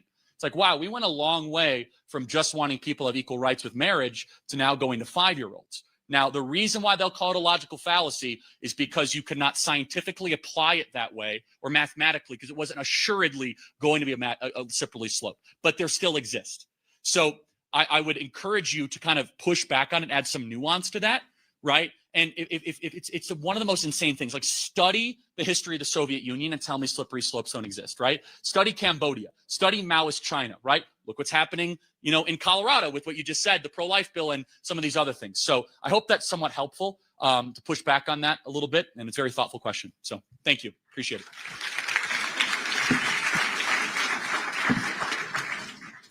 Hey, Charlie. I was told to keep it short, so I will. So you touched on LGBTQ rights a lot. You've talked about, trans bathrooms, you getting banned from Twitter, very, awful. But I'm wondering if I can get a straight answer, yes or no. Do you think the acceptance of queer people in society is a good thing? Well, define acceptance and define queer, because when I grew up, that was like a slander. So I don't know, that's like a thing now.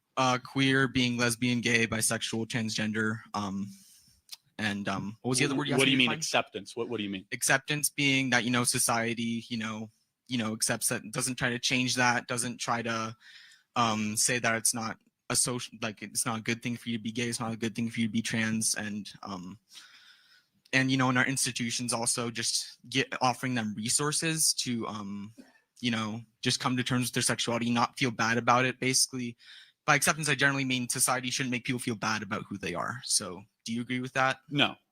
I mean, we should feel bad about all sorts of things. So, I mean, yeah, happy to get the mic back up. But I mean, I'll just ask you a very simple question, and this will tell, what is a woman? A woman is someone who identifies as a woman. Got it. So, so do you think a definition of someone able to become pregnant would be a woman? I'm sorry, can you repeat the question? So if someone can become pregnant, would that person be defined as a woman? Depends on if they identify as a woman. Right. So, okay, we're now getting to the root of the issue. So do you believe that truth is objective or subjective? Do you believe in absolute truth? Sure. Okay, so if you believe in absolute truth, shouldn't we have absolute terms of what a infant bearing or infant birthing person is, otherwise known as a woman? No. Okay, so let me ask you this a different way, I suppose. So if anyone can identify at anything at any time, correct? Anyone can identify as a woman or a man, you could just choose at any time, right? Gender? Well, sure. Gender identity isn't switching genders all the time. It just depends, But that's your position, right? That's fair to say? That you could change your gender? My position is that you should accept people's gender identity, and you shouldn't try to shame them out of it. So let me ask you, should we accept people that think they're younger than they actually are? Because that's a mental condition where people say, I identify as an 8-year-old, but they're really 50. Should we accept someone be able to say they're younger? No, but I think that's a very false equivalence. Why is it a false equivalence? Because there's scientific research supporting that gender identity is something that is, there's scientific research that supports people and says that if you identify as a certain gender, then that is your gender. There's this paper on Scientific American that I found very interesting that said it has to do with your brain formation in the womb, where gender identity forms, but it's different from sex. That's very different from a disorder where you say, I'm not actually my age, because well, hold on, you just agreed with me. You said it's a brain formation issue. It's a brain formation. I didn't say it was a disorder. Well, so you don't think transgenderism is a disorder? No. What is gender dysphoria? Gender dysphoria is when you're very uncomfortable with your own body, and that usually relates to gender, and that can usually be treated if you choose a transition to Right. So it's a mental condition, right? That's, well, gender dysphoria is, but Okay. transgenderism is not. What's the difference? The difference between gender dysphoria and transgenderism? Being transgender means that you don't identify with the gender you're born with. Gender dysphoria means you're uncomfortable with your body. So they're two different things. No, so you cannot be quote unquote transgender without suffering from gender dysphoria. So let me ask you one more question. So you believe that we can dictate pronouns. Can I choose my adjectives? Can I decide to be like super rich? Or like, can I decide to be small? Like, is there anything objective that we have to actually admit? Or can you just change anything at any time? I think people should have the right to determine their pronouns. And I don't think. No, how about adjectives? I don't think people actually do that, so I don't know why that's something you're. Well, of course, like if someone says, I declare I'm rich, it's no longer than saying declare I'm a man. Your chromosomes aren't that way. You don't get to choose what your reality is, do you? Gender identity is reality. Okay, so anyone could be anything. Let me ask, how about species reality? Can I change my species? No. Why? Not. There's people that identify as cats and dogs all the time. It's a serious mental condition. It is. It's treated all the time. Tens of thousands of cases every single year. So basically, if you believe in absolute truth, which you say you do, why wouldn't you believe in absolute truth when it comes to chromosomal structure? Because gender and chromosomal sex are two different things. That's right, according to your opinion. Got it. So, but now you want to impose that opinion on the rest of society, right? You can have whatever opinion you want. Here's our position. That opinion should now not apply to all of a sudden saying that men and women's sports should be conflated. Final question. Did you find a moral problem with the University of Pennsylvania swimmer changing from a man to a woman and winning the NCAA championship, defeating other women? Well, I'm not familiar, but I'm pretty sure that the NCAA has some rules that makes it so people who transition have kind of a competitive, fair thing. So I haven't done much research into those rules, but yeah, okay. So usually let me catch you up to speed. 462nd best male swimmer, best female swimmer, NCAA champion. Do you see a problem with that? Are you suggesting that she transitioned to a woman to get better at swimming? Of course. And we shouldn't allow that to happen. Why would you transition yourself just to become better at a sport? Who does that? Because you're a narcissist. That's why. Because it's like saying, why would anyone steal anything? Why would anyone cut in line? People do bad things. It's not up to us as society to accommodate the rules for your impulses to go do bad things. Last question. Do you think there's differences between men and women? Was this the actual last question? Yeah, last. I'm curious. No, I'm curious because I can't believe you're paying for this. It's like so interesting. Well, there are actual differences between men and women, yes, in terms of, chromosomes, as you mentioned. So, yeah, sure. Okay, so therefore we agree that men and women have differences. We should define society around those differences. And one of those differences is that women they have lower testosterone levels, and they could be easily exploited by men, which is what happens far too often. And it's incumbent on men who have higher testosterone levels, who are physically stronger to protect women against the exploitation of men who think they are women. That's a moral question and a moral claim. Thank you for being here tonight. I appreciate it.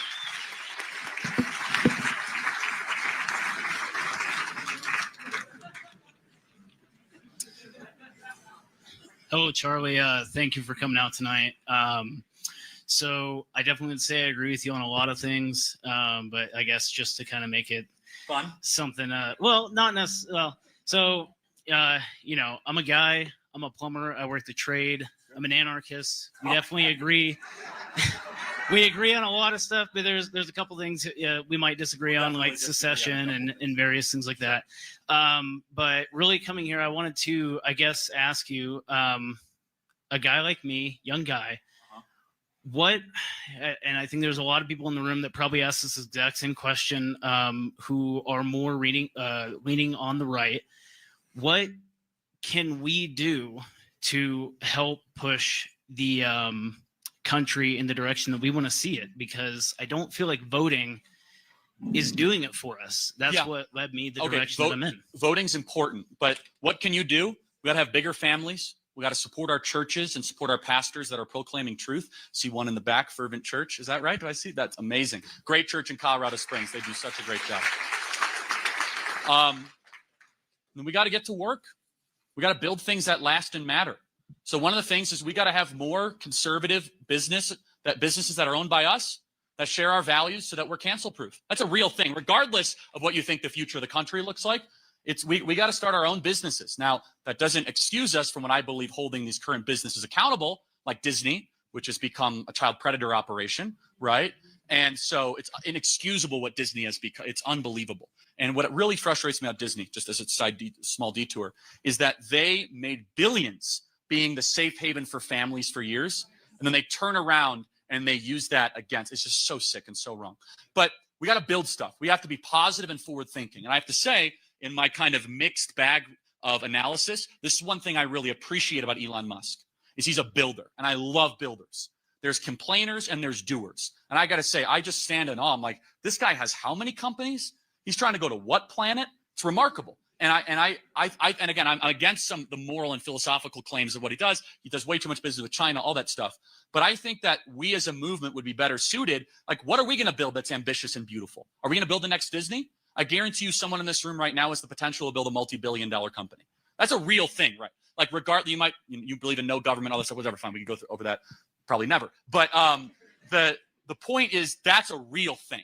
So build things that last. Build things that are beautiful.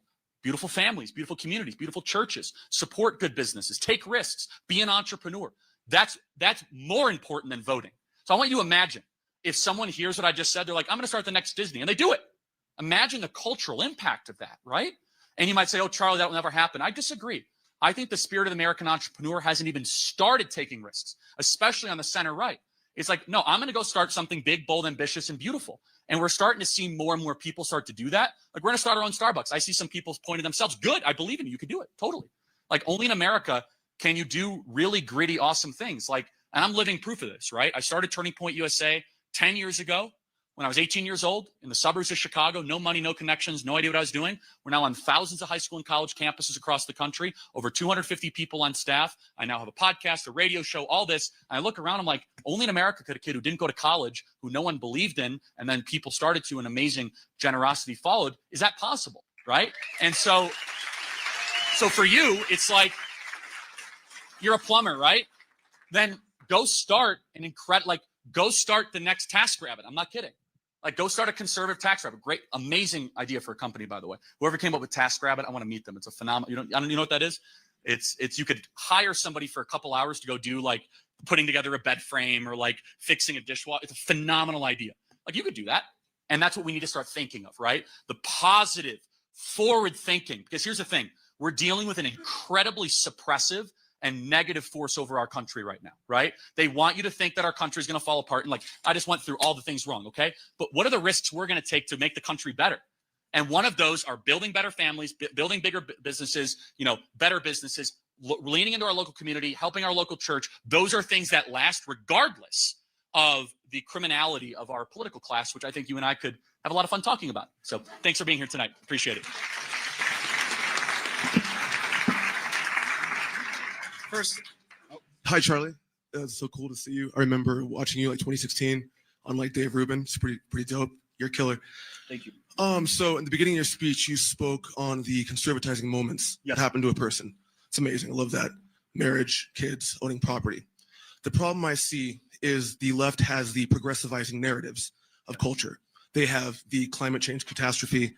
They have the party switch, where supposedly the Republicans are the ones responsible for slavery, and go on and on. I'm sure you more than I do. How do conservative commentators and the conservative movement fight this mythological warfare they wage when us as conservatives can't even agree on whether we believe in anthropogenic or nuclear is the answer, or carbon capture, or maybe we were the racists, but now we're not. But so how do we do? Because we're conservatives are much more atomized. So my question is that how does conservative media create a media bastion to actually fight this? That's a really good question. So you're asking, how do we win? That's basically the essence of your question, right? How do we create counter narratives that we all agree on? We don't have a party line. So the first thing is the easiest way to create a counter narrative is thankfully the insanity of the other side. So they're doing a lot of it for us. And I'll explain what I mean. But the second part is I completely agree, and I'll kind of elaborate on the struggle. The first thing is I believe this woke stuff is so unbelievably stupid. It's unpopular. It doesn't work.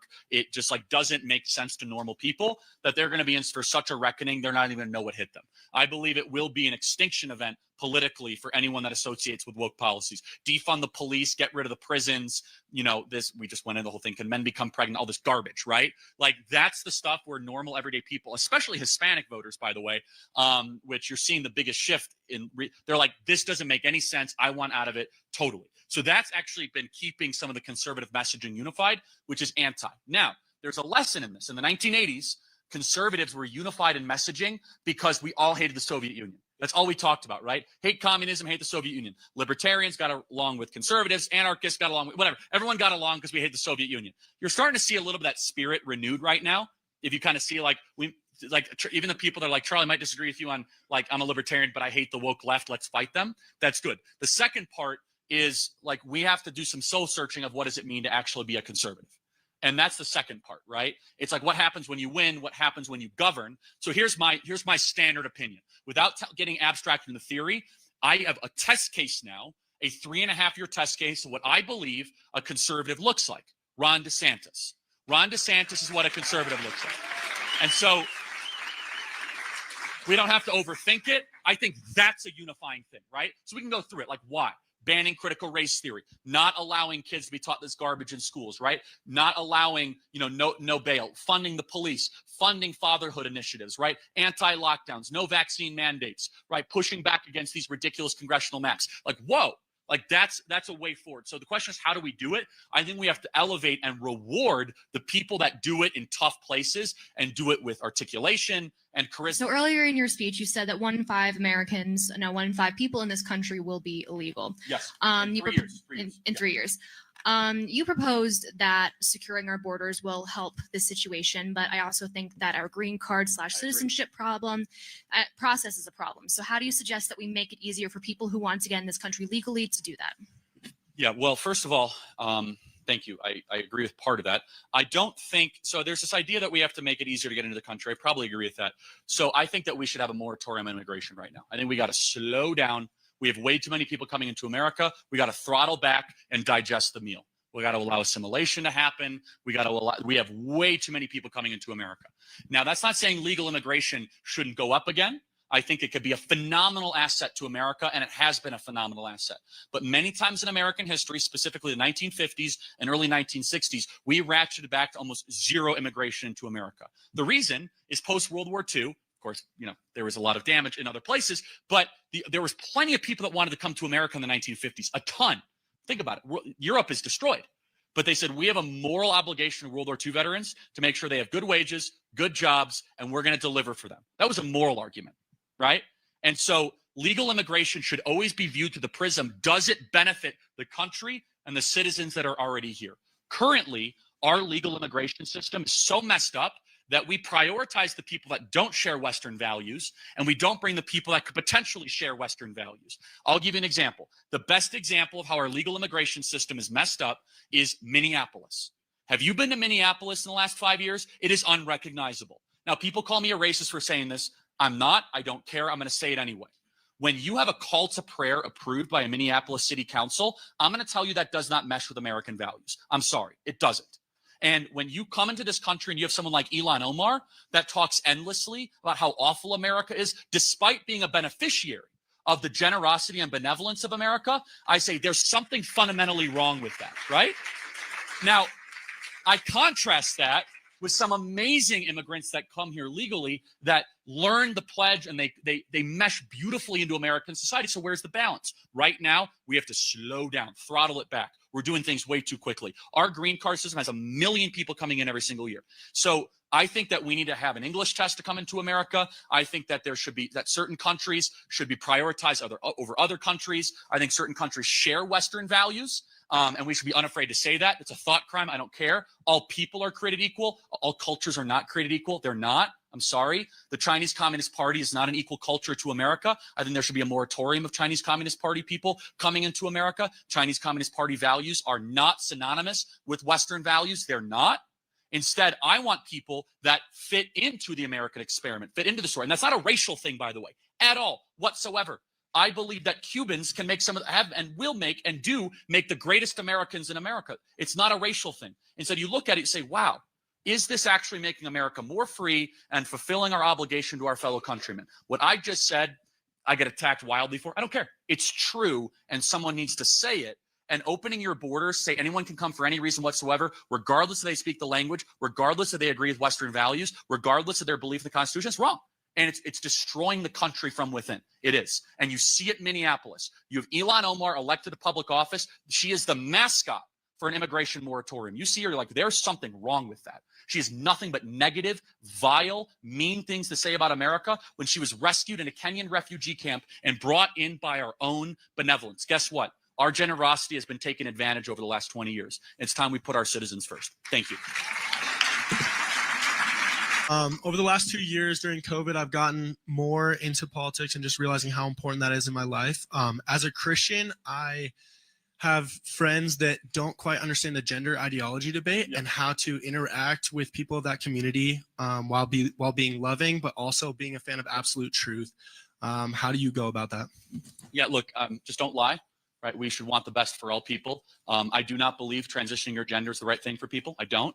I think it's a lie. And I think that we should tell people that suicide rates are extremely high for people that transition. There's 30,000 plus people in an open Facebook group, I should say, that are regretting their transition and wish they could reverse it. Transitional regret is a huge thing. And I just think we have to stay very close to biological reality. And this is one of the main reasons why we, in the English lexicon in the Western world, have messed up what love is. Love is not giving people what they want. It isn't. Love is helping people get towards things that are true, good, and beautiful. And I do not believe assisting or subsidizing someone to chemically castrate themselves is the right thing in any way, shape, or form. Now, if you want to do that and you're like super into that, I guess there is a pocket to do that. But especially when you look at children and then children without parental consent and then children without parental consent funded by the government, like what are we doing here? So how do we talk about this as Christians? We should want the best for everybody. I pray that someone who's struggling with gender dysphoria can have a collision course with Jesus Christ and give their life to the Lord and realize that they have been living a lie. I want that for them. I do. I don't wish harm upon them, but I'm also not going to lie. Like, I'm not going to do this weird thing that people do. It's like, well, it's your truth. It's actually not. Like, God made you a certain way. He made you a certain chromosomes. You might think you're something, right? And so here's the other thing, which is that people say, well, it's what they want. Look, we have societal boundaries against what people want all the time, right? The law is the wise restraint that keeps you free. Now, I'm not equating this morally, because I don't think they're exactly, similar, but if we allow people to do whatever they want, we wouldn't have pedophilia laws. We wouldn't. Okay, so we draw a line there. All right, if we allow people to do whatever they want to do whenever they want to do it, then we wouldn't have public decency laws. But they're getting rid of those too, by the way. Like, public nudity is allowed in San Francisco, which is of course, the biggest problem I guess they're facing. I don't know, to allow people to walk around that way. So look, it all comes down to the question of what is love, right? So we as Christians understand there's 4 different types of love in the Greek, right? Eros, agape, storge, and phileo. A brotherly love, a father and son love, or a mother and son love, or a fatherly, kind of parental love, right? A romantic love, or a sacrificial love, right? And we conflate all of those in the Western world all the time.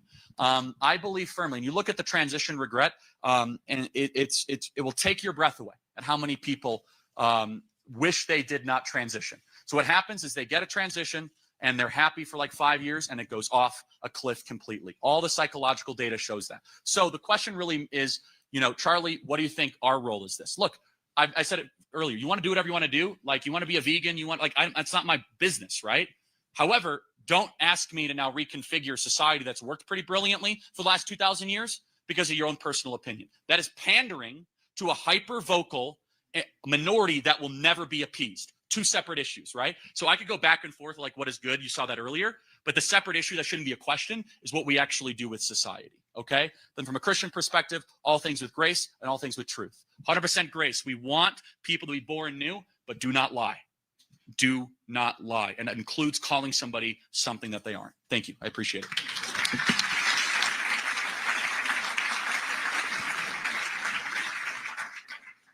Earlier, you mentioned the U.S. turning into the Soviet Union.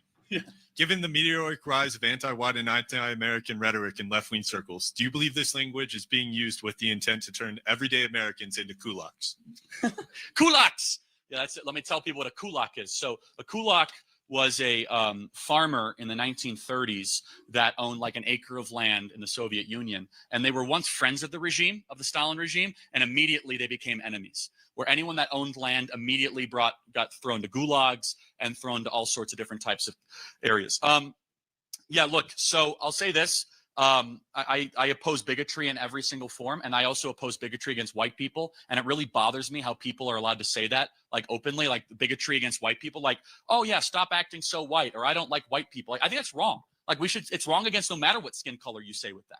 So I just wanted to introduce with that. Do I think it's a strategy to turn people into kulaks? I don't know. That might be a step too far. It could be. But do I think that there's a deliberate campaign to try to create an enemy? Yeah, absolutely.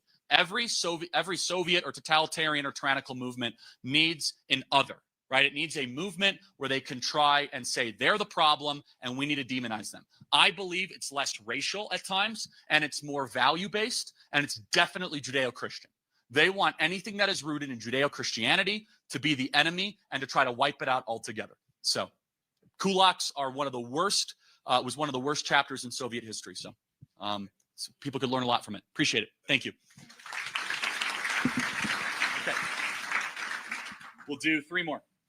Charlie, you spoke about immigration, about 20% of our population being illegal immigrants. I've traveled to Sweden 4 times. Yep. And in 1970s, they had a socialist prime minister by the name of Olof Palme, who led 1 million immigrants from Somalia, from Iraq. And the Somalis could not be assimilated into Swedish society. Yes. They formed ghettos, and it backfired on Olof Palme. He was assassinated by a Somali immigrant. So what's the question? Don't you think that we need more immigration? Do you think we need to, to find more border patrols, have our right to work? And Yeah, that's been my whole deal. Yeah, look, I think we need restricted immigration. I said that earlier. And I think we need to take a pause to allow this mass influx of people into America an opportunity to assimilate and to see whether or not this is actually benefiting the American citizen, the American worker. What you talk about in Sweden is absolutely true. The Swedish Democrats, which is the conservative party in Sweden, they're set for a huge electoral landslide because of mass immigration. Thank you for your question. I'm sorry, we got to get to the next one. Thank you, Charlie, for coming. I have edited this question down, and I'll try to get to the point. Trim it, man. What do you think what is your opinion about the use of psychedelic drugs in relative terms to therapy? I know it's a controversial topic. I don't know enough about it. Okay, let me be that's very fine. clear. I'm not in favor of the legalization of weed. I was against it when it happened. I'm against it now. I think that weed does not improve the human condition. I think it makes you less free, not more free. Not a popular opinion to say here in Colorado. I don't care. I'm going to say things that are true. I personally, visiting Colorado my whole life, the moment you legalize weed, this place become messier, dirtier, less enjoyable. The minute that you guys legalize weed. However, that's not the question, right? I don't know enough about psychedelic drugs or their potential therapeutic benefits. I will say ketamine therapy, which is intravenously administered, is a type of psychedelic. It is a mushroom. And there's some phenomenal data to show that ketamine therapy given intravenously can help people with alcohol addiction, depression, anxiety. So in a controlled medical environment, I actually support the introduction of some of these, but that's not like, some people will say like LSD. I think that's all a bunch of garbage. But ketamine in particular is technically a psychedelic, which is a very, very promising new kind of thing on the block, if you will, that's helping people break through depression, anxiety, and all of that. But I think we got to be really careful going too far east, if you will, into some of this stuff. I know people's lives that have been so damaged by ayahuasca. It's not a joke, everybody. Do not do it. Ayahuasca is a psychedelic. It's done in Central and South America. People are opening up. If you don't know what ayahuasca is, watch the Vice documentary. I bet a lot of the kids know who ayahuasca. I'm probably mispronouncing it, but that's a psychedelic. And they say it's for medical purposes, and I'd seen it destroy people's lives. I didn't anticipate talking about psychedelics tonight, but thank you for the question. Hi. How are you? I'm good. So I noticed you had a lot of thoughts on feminism. I'm a feminist, but Really I fine. was just wondering, how do you differentiate between the extremism that exists in feminism as it does across, multiple different ideologies, but how do you differentiate between the extremism and how, feminists like me think. I don't hate men. It's a great I question, wanna and be a I'm glad you mom. asked it. How do Yeah, you- it's a great, great question. So what you have to realize about the left when you talk about extremism is they hack words that once had real meaning, and they take them for their own nefarious goals, right? So they'll say racism. And you'll go, oh my God, no, really, racism used to exist, but now it means organizing your pantry. That's obviously not racism. That's completely ridiculous. You see something like feminism, and once upon a time, women were fighting for the right to vote. Well, now we have that. We have equal footing. And now they're using those terms. They're hiding behind the shield of feminism, and they're doing actually horrible things in society. And I blame feminists for almost every ill that we have right now, because they've encouraged people not to act as a woman, and they bash men all the time. And I think that they have contributed the most to the breakdown of family in terms of an ideology. Now, for you, answer my question. no, I'm getting there. Okay. Now, for you, you're like, okay, but I actually am somebody that just believes in equality, that there should be equality between the sexes, right? I think it's more culturally and socially, not necessarily in the realm of legality. Sure. So I'm going to ask you, what is it socially? So you could call yourself something, right? That means that there's some fight that you have. What is it socially that you and I have as women that we don't have that men do? Why is there a need for you to be a feminist? I think as women, we are undervalued when it comes to our intelligence. I think people, especially for me, as a woman who, I'm sorry, what you said? Go ahead, let her talk. For me, as a woman, I feel like a lot of people look at me and think I'm superficial. They think I'm vapid. They don't necessarily see that I could be intelligent, that I could speak for myself. They tend to automatically. Guys, don't be rude. Go ahead. I tend to get belittled a lot, and that comes from men, not necessarily women, right? So you're saying in your personal capacity, men are belittling you, right? But when you talk about affecting actually a social change, this might be your personal experience, but does that mean that all women are going through this, or that all women are experiencing this belittlement by men? And see, I understand that, but I think also when I listen to you speak and you speak on why you don't like feminism, I hear a lot of anecdotal work and I hear a lot of personal experience, like your experience in that one class that you had, whereas I've had 5-6 classes in my gender studies courses, and I've never experienced anything that's totally like that. That's totally ever. fine. You know Guys, what I mean? They're So just I just laughing don't feel like it's because fair obviously to gender take studies. personal No, it's totally experience fine. Yeah, I get and what put you're that onto saying. I'm everybody. actually talking about the real world consequences of the dangerous ideology telling women that they have to take their clothes off, that they should be on TikTok. I'm talking about real world consequences. Yeah, I'm but I talking feel like about that's literally the fact that extremism. women are no longer, like, they're by and large all climbing the corporate ladder, and that children are being ceded over to the state. So I was giving you an anecdotal example of what happened in my feminist class, but the repercussions of that are seen everywhere. What I am saying is that what I'm offering to you is not to feel like you have to give yourself an ism, right? Don't feel like you have to put yourself in a box. Don't feel like you have to put yourself into some weird social constructs. I think that what you'll find with time is that it constrains you unnecessarily. I don't have a problem with the fact if you want to identify as a feminist and you think that there is some fight that needs to be ended. I don't personally think that Is conservatism not a box any more than feminism is? Well, saying that I have conservative principles, feminism is not being a conservative or being a liberal, right? You're talking about an ideology, right? A system. You think? I would assume conservatism is also an ideology as well, is it not? Sure. Conservatism is an ideology. These are the things that we believe. You could say that everything is an ideology. What I'm saying to you is that I would not necessarily paint yourself into a corner. You don't seem to me like you have any issues speaking up. You don't seem to me like you feel like you're constrained in any way. You're standing up here today. I would offer to you that there's never been a more remarkable time to be a woman in this society. By every statistic, we are doing better than men. That's a fact, right? Men have we are graduating at a higher rate than men. Men have higher suicide rates. That's why I said to you, despite how you're feeling, what are the real world implications that suggest to you that you are somehow beneath men? You might have a personal experience where we can talk about sexual assault everywhere, in the military, in the home. So are these the things that you're fighting to end sexual assault? Of course, yeah. Okay, great. You don't have to be a feminist to fight to end sexual assault. You don't have to be, Men and women.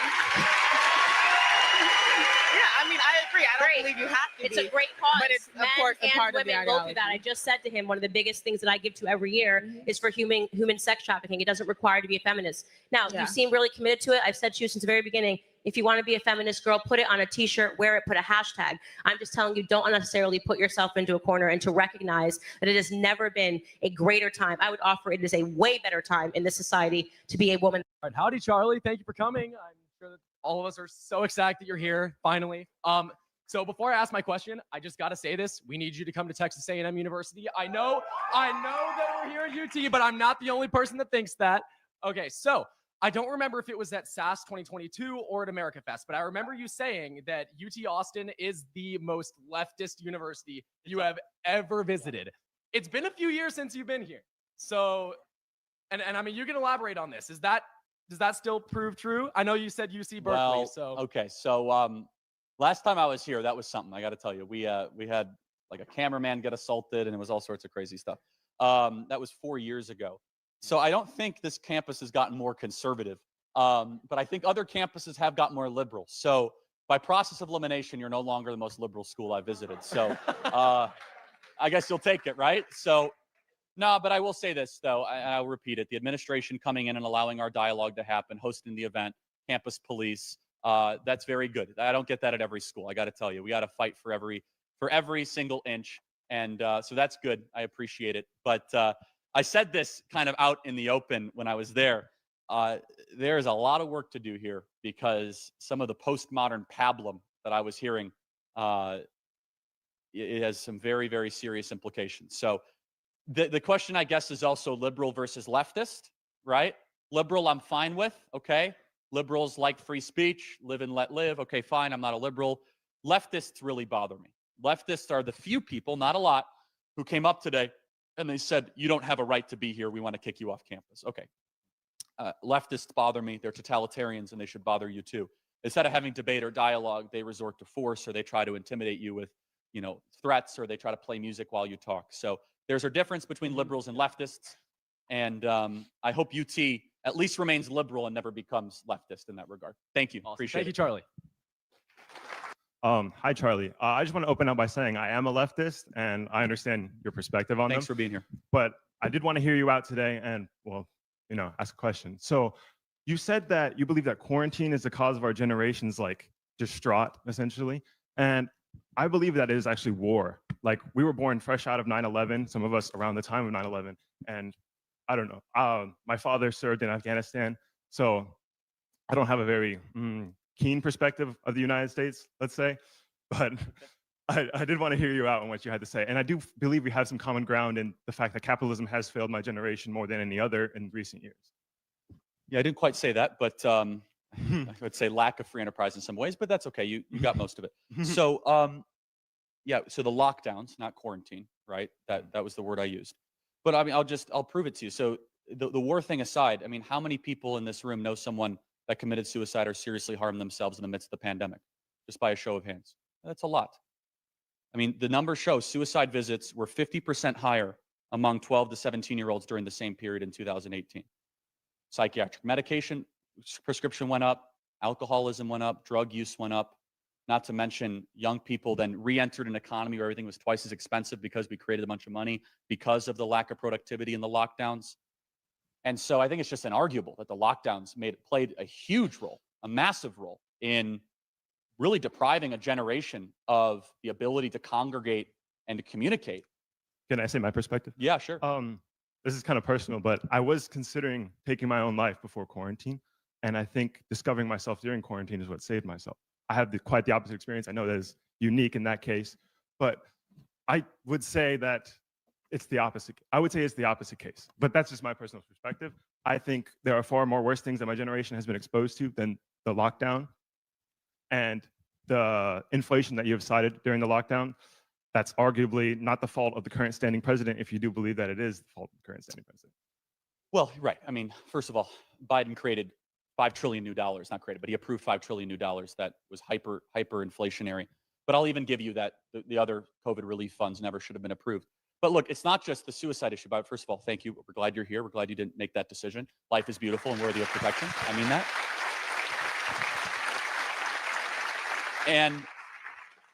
But it's from childhood speech impediment development.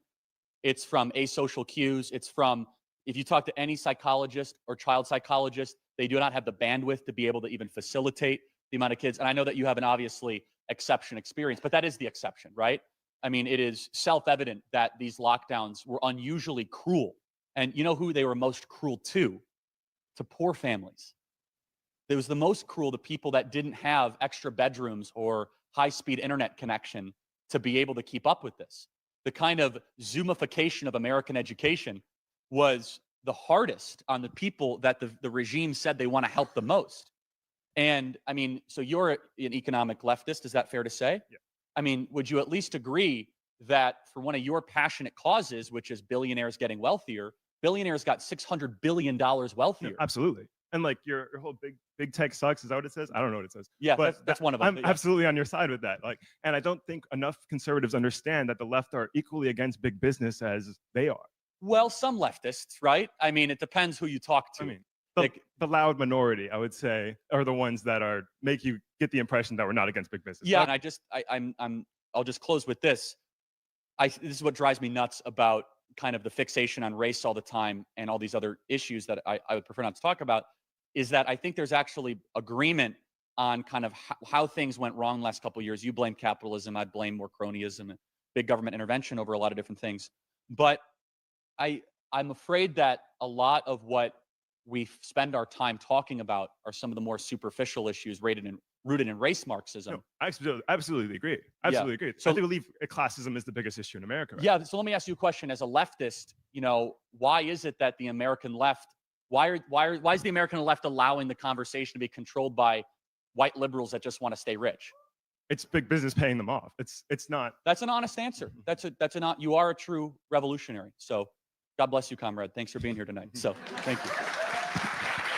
Thank you. Thank you, man. Thank you. If you disagree, come to the line, whatever you guys want. All right, so abortion seems to be like a big topic these days, and I was actually at your booth earlier. I was just listening in, and that was a big topic there too. And so I guess I just had a question about that, because at the booth, like whenever someone was asking you like why are we valuing the fetus, it kept coming back to human life, and like I didn't really understand what you meant by that, because when you say human life, human life by definition is an organism or a being that has human DNA. And so when the fetus only really has that connection with, like fully grown adults or just like born children, what entitles the fetus to violate the property rights of the mother over her own body, or to have the government do so on her behalf? Does that baby have unique DNA? Yeah. So by your own definition, that should be worthy of protection, right? No, I don't believe that DNA has moral value. Just Oh, okay, got it. So when does human life begin? Well, human life, I guess, if you say like an organism that is human species, by definition begins at conception. Right. So then my position is that being that begins at conception is worthy of constitutional rights and protection. Why? What moral value does simply being an organism, even if it's just a single-celled organism, that has human DNA, what moral value? Right, because human beings are different. Human beings have the ability to have rational speech, to reason, not just consciousness, not just the ability to feel. Human beings are the only species that can not just feel pain and pleasure, but can tell the just from the unjust. Human beings are something that is so beautiful and so special. And of course, I have many different reasons to believe this, but I'll make a natural law argument that DNA will never exist again. It's distinct and it is living.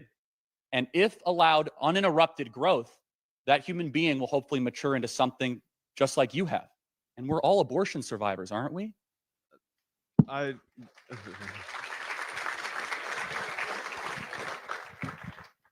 Okay, so you mentioned the rationality that makes human beings special, but that single-celled organism doesn't have that rationality yet.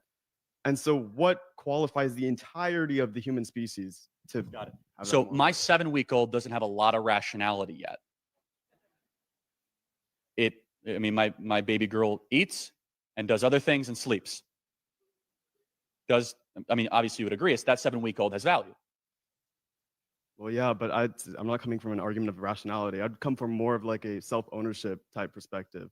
And I simply don't believe that an organism that is inherently dependent, on violating another person's property rights in order to survive. Right. So, requires but my 7-week-old is very dependent on my wife and me. That doesn't mean I can just eliminate Not my inherently. 7-week-old. I'm sorry? Obviously, the 7-week-old depends on for practicality and living. But if we're talking about a moral perspective, right, just the capacity to have rationality, why does that give it moral value? Okay, but we're talking about two different things. I guess the question is, do you believe just because something is dependent on another, is that a reason that you could be able to eliminate that being? If that being has to violate someone else's moral rights in order to do so, yes. Really? Yeah. So what moral rights or do you mean by that?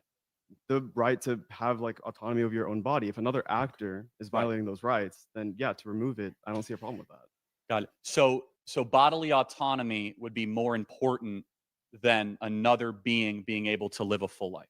Yeah, I would value a being that has the right to property over one that doesn't have a right to property yet. Got it. Just because the being is older and not in the womb and bigger. And also because the being is a person and not just an organism. Okay, so but if that being's 1 week old, it's more than a single cell organism. Yeah, but that person, that 1 week old still has like autonomy over themselves, at least at 1 week old. Like has an inherent like got it. Okay. Natural autonomy over So this is where we have clarity but not agreement. Here's the problem, okay? Morality that built the West and the morality that I'm going to defend tonight is that 1 week old can't defend themselves. So stronger, bigger people not in the womb need to insert themselves to make sure that 1 week old is not terminated by people that are just happen to be older and bigger than them. Is that regardless of size, as soon as that life begins, which you agreed it starts at conception, that being deserves constitutional rights, uniquely and fearfully made. And it's the question of the morality of a society, what we're willing to do when that being comes into existence. Because human life is special. Human life is different than dolphins. It's different than chimpanzees. We not just have the ability to reason, and I'm going to make an argument you might not agree with. Yes, human beings have a soul. And a soul is worthy of protection. I would even go as far to say that human being is made in the image of the creator. I don't expect you to agree with that. Final point. Okay, so I guess I would just believe that the only types of, at least the only types of humans that can have moral rights are ones that act as moral agents. And a single-celled organism that's living in a womb, or a multicellular organism that's living in a womb. Can you explain what you mean by moral agents? Moral agency? Well, so if you don't have moral agency, then you could be up for elimination. If you don't have, if you don't have moral agency, if you don't have like the ability to like, if you don't have ownership over your own body yet. Yeah. So that, by the way, that is babies until they're about 18 months old do not have ownership of their own body. No, I would say that they do. Okay. How would my 7-week-old feed herself if I just left her in the crib? That's not ownership over your own body, though. The ability to move your body by instinct, even, is ownership over your own body. Okay. So a 22-week-old baby in the womb moves all the time. You're contradicting yourself. You have to have a line. At 15 weeks, 6 weeks, there's a heartbeat. I guess I would say that, okay, so that was a good point. I'll admit. Thank you. Thank you. I guess I probably just need to clarify that what I mean by like self-ownership or moral agency, because that organism or that human, whatever, in the womb is still inherent, like in order to like survive, it's inherently biologically dependent, even if it does nothing, right? Is biologically dependent on the mother. And so if we talk about like late term, like just, I guess I don't want to go into that territory just like right now, right? So if we say, so like if we just talk about like early term, like abortion, I simply don't see, I don't have like, and I don't think that generally people see a moral value that is similar to even that of a newborn baby in something that is just conceived. We have clarity. Thank you for your question, man. Appreciate it. Thank you. My question to you is, are you a nationalist? And if you are, do you think nationalism leans more towards loving your people or loving the ideas of your country? Under the proper description, yes, I am a nationalist. Under the proper description, because I think there's a lot of smearing and you should always value people more. Great. Thank you. That was the quickest answer here. Appreciate it. Thank you.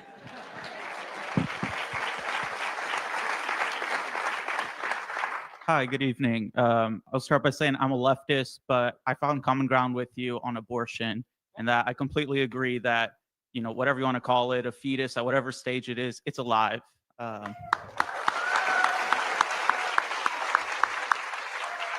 There's no contention on that front.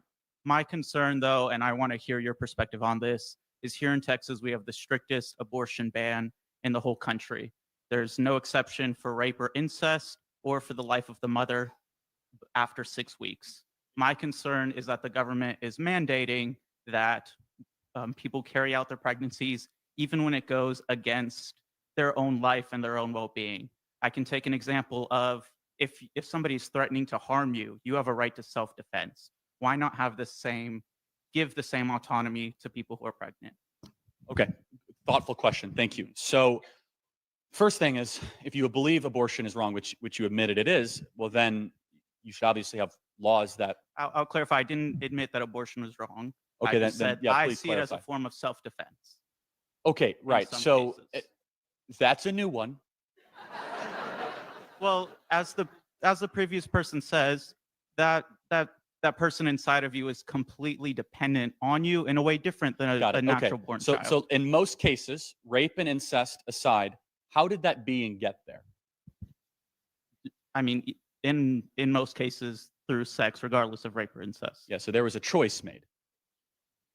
I see your point. Even with a choice, let's say you invite someone into your home and they still decide to assault you. Does that mean you not have a right to self-defense against them? Well, no, I think that, for example, if you have a bunch of teenagers over to your home and they start wrecking everything, you shouldn't be shocked when all of a sudden you wake up the next morning and things are a little awry. But we're not just talking about wrecking a home. We're talking about wrecking your own body, your own personal Well, autonomy. hold on. Again, rape and incest aside, of which I'm happy to answer and happy to talk about the moral aspect of that, but 98% of all abortions are done as a form of birth control, right? Sure. It's a form of birth control. How did those people get pregnant? Usually through consensual sex. Right. So they are pro-choice. They made a choice to have consensual sex, and now they want to be able to use scientific medical technology to crush a being that is not them, is a different person out of convenience.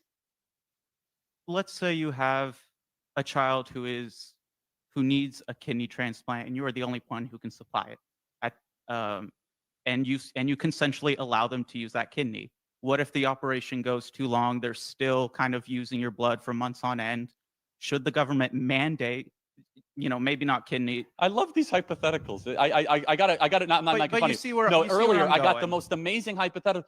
We don't have to overthink this. Like, why should children get the death penalty because their parents decided to have consensual sex? I don't understand that. Sir, even if you consent to, say, taking care of your child through the, transfusing blood or whatnot, should the government mandate that you have to continue that consensual blood transfusion? for Again, under example? the unrealistic hypothetical, and I reject the whole premise of this. The It's question not is, this. unrealistic. let It me happens answer it more every day. broadly.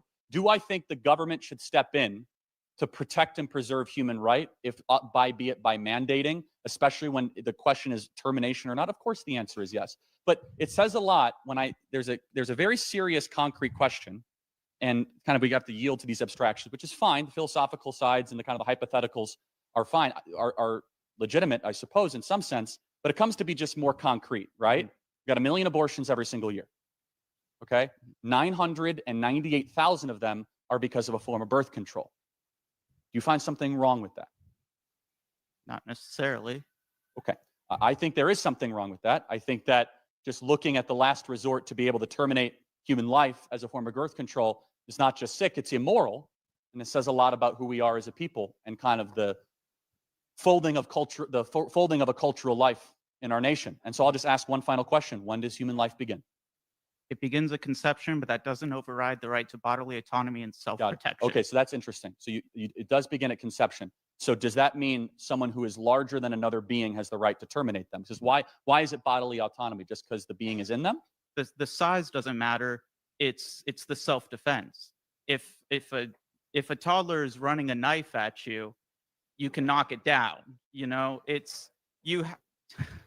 I'm sorry. I'm kind of impromptu here as we That's keep okay. going. Yeah. Well, so I'll just close with this. Don't use that analogy again. Yeah, no, that was a bad one. Thank you for being here tonight. Yeah. Thanks.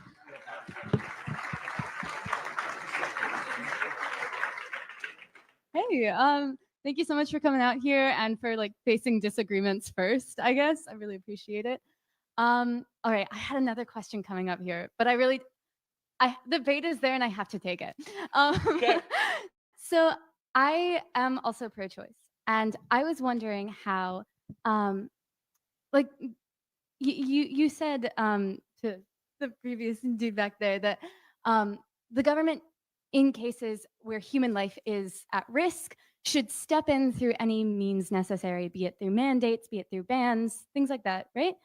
Again, that was a hypothetical answer. Let me clarify it. I think the Please, government has yeah. a moral obligation to protect innocent life when confronted with the question of someone intervening to end that life. All right. So if a police officer standing idly by and he sees someone on the side of the street and someone is going by to about to kill them, the police officer, being an agent of the government, has a moral right to intervene. I'm sorry, I do have to take like a little bit of a caveat here. So the behavior of the police officers in the Uvalde shooting was disgusting. Oh, I totally agree. Do you believe? Okay, Yeah, sweet. but guess what? I'm consistent. The cowardice that happened at Uvalde is the cowardice we allow to happen when there's 1 million abortions in our country every single year, All right, okay. which is standing idly by when children unspeakably get massacred. I don't know. I think there's a bit of a difference. And the analogy that I usually use, or the question that I usually ask pro-life people is, do you believe that the government should mandate organ donation, even in cases of like things like donating your kidney? Or right now we have a policy where even after death, if you have like religious things where you have to sorry, that's me.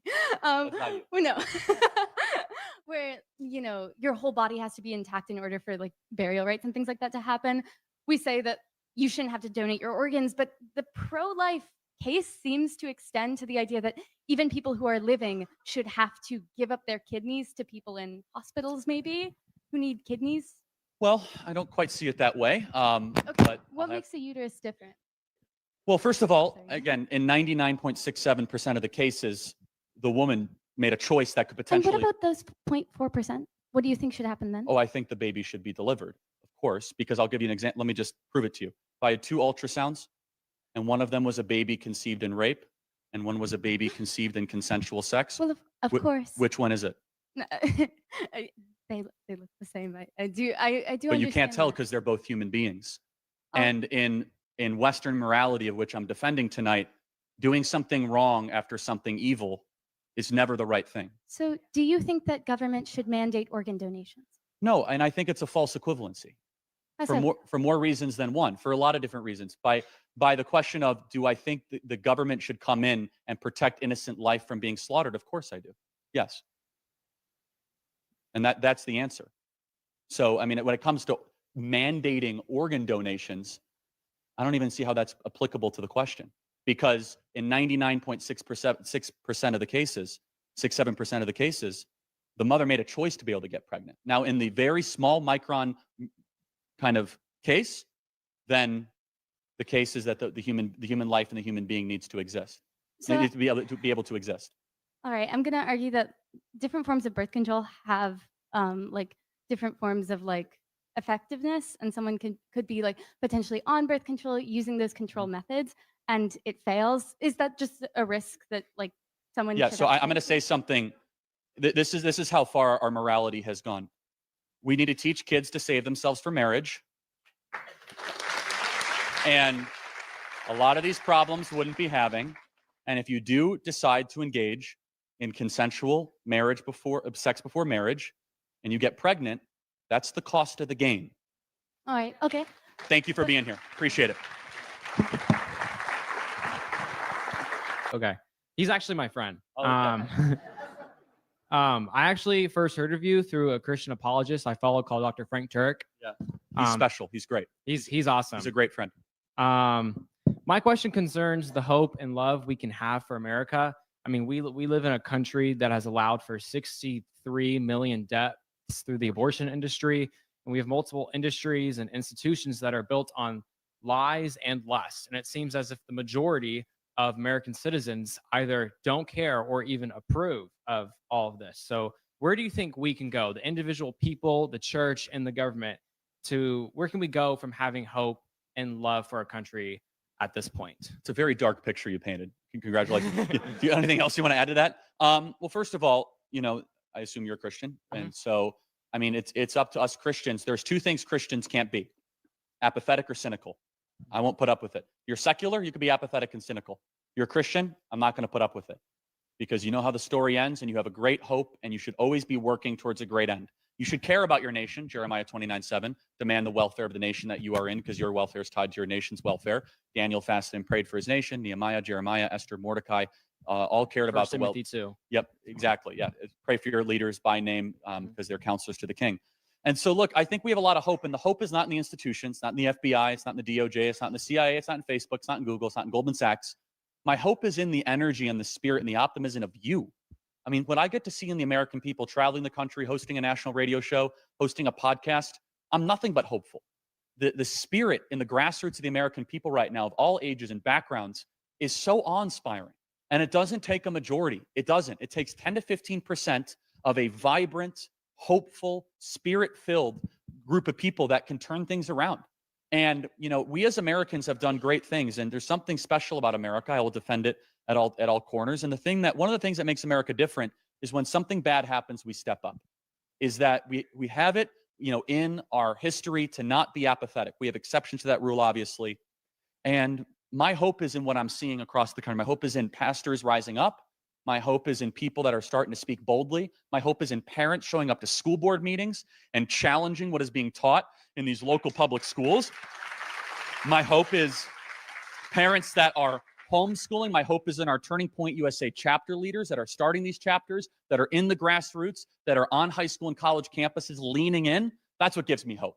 The institutions, here's the cool thing about institutions. They come and go, and they build and they crumble. But the spirit and the will of the people, I think, is stronger than any other time I've been doing this in 1 decade. And I think that resolve is only going to strengthen. So God bless you, man. Thank you. God bless you. Hi, Charlie. I'm Jamie, and I'm actually from New York, and I was one of the only conservative people in my school, so it's really cool to see you talk here. My question is, since we live in a world where big tech and digital tracking of payments and information dominates the avenues to being social, attaining many jobs, and being in academia, do you think in my lifetime we'll see a world where cash is obsolete, and how do I protect my privacy of personal information, such as vaccine status, while still being able to stay social and attain a corporate job, and perhaps also enjoying other luxuries in which releasing this information is required? Yeah, well, that's a great question. So let me kind of tell you, it's hard to do all those things, right? It's going to be hard to keep a corporate job and also keep all of your kind of medical information private, because for whatever reason, we decided to throw out HIPAA and ask everyone for their personal medical information about the vaccine, which never should have been allowed, in my personal opinion. But look, as far as the currency question, it's a very important question. What PayPal announced and then what PayPal retracted should just scare everyone, regardless of political affiliation. Where PayPal came out and they said that if you engage in their definition of disinformation, they're going to take $2,500 out of your account on violation. Now, they backed away from that, but this is a company that did $25 billion in revenue. How on earth did they ever get this approved through, how did this get on a press release? How did this become policy? You just saw today, you might like him, you might not like him, you might think he's great, you might think he went too far recently, but Kanye West just got an alert from JP Morgan Chase. He's no longer allowed to bank at JP Morgan Chase.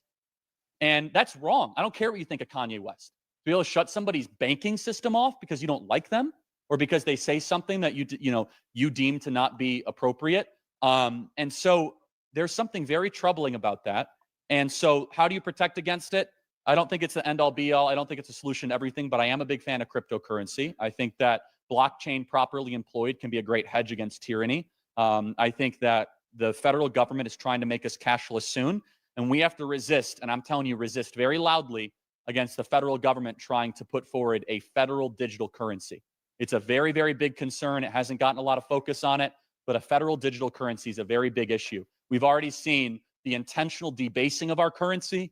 I don't agree with libertarians on a lot of things, but the one thing I'm 100% on is the destruction of our money.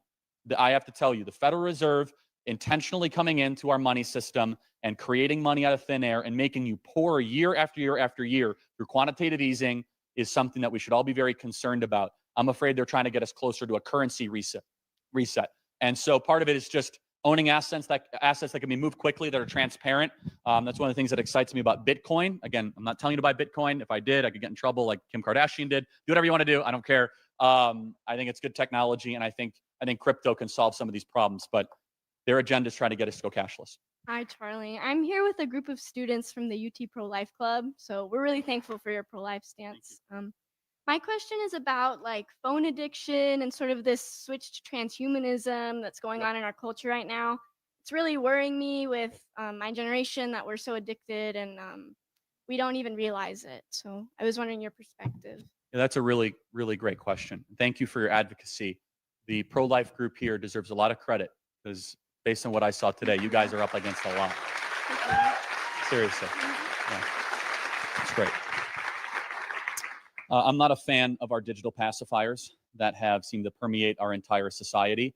I really believe that we are participating in the largest and most cruel open-air drug experiment in human history, which is to give these devices to 12, 13, and 14-year-olds. There's some really great thinkers on this, not political. You could just read Dr. Anna Lemke. You can go read Andrew Huberman, who I think is really smart. He spends a lot of time here in Austin.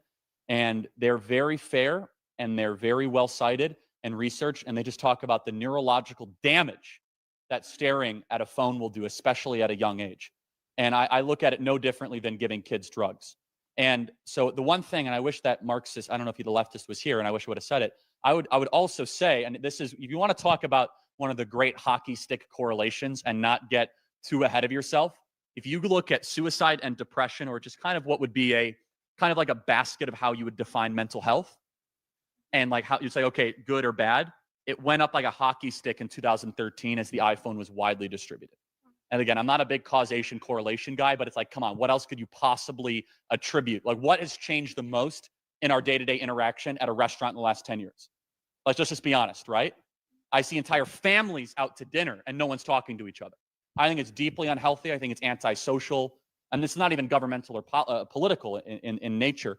So, I mean, just some stats I have here. 26% of car accidents are caused by smartphone usage. 31% of smartphone users in the US never turn off their phones. 45% of children aged 10 to 12 have a smartphone.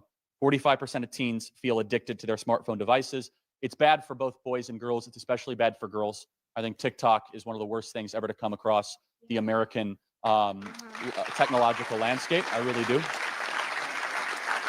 And it's okay if you're addicted. I know some of you applauding are probably addicted. That's fine. I understand. And so just a final piece on this. I turn my phone off Friday night to Saturday night. I encourage all of you guys to take a phone Sabbath once a week. It's very freeing. It's awesome. It's a challenge too, because you got to kind of figure out how to get directions and where to go. It's really fun. And you could do it. Just take one day a week and turn off your phone. Within 3 weeks, all of your friends will know you're unreachable by phone from Friday night to Saturday night. You'll be in a grocery store and you won't know what to do when you're waiting in line. You're like, wow, this is how it used to be. It's very freeing.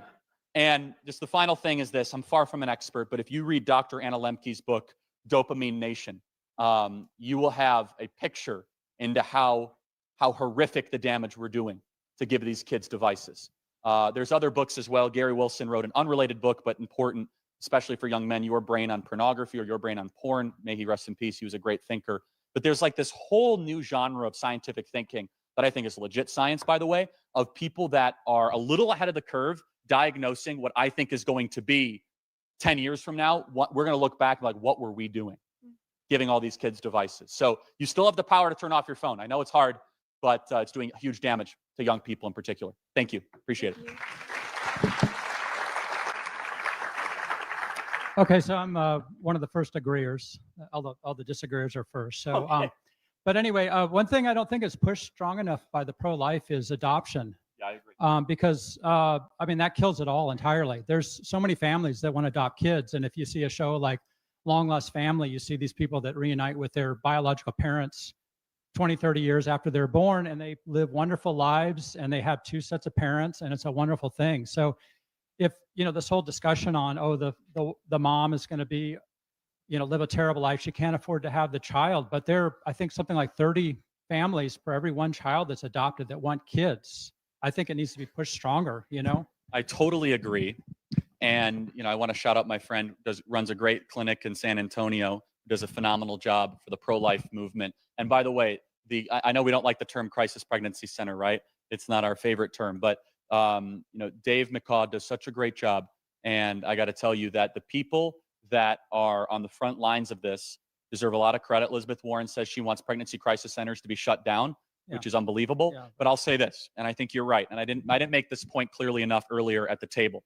If we are going to advocate an end to abortion using the state or government, then we have to be there to make sure that every single child is taken care of through charity, through churches, and through resources necessary. It's morally imperative we do that. And adoption is that first step. God bless you. Yeah, sorry. Well, no, I've got more, because if you read Peter Zion's book, I mean, China's population is going to collapse in the next 20 years just because of the one-child policy. I mean, we need to have kids. Your nation dies. The population collapse is coming here in big time. Well, according to Peter Zion, we're doing okay, and we've got immigration too. I agree with Elon Musk. I think You think it's declining? Okay, but we need to have kids regardless. I agree. Regardless. God bless you, man. But okay, but I got one more We thing. got to get to another one. I'm sorry. Thank you. Thanks. Hi. Sorry, we're short on time, sir. Sorry. Hello. I'm asking a question for friends. If I sound stupid, this is not on me. So let's agree that like abortion should be banned, and this is the government's right to protect, the rights of kids and whatnot. And so we see a lot of statistics where kids going into foster care homes or things of that nature tend to be abused or sexual abuse to a certain extent. So what would you say is the government's solution and role in this whole situation? Yeah, I'll piggyback on the kind of question previously, which is we have to change the way we do adoption in our country. I would, again, a lot of people find this to be, terrible, but I will lean on this. I think we have to lean on the church, who has the infrastructure and essentially these parachurch ministries, and they have the willingness to be able to do this and to support adoption. There are 2 million people right now that want to adopt in America. 2 million people. And I bet that would double or triple if the pastors of this nation really challenge their congregation to lean in and to adopt. If to be consistent as a pro-life person, you have to come up with solutions. And the solution should be, we have to make it financially easier to have children. We should go maybe as far as Hungary goes, which is to pay people to have kids. I'm not against it. I'm not. We should go as far to make sure that adoption is easy and seamless. And then we also have to individually and charitably step up to make sure that this idea of an unwanted pregnancy is a thing of the past. Thank you. Thank you. Appreciate it. I know you. Yes, you do. What's up, man? What's going on? Great final question. Yes. Quick question. You said we should stop talking about racism, but we have a problem in the country. You're not a racist. As often as I've been around you, you've never said anything that has been racist. But the left, they constantly say that you're racist. And if we don't talk about the problem that they're trying to create, it will never go away. Yeah, so what I was saying, and I think you'd agree, I'm exhausted with talking about race all the time, right? I'm happy to also push back on like who's actually the ones that are being racist, and the people that are pushing black-only dormitories in America, that's racist. Exactly. Right? The people that are saying that we should have value on skin color and not content of character, that's racist. And so I'm just exhausted about talking about it all the time, honestly, because I feel as if when you focus on those issues, like, man, we're just constantly talking about what divides us, right? And I think you understand my heart in that way. Exactly. But it's only the left that's constantly pushing that. They're constantly pushing it. And I get it all the time. So thank you. God bless you, man. Thank you so much. All right, everybody. This was a lot of fun. Couple things. Support your Turning Point USA chapter. They're doing an amazing job. I want to thank UT for hosting us nicely. Really appreciate that. Closing note, we live in a beautiful country. Do something about it. Make sure you're registered to vote. I'm not going to tell you who to vote for tonight. Just make sure you're registered to vote. Make sure you vote. A lot of people gave a lot for you to be able to vote in this country. Be an informed citizen. Stay engaged. Stay involved. America is the greatest nation ever to exist in the history of the world. God bless you guys. Thank you so much. I'd like to disagree with you All right, about college as a scam. Okay. Just because there's 50% of people who you say don't need college to get a job, why would it be a scam? There's a social impact about college, on America. College is, good. The majority of kids that go to college when they graduate have a lower view of America than when they entered. Do you think that's a troubling thing?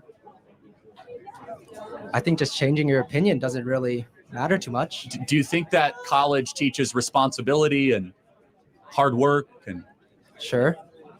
Okay. Well, I find that hard to believe. Why is it that employers are more and more not wanting to hire college graduates, and they actually want to hire people that didn't go to college? What employers? You can name them out, man. Walmart just got rid of their even in their corporate level, so you don't need to go to college. Koch Industries, one of the largest employers in the country, from Georgia Pacific Railroad to Dow Chemical, they said we no longer want kids that have gone to college because they end up causing problems because they're super entitled.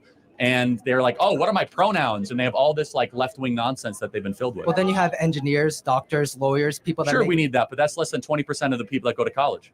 Yeah, but college is it'd an be wrong to say institution. college is a scam if 25% of people become great people. No, lawyers, doctors, engineers. That's able not to what really college help the currently world. is, though. Again, I'm happy to have you read the book. College is a scam. I wrote it. I can have a more wordy thing, which is the vast majority of people that go to college are receiving a scam for the money that they're borrowing. Vast majority. Of course, there's exceptions. You can make whatever you want with your life. I mean, you could. But I mean, when you enter into an enterprise, Yeah, you but need to know most that people you are that go into college Let make me more prove money this at to the you. end. How many of you guys have to take classes that are a waste of time that you wish you wouldn't have to take? Every single hand. You're being scammed against your will to take classes that make you go further into debt. Why can't you say I don't want to take this class? Why are you as a customer you can't Can you say do a differential equation? You what? Can you do a differential equation? Can I do Can a you explain to me the anatomy of a human? like somewhat You off the know top of my what head? psychology is. Yes, I do know what psychology. Okay, I've read can you Freud and I've explain read it Jung. to me? Do you want me to explain psychology? Well, you can't explain it Is- to the depths of a bachelor's degree or a PhD. Well, hold or on a second. master's. Time out. I've sat here with no notes, no phone, and debated people with Yeah, because PhDs, you study masters. this because it's your job. Hold on. I didn't go to college, man. That's the point. Is you can do whatever you want without a college degree. You can listen to podcasts, read books. You Think don't about need if to go. Gauss wasn't able to go to the University of Göttingen. That's Say- literally the reason. I can't hear what you Gauss- said. What did you say? You know Gauss, right? Mathematician. Yes, vaguely, sure. Okay. Vaguely? Yes, vaguely. Yeah. Oh, Do you know okay. who Milton Friedman is? Do you know who Herbert Marcuse is? You know who Thomas Sowell is? Do you use a phone? Do you know who Gouverneur Morris is? Well, that's 'cause of Gauss. No, you don't. So I could do gotcha too. Like so before Euler you try to went get going off to your ivory university tower is the and understand reason that that not everybody. he was able to become so proficient in mathematics. So here's and the change thing. the world. The majority of kids that go to Most college people are that get more a depressed than when they PhD enter. degree are able Secondly- to perform much better in their field than someone who doesn't. Well, then, if that's the question, if that really is true, if college is this amazing accelerant, then why do so I many wouldn't say people? it is accelerant, but if you're looking at a let me field of finish. science, Let me right? finish, man. And you want to Have you taken a accelerate that field of communication science, course, or have you not done you that yet? need a degree. All right. Let me make my point. If that's the case, why do half of these kids end up with anywhere between $50,000 to $100,000 in debt, and they end up getting a job that says, "Oh, sorry, you never needed the degree in the first place"? Why is that the case? Tell me. People on average, once going to college, make more money.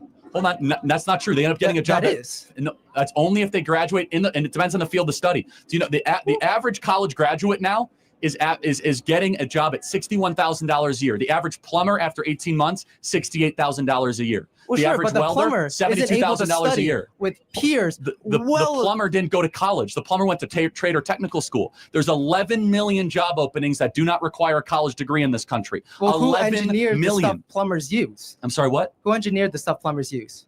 I'm sure someone here. I mean, that it's like someone with a it's like degree saying who from designed college. the airplane for the pilot to fly. I mean, someone with a degree that went to college. Pilots go to college.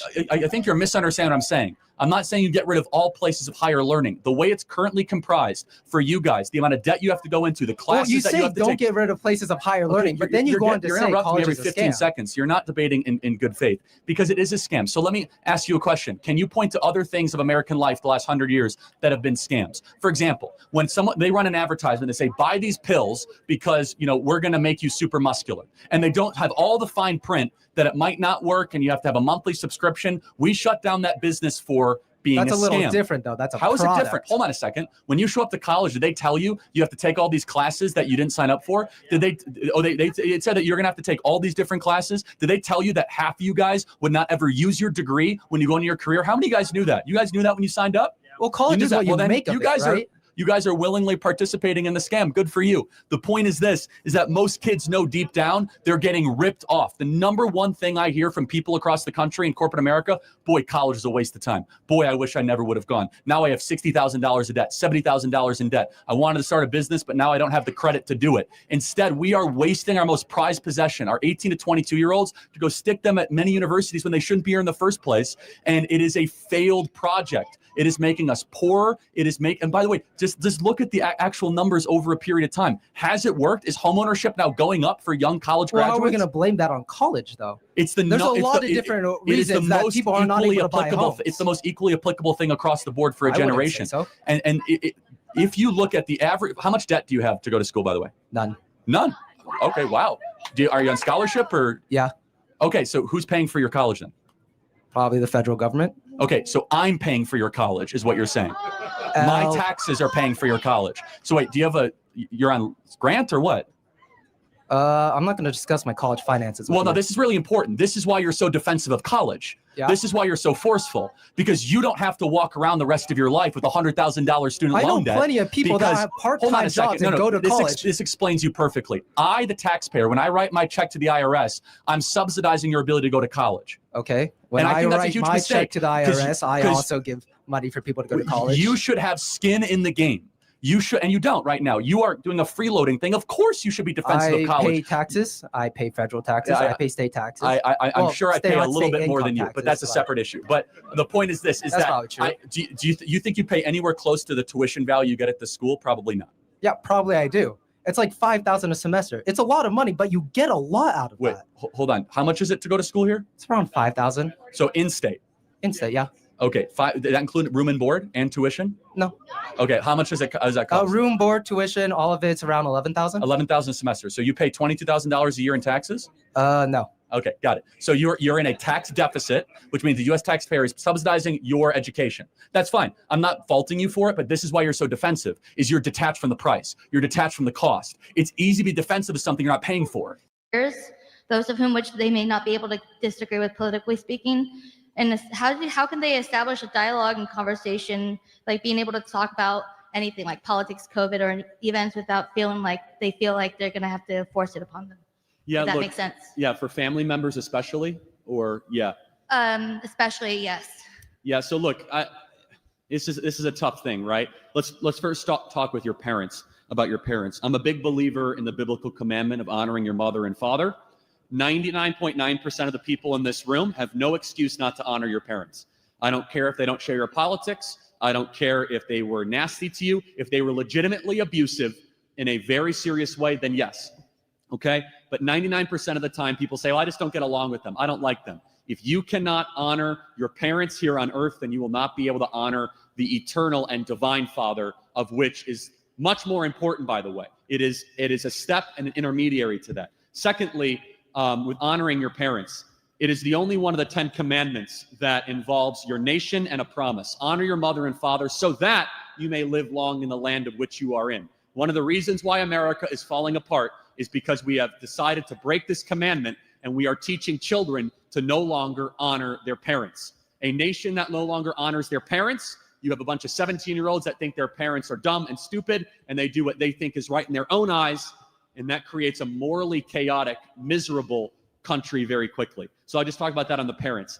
Do everything you possibly can to not allow divisive politics or different ideas to get in the way of your family relationships or your close relationships. You need to do that. Now, how many people here have family or close friends on the left that won't talk to you because of your politics? Raise your hand. A lot of hands go up. That's unfortunate. That's tragic. Never do that with a leftist. You as a conservative have a moral obligation to even keep a relationship neutral or warm in one way, despite the difference in worldview. A worldview is not an excuse to sever a relationship. They might do that to you. You should never do that to them. That is cruel, it is wrong, and it only further divides America. Okay? If they do that to you, ask them to reconsider and try to find common values. I know it happens very often. I do not like when people say, well, I'm a conservative father and I refuse to talk to my daughter because she's a liberal. You have a moral obligation to stay in touch with your child, to be truthful to your child. Don't change your views. Be very honest about how you think they have erred in their step. But the left or the people that wish to divide the country would love nothing more than to create silence between family members that have shared experience and bonds just because they have different worldviews. Thank you so much. I appreciate it.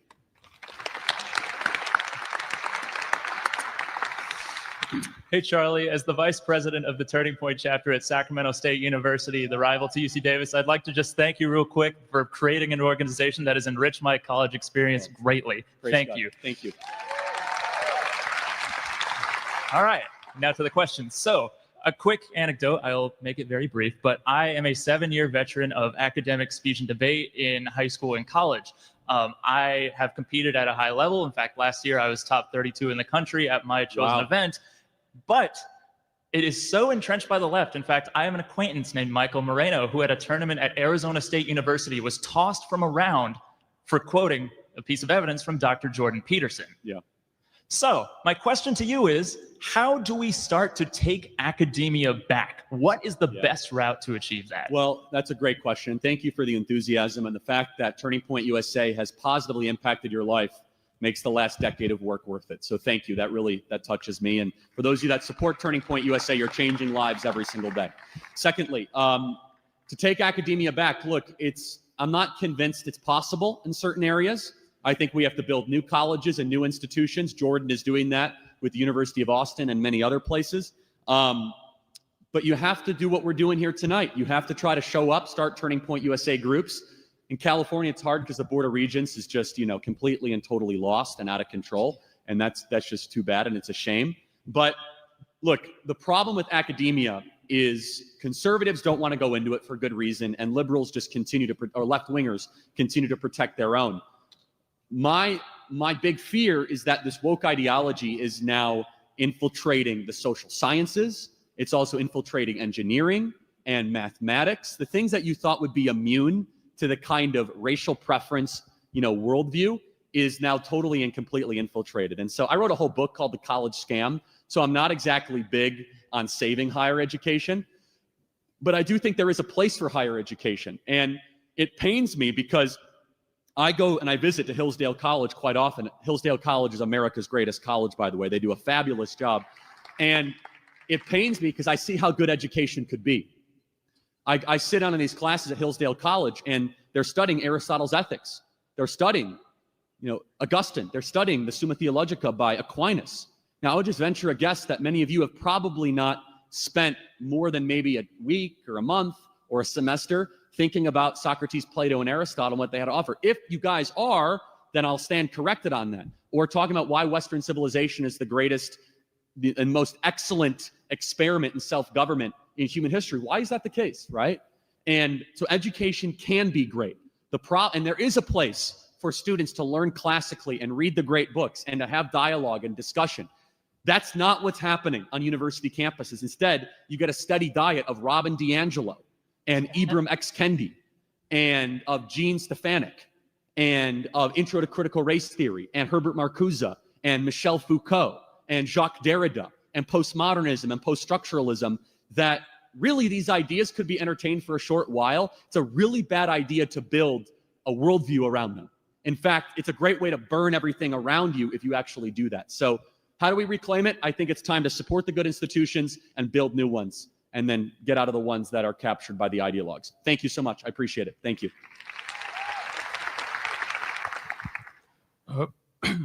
Hello, Charlie Kirk. I've watched, I've been a long-time viewer. I don't always agree with you, certainly on this particular issue. So I'm a proponent of universal healthcare, basically Medicare for all. I know you're not. You believe in the value of the for-profit healthcare system. So I guess my question is, your argument is that the for-profit healthcare system, serves as for innovation. I want to know what innovation does the private for-profit health insurance provide to medical? So I just want to make sure I understand your position. Are you arguing for a single payer or for the government ownership and running of the healthcare industry? Single payer, I guess, Medicare for all. Got it. Expanding it to everyone else. Yeah, that's a gateway to eventually getting to the government-run healthcare system. But your critique is probably not wrong. I have plenty of problems with our current healthcare system, right? Some are driven solely by profit. Some are driven by just bad regulation and honestly not enough profit drive. So I'll give you a great example of a fruit of the free market of the last 10 or 15 years, okay? LASIK. LASIK eye surgery used to be considered a fringe idea that many people considered to be unfounded and not proven. Insurance largely does not cover LASIK.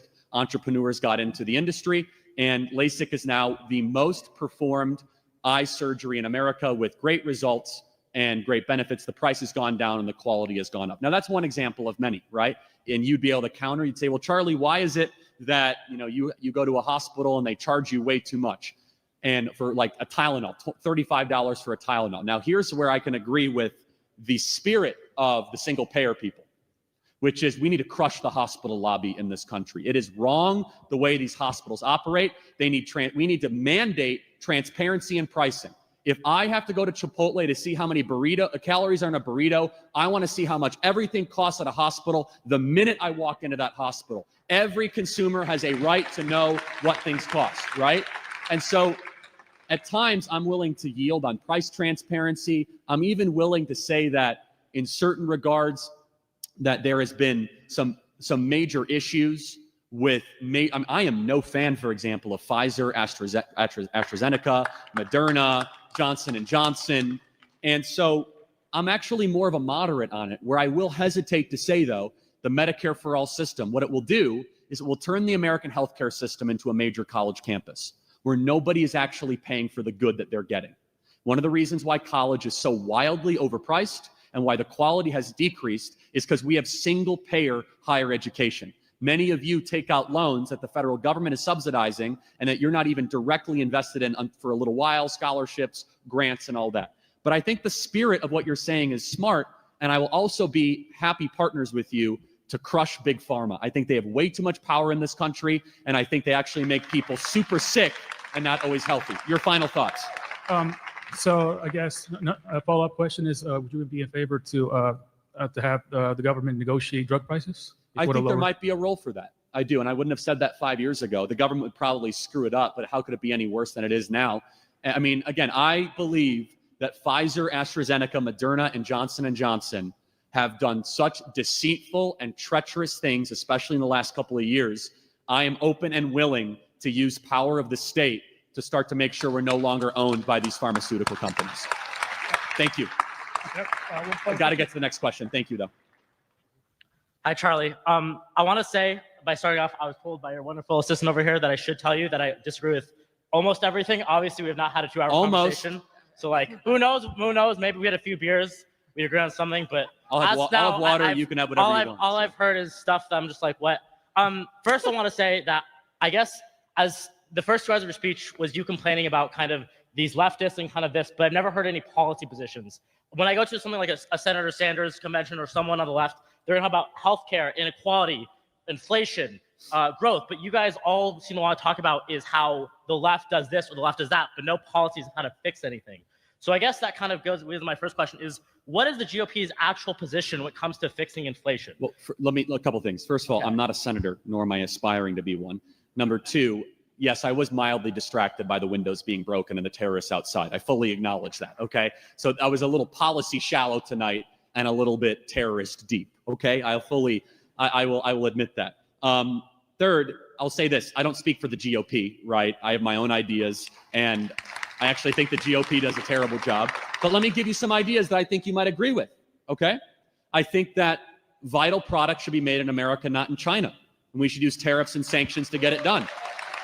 Vitamin C, penicillin, critical infrastructure should be manufactured here. I think American college graduates should be given preference to go work for American companies above foreign workers. And that means reforming the H-1B system and actually giving you, the American college-educated kids, a preference because we have a moral obligation to our own citizens over the citizens of another country. I think we should fully close the United States southern border. I think we should not allow illegal... I just want to interrupt you. Sorry. You were saying you're for a government program that puts American college students... So like reforming the immigration system, right? So that big companies like Facebook don't do quasi-indentured servitude to bring foreign workers in and be able to compete. But that would be a government program that would do that. Well, yeah, the government program actually already exists. Okay, so you're actually a conservative who's for increasing the government size, not for decreasing. Well, no, I want a small but strong government. So I want things that are smart. For example, I'd love to have more Border Patrol agents and less IRS agents.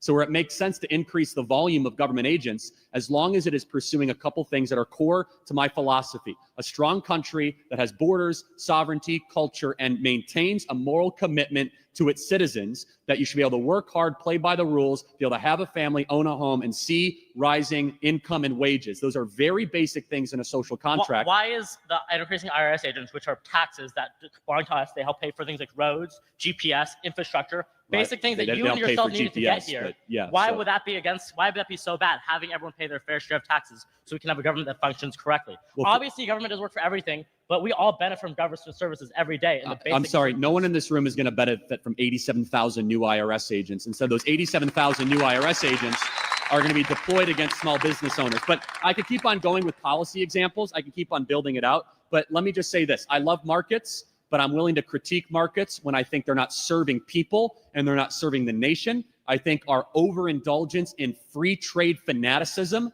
has been a major mistake over the last 20 or 30 years. I don't worship corporations, but I do think that entrepreneurs and private property rights and people taking risks are a general good for society. And not only does history show this, but common sense logic and material reality shows all this. I can give you more and more examples if you want of policy stuff. That's less actually interesting. The reason I don't go through policy stuff is, again, is that I'm not running for office, right? I don't represent the Republican Party. But if I can build out a worldview that you can agree with, then the policy answers will come naturally, right? So if you understand morals and values, then you could answer the next 1,000 I guess for me as a policy student, questions. I care a lot more about policy than what people say. Like what government does is a lot more important to me, and that's why I was confused why your speech was not about policy. Because again, I'm But not anyway, running for I want office. to ask one more question before I go. I guess for us, there used to be a thing called the middle class, or the idea of a growing and strong middle class. Yep. And I feel like for the past 10 years, especially on the right, maybe on the left too, for the more neoliberal left, but the right, that idea is kind of shrunken. I don't think there's a lot of talk of middle class. Do you view income inequality as a problem? I totally and disagree. Income inequality, I want to So- say income inequality being the difference between Let me the ask you need though, and the I median. have a question. Why is it that the wealthiest counties in America all vote on the left? Because that's where how money works and how capitalism works is where all the wealth is, where all the people want to be. But So Silicon Valley is all the jobs and all that Why stuff. do they vote liberal then if the Well, left... in what ways they vote liberal? Not on taxes, not on things that I am for. They vote for Joe Socially- Biden, they vote for socially, they're Nancy left, but Pelosi. They're socially So- left, but they're not economically left. Believe me, if you go to the Bay Area, they are very economically right. Dianne Feinstein is not left, in my opinion. So it may be left socially, but I don't think they're left in my point of view. Yeah, but So- so then let me ask you then, why is it that the muscular class in America has shifted right over the last 7 years? Not according to the midterms. I mean, you guys tanked on the midterms Okay, most recently. you keep So, on saying you guys. I don't represent Sorry, the Republican my Party, apologies. but I The- just want to critique one of your misguided premises, which is that somehow the right is not representing middle class voters. It's the opposite. Actually, states that are traditionally blue collar, muscular class, middle class states are now solid red states. Look at Ohio.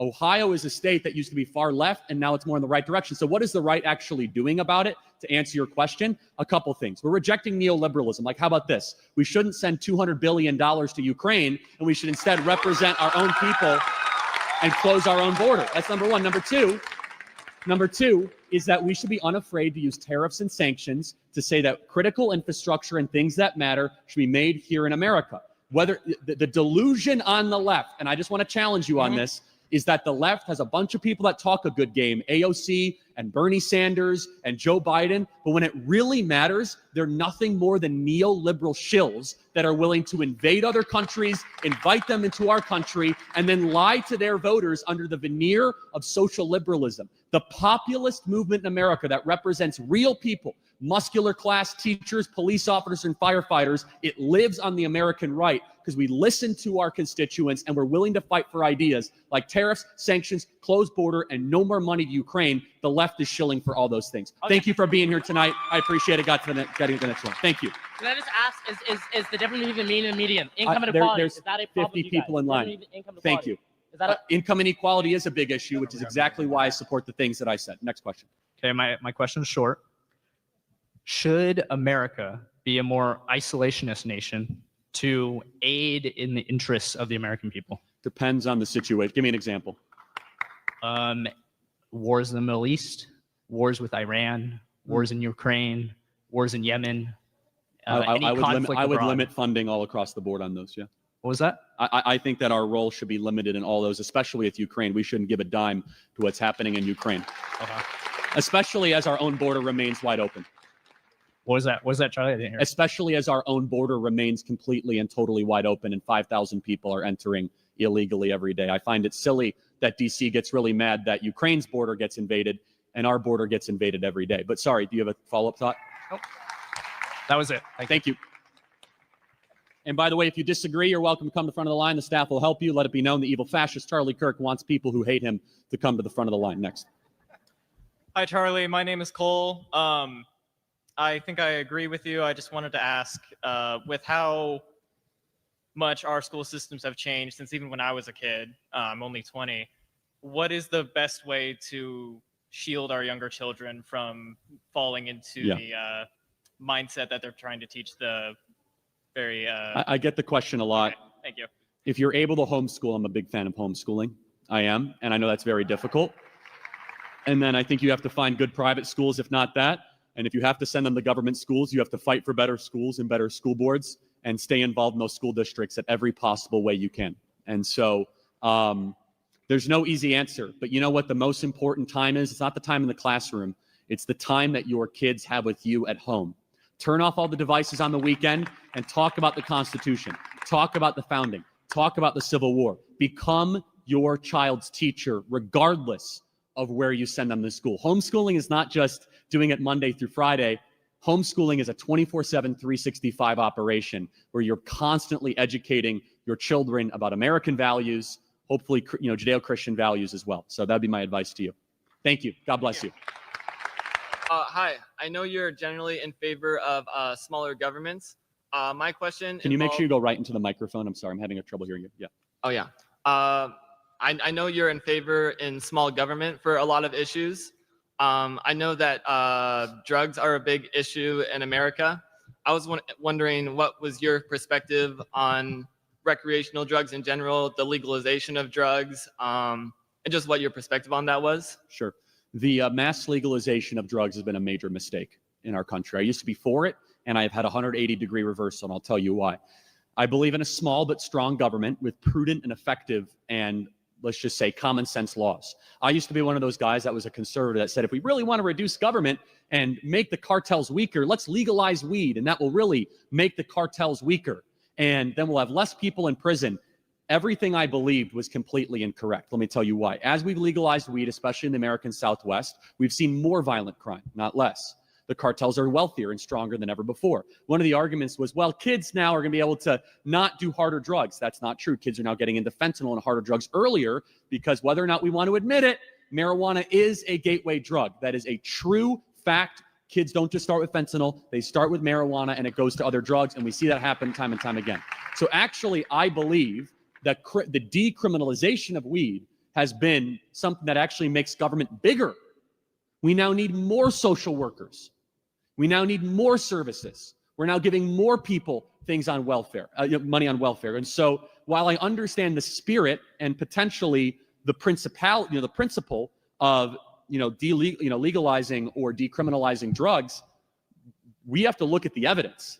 And the evidence is that we live in a sadder society, a more depressed society, a more anxious society, a more violent society, the more that drug use has gone up over the last decade. Can I ask a follow-up question? I was wondering if, in what ways you said that the cartel has become stronger with the legalization of marijuana. I was just wondering, like, what are the reasons for that? Yeah, so they're no longer in the business of growing weed in the Sinaloa region, so now they traffic fentanyl in people. Okay. Much more profitable and much more dangerous and murderous. So we basically told the cartel, stop trafficking the thing that actually wasn't as bad. It's bad, okay? And now they've gotten into really rich business where they get $5,000 a head when they traffic them across the Rio Grande Valley and they're doing $5,000 a day.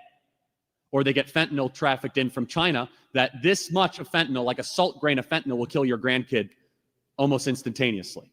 And so now the fentanyl is, the cartels are bigger and stronger than ever before. They're more brazen and bold than ever before. They're kidnapping and killing Americans. They're controlling the entire Mexican government.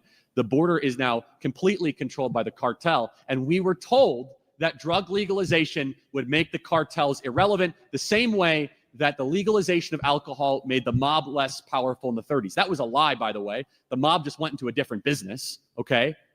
It's not like they stopped committing violent crime, and it's just not true. The cartels are running the entire southwestern part of the border and many parts of the southwestern United States.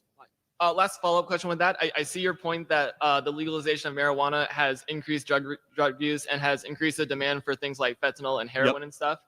I was wondering, I guess, like, why is making things like alcohol illegal, but making things like marijuana illegal? Why is alcohol more acceptable than Sure. marijuana, for example. I mean, look, I'm not exactly a big fan of alcohol. I actually think alcohol is a really bad drug, and we overly glamorize alcohol in our society. I think we do some good to actually limit alcohol intake. I think would actually make people's lives better. And I think we've way over socialized drinking in our country.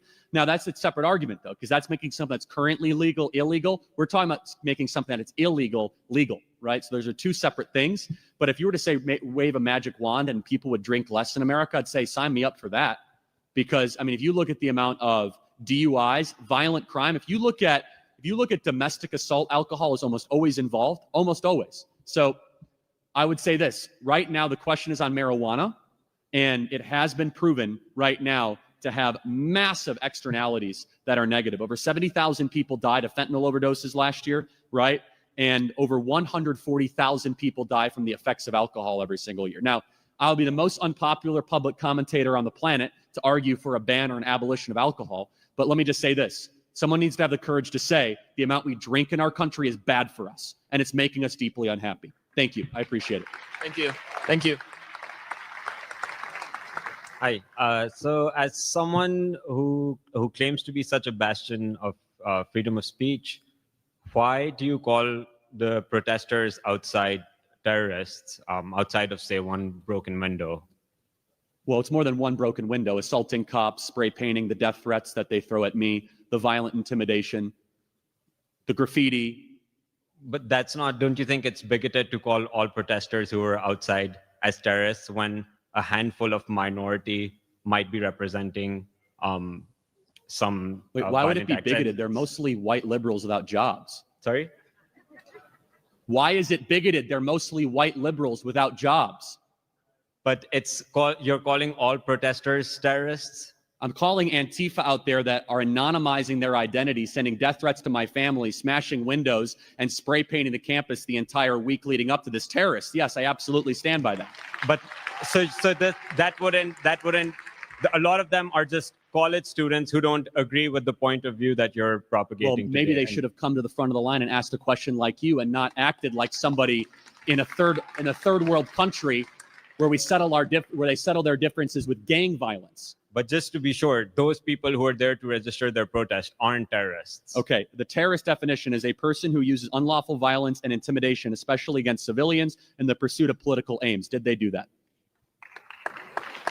I don't think so. Wait, hold on. A person who unlawfully violent, window smashing, graffiti, assault Not against all of police them. officers. Not Okay. all of them.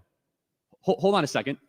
The leaders, they cover for themselves. And by the way, only a small of them are isolated, and they're all in one big black block. And don't try to gaslight the people here or the people watching online. There's hundreds of them. They're working in a coordinated network with coordinated tactics. And these are not just quote unquote college kids. There's obviously somebody behind this with funding and sophistication, with quasi paramilitary tactics. And let me ask you a question. Why is it that when people go into the United States Capitol and take a selfie, they're called terrorists by our government? But when you start to terrorize and smash windows and put violent threats and death threats to me, it's somehow bigoted to call them terrorists. So first of all, it wasn't a coordinated effort. As someone who was there, I just knew that there was this event happening and that there would be a protest in order to register our point of view.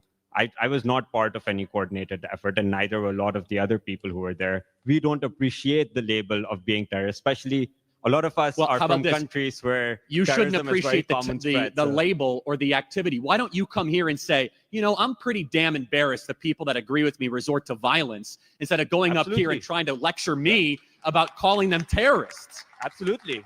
But this isn't about... You're making a fool of yourself. Why don't you go out and talk to your buddies and tell them to stop trying to shut down our event?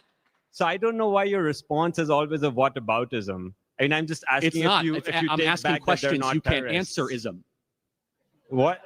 I've answered each of your questions. I'm just saying. No, that let me ask you a not question. Everyone is Will- part let of me a ask you a question. coordinate Will you publicly condemn the violence done in the political spirit outside by the people that you were protesting alongside? Will you do that right now? It depends what you're referring to. Smashing of windows and I don't assaulting think police officers. Breaking windows is a good idea. Assaulting police officers. Do you No condemn one that? assaulted police officers. You I what? was there. no one assaulted police That's officers. lie. I That's was not there. true. Throwing eggs and objects at police officers is a legal definition of assault, no matter how much you try to gaslight So it or spin it. If I can just, without resorting to whataboutism, using your definition of terrorism, if the police uses unjust violence against civilians, should that also count as terrorism? Absolutely not. But first of all, your definition of unjust. I'm just taking your definition of No. terrorism. Let me read this again. Unlawful violence and intimidation, especially against civilians in the pursuit of political aims.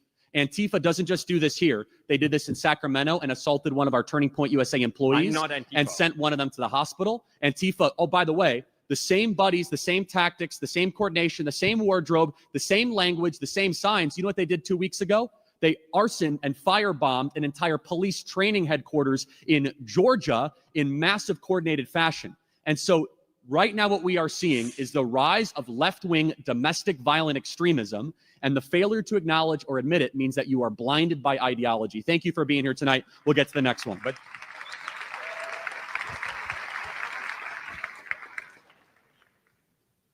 Hello, Charlie. Wait.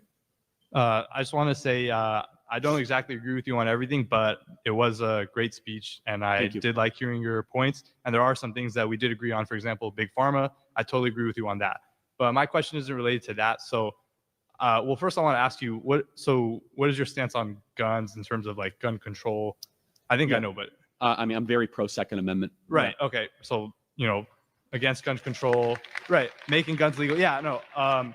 So you believe, I'm assuming that like by making guns illegal, criminals are still going to get their hands on guns, correct? Yes, but let me tell you my position. Okay, the Second Amendment is there to protect all the other amendments against a potentially tyrannical government. If we act as if that has not happened in history, we're not even reading our 20th century history. I fully acknowledge and admit when you allow gun ownership, you're going to have gun deaths. There is a cost to liberty. Anybody who, if you argue for Second Amendment rights and say that you're going to get gun deaths to zero, that is a falsehood. That is also why I support driving. I think driving is a moral good, but you're going to have 50,000 people a year that die in auto fatalities. Liberty comes at a price. And so I believe that, yes, there will be costs and consequences of having firearm ownership, but the positives far outweigh the negatives. Please ask your question. Yeah, so it's actually kind of to do with, so using that same logic, right? If like criminals will get their hands on the guns anyway, there's no point in banning them. Then by that same logic, should we not legalize marijuana? Because won't the kids get their hands on it anyway from either like people who are older or criminals? Like, just using that same logic, would it make sense to then also ban marijuana? Yeah, so two things. So I didn't actually use the criminals will get their hands on it anyway. It happens to be true. But the other part is that the evidence shows the opposite, that kids are doing more weed than ever before. It's now laced with things it was not laced with a couple decades ago. It's stronger than ever before. And we were told that, well, if it's accessible and it's commercialized, kids will be less likely to do weed. The usership of kids under 12, 50% in a national survey of kids 10 to 13 have tested with some form of cannabis or marijuana. That's a bad thing for the country. It's not good. And that's the more we've legalized it, the more we glamorize it, the more we normalize it, the more we have kids doing marijuana. And here's the other thing. I don't see a moral good for marijuana. I do see a moral good for private citizen firearm ownership. So the equivalent is not one-to-one. I understand. Thank you. Thank you. Appreciate it. Thanks. We'll do a couple more. And if you disagree, tell our staff and come on up. Hi, Charlie. So I just first wanted to comment quickly on the guy who was defending the protesters outside. So I'm the vice president of the UC Davis Turning Point chapter, and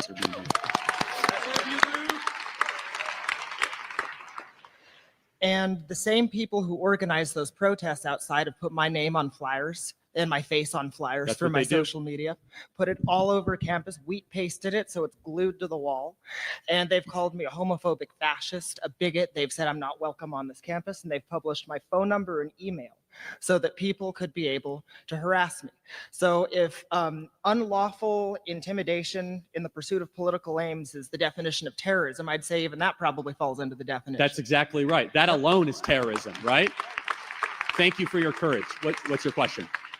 Yeah, so then the other point I had a question for you, probably an easier one than a few of the other ones, but so the left, as we can see, has really serious positions for the future. They have really serious opinions and hopes and visions for the future of the US. Serious enough that they're willing to organize into groups of hundreds and break things and burn things down. And we on the right, that gives us lots of time to talk about it and make fun of it and, you know, make compilations and whatnot. And that's all good and funny and entertaining. And that sort of roped me in at some point. But what is our vision for the future? What are we willing to get that passionate about? Great Maybe not question. break So windows. 3 really basic things that I think should be a commitment to the next generation. It should be easy and celebrated to get married, have children, and be able to own property in this country. It should be a moral guarantee to the next generation to be able to do those 3 things. It's good for everybody. It anchors you in responsibility, right? Right now, it is harder than ever to buy a home in America, thanks to inflation and thanks to all this nonsense that's happening.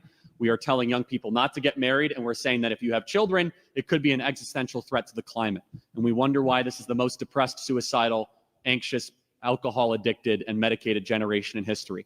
Those 3 things should be a core social compact. I could go through list by list, though, right? I want a country that cares more about our borders than the borders of a foreign country. I want a country that makes stuff that is critical to our national sovereignty and our future, such as vitamin C, penicillin, actually made here in America. And finally, well, not finally, but in addition, I'll say this. I want to see church attendance go up. I want to see less kids addicted to pornography. I want to see more people outside. I want to see people spending less time on their phones. I think we should entertain at least the spirit of a national weekday of rest. I call it the Sabbath. You can call it whatever you want. I think we should have a day where we slow down.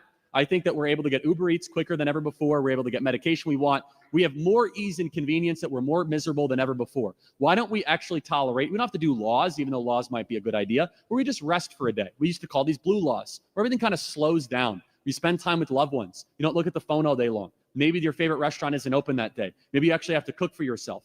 I want that country. I want a country that actually is purposeful in our action, in our community, that is more local than it is corporate, that focuses more on the family than some abstract ideology. That's what I think we as conservatives need to fight for, and fight for vigorously, while they do all the nonsense that they do. I just have a follow-up. We got to get to the next one. I'm sorry. Thank you. Thanks so much for taking time out to come to California, even though you might hate it here. I guess you could say I took the scenic route to conservatism. Second generation college student. I went to an HBCU actually in Washington, D.C., doing some work now in the public sector for the government. So I'd like to get your take on how someone that might look like me or come from my socioeconomic background can find a home in conservatism, or if not conservatism, where can someone who might find themselves in the gray area go if they don't fall into one camp or the other? Well, let me tell you, you have a home in the conservative movement if I have anything to say about it. So, and I'll be honest, the other thing, I don't want to live in a country where I care about people's race. It doesn't mean anything to me. I care about that you're a sweet person and that you're trying to do better in your life. I care about your values and your actions. Your melanin content is irrelevant to me, and it should be irrelevant to everybody else. I want to live in that country. And so conservatism, if I have anything to say about it, will be values-based and ideas-based and merit-based, not race-based, not melanin-based. And so, look, you're working for the government in the public sector. You know, I don't know if you're a religious person or not, or you believe in God, but I would just encourage you to pray if your God is using you for your greatest and highest purpose.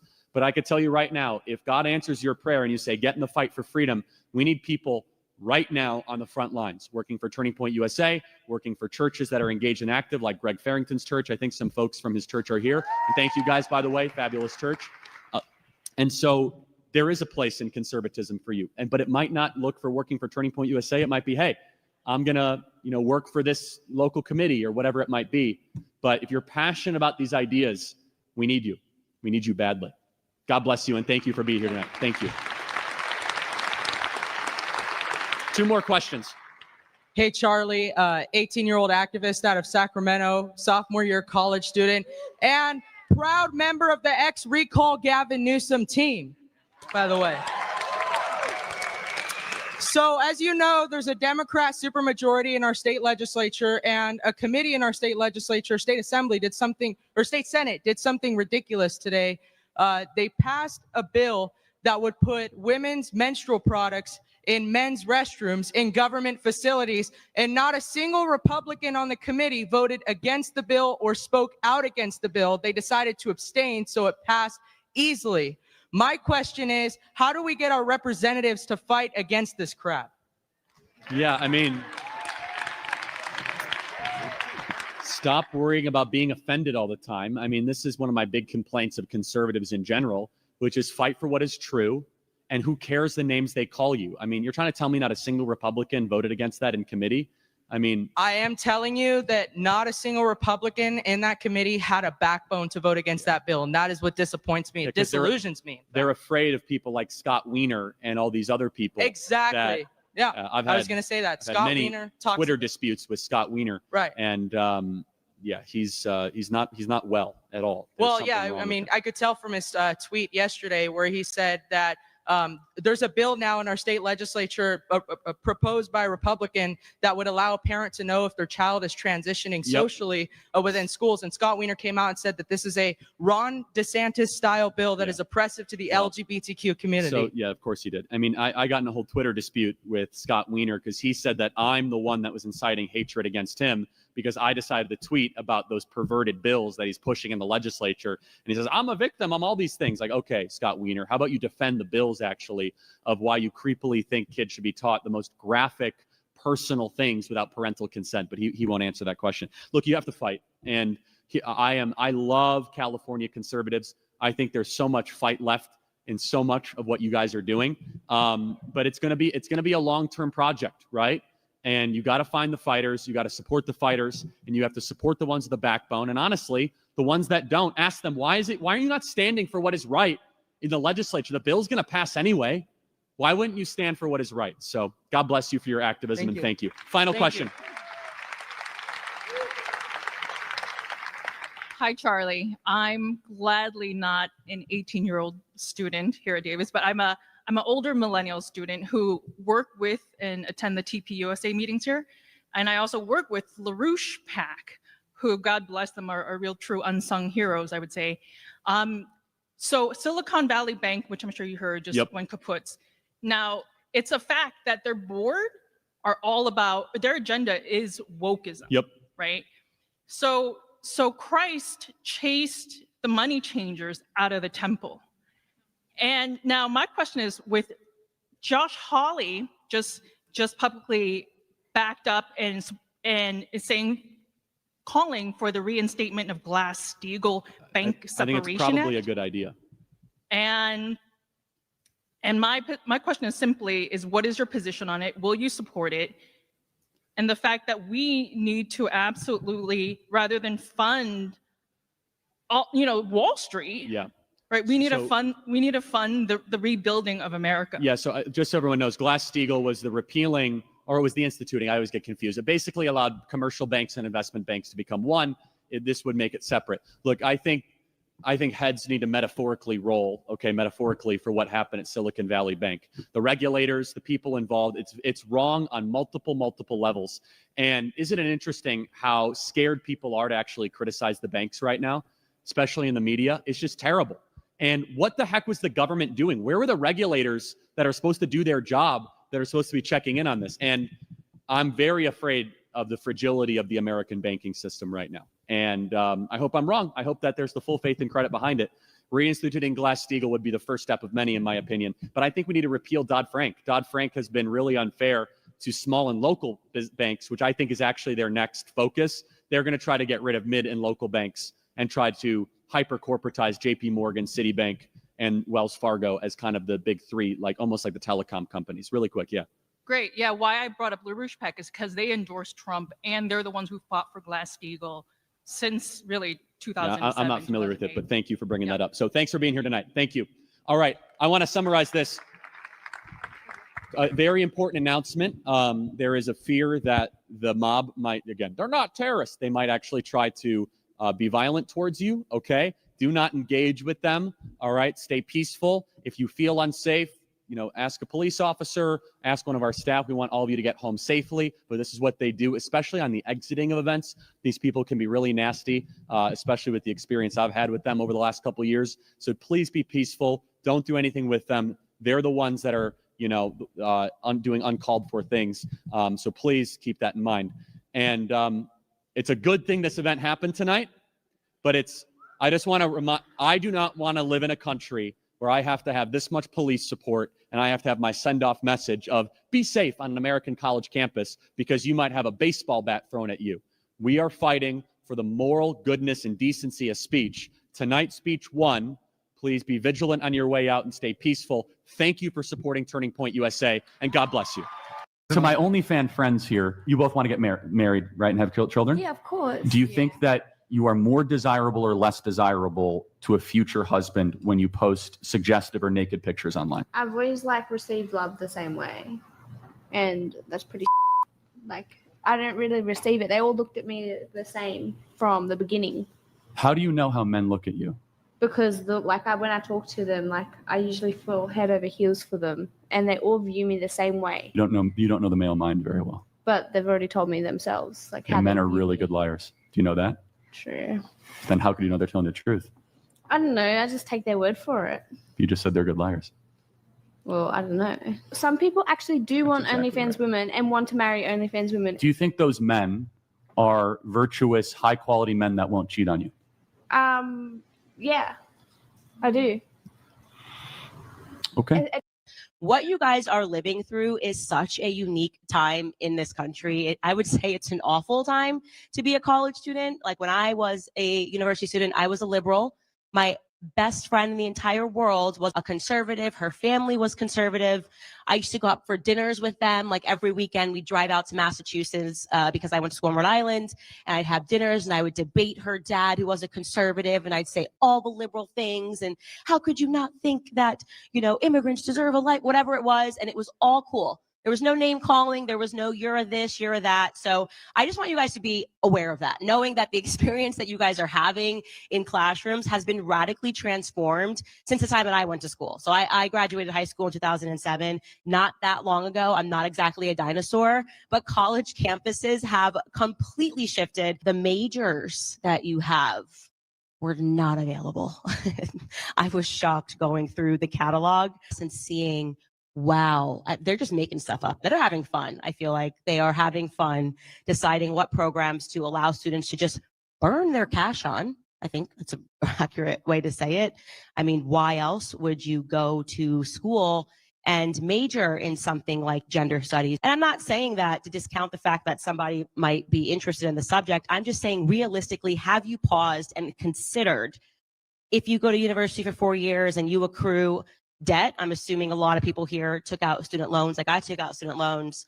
When I was in school, it was about $35,000 a year out of state.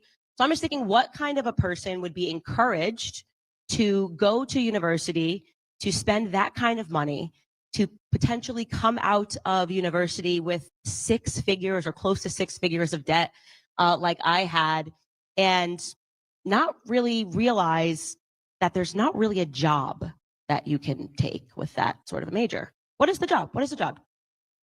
You say, I've studied, I got all A's, amazing, I did so great. I studied gender studies. What do you do with that degree when you go out into the real world? Seriously. I'll ask you guys a question. When, by a show of hands, who has ever been in a situation when they've been like, I really need a gender studies major here to sort this out? No one. No one ever. It's a complete and utter scam. That's what you are. You are actually actively being scammed, and you're not going to realize it until you get out into the real world and you find that actually the only job that's going to be available for somebody that takes up that sort of a major is to go right back into the ecosystem. A professor, right? A professor and teaching the same subject that earned Juno money to other students. I actually think that people should be outraged by that. And by the way, people are outraged by that. What ends up happening is a lot of these students go into the real world, they find that they can't take a job and they can't find a job. They can't earn any money because they're not actually creating a meaningful job. They're not actually doing something that people need, right? And they learn very quickly what the free market suddenly means. Maybe the economics courses that they weren't taking, suddenly they recognize it when they get into the real world and they go, boom, now I have all this debt, I can't get a job and I'm angry. And they're not quite sure who they should be angry at, right? And then they look at somebody like somebody that they went to high school with who didn't go to university, and instead that kid who was basically trained to believe that he was going to be a loser, because we all feel that pressure. I definitely felt that pressure. That's why I signed up for so many ridiculous student loans to go to university, go, go, go. Even if you don't know what you want to do, sign up and just go. You'll figure it out when you get there. You got your guidance counselor telling you that, the entire society is sort of blaring to you that if you don't go to college, then you are a failure. And then there's that one kid that didn't listen to that, and maybe he went to trade school, right? And that kid has therefore no debt. He immediately started working. Maybe he fixes, I don't know, air conditionings. And now he's the person. And let me tell you something, if you live in a place like I live in Tennessee, you will pay any amount of money if your AC goes out in July or August in any of those hot months. Suddenly that guy's making 6 figures. He's got no debt. And then you weigh that against the people who are convinced that they're getting the education that they're supposed to be so much better than this person who have massive amounts of debt. It's a total flip-flop and it's a scam.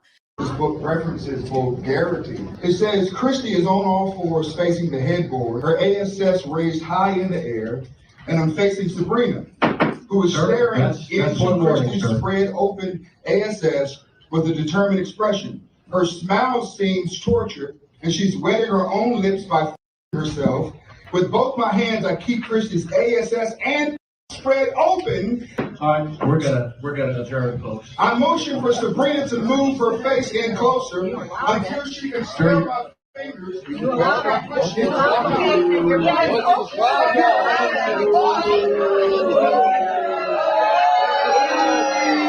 What you just saw was a bunch of tyrants leave the school board meeting because they don't want to hear vulgarity in a book.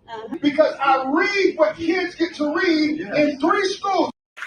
So I'm the president of the chapter at Morehead State University, and we have had different events throughout the past semester, and our student government has kind of attacked us for it and tried to discriminate against us. So what is your advice to other chapters and other conservative organizations to kind of combat this political persecution from student governments? Yeah, that's a good question. You have to be persistent, right? You have to use their own rules against them. And so that's an Alinsky rule, by the way. Use the enemy's own rules against them, which is if they have clauses in the student constitution or in the student bylaws or the university bylaws, and they're discriminating against you or they're treating you differently, then throw that book at them and be like, wait a second, we're allowed to do this. But the biggest thing I have to tell you is you have to have endurance and perseverance, right? It is not enough just to show up and hope you're treated well. You have to demand respectful treatment, right? But do it respectfully and do it with integrity and do it kindly. And at the same time, though, do not put up with them using their power against you because they don't see the world the way you do, right?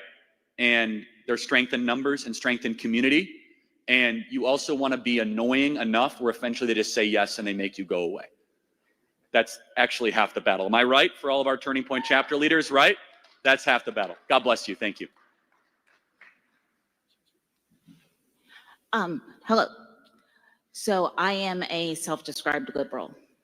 And I honestly did not think that I would be so nervous, but I am. And I wanted to kind of clear up some things. You had said earlier that it's easy, you had asked if it's easy to hold liberals, is it easy to hold your beliefs?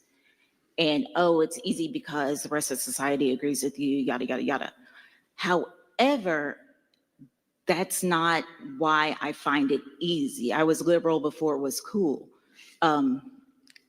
I find my beliefs easy to hold because I believe them in my soul.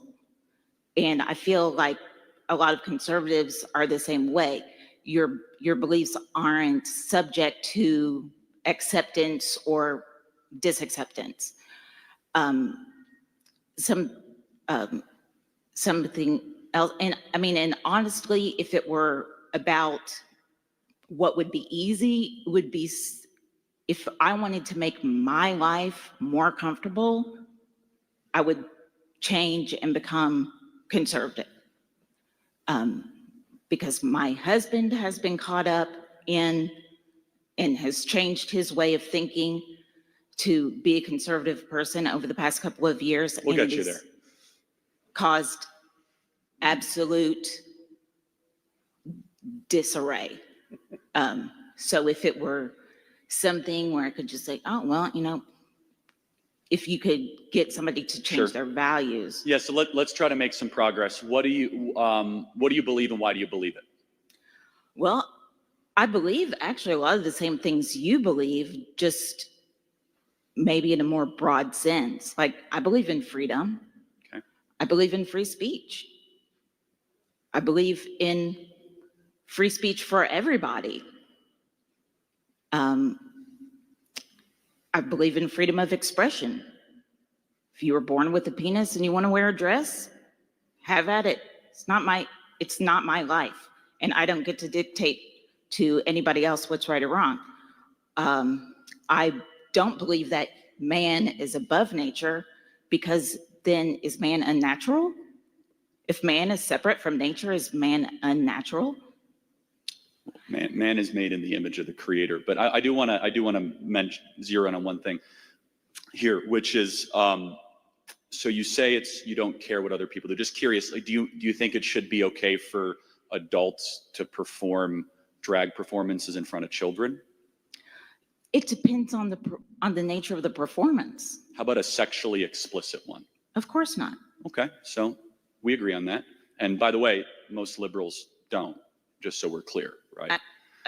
Yeah. I know zero liberals that think that it's okay to expose children to sexually explicit stuff. Okay, so you would be partners with me in removing child pornography from elementary schools?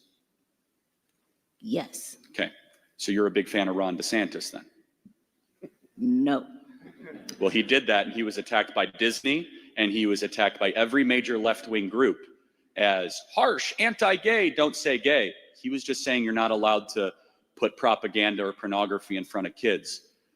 I think you're actually more conservative than you are liberal, than you give yourself credit for. No. Hold your applause. I am not, because where we differ is in how we define what is profane, what is pornography. How about oral sex to 8-year-olds? That's probably profane, right?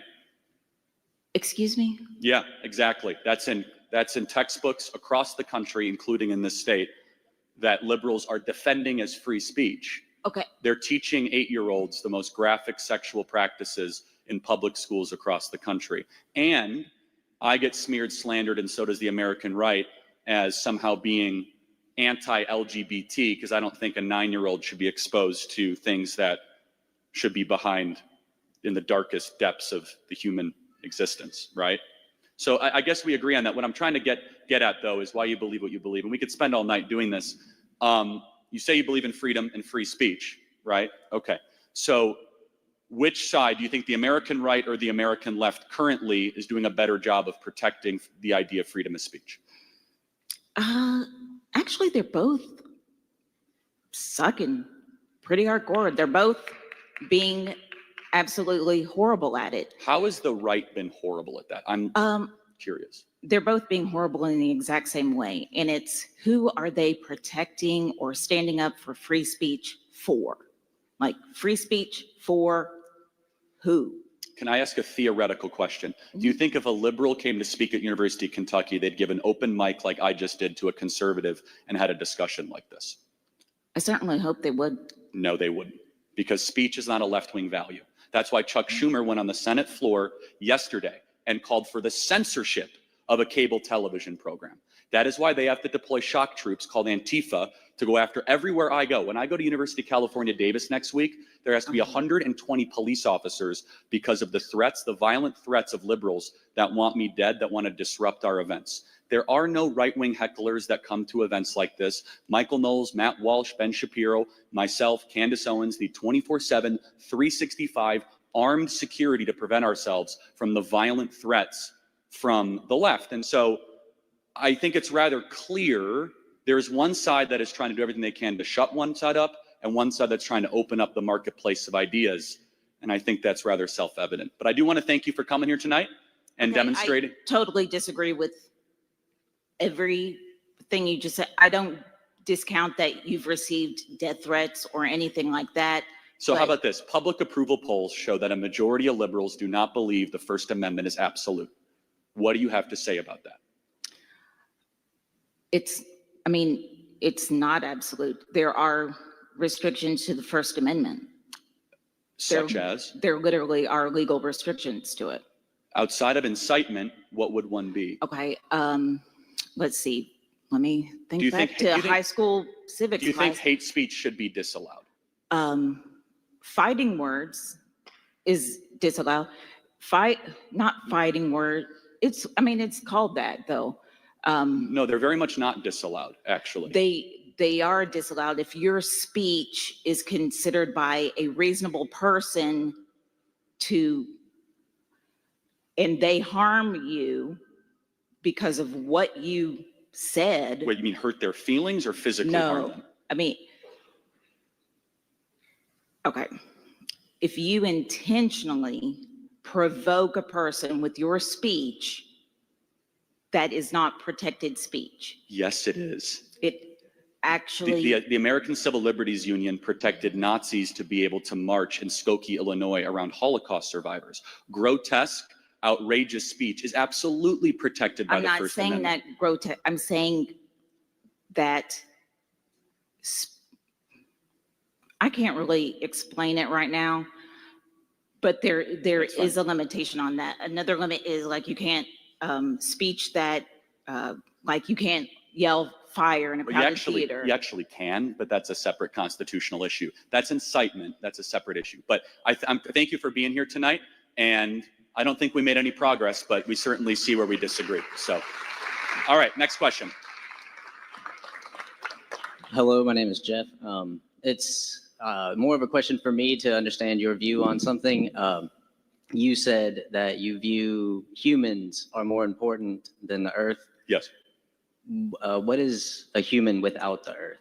Or just the simple atmosphere that gives us the ability to live on earth?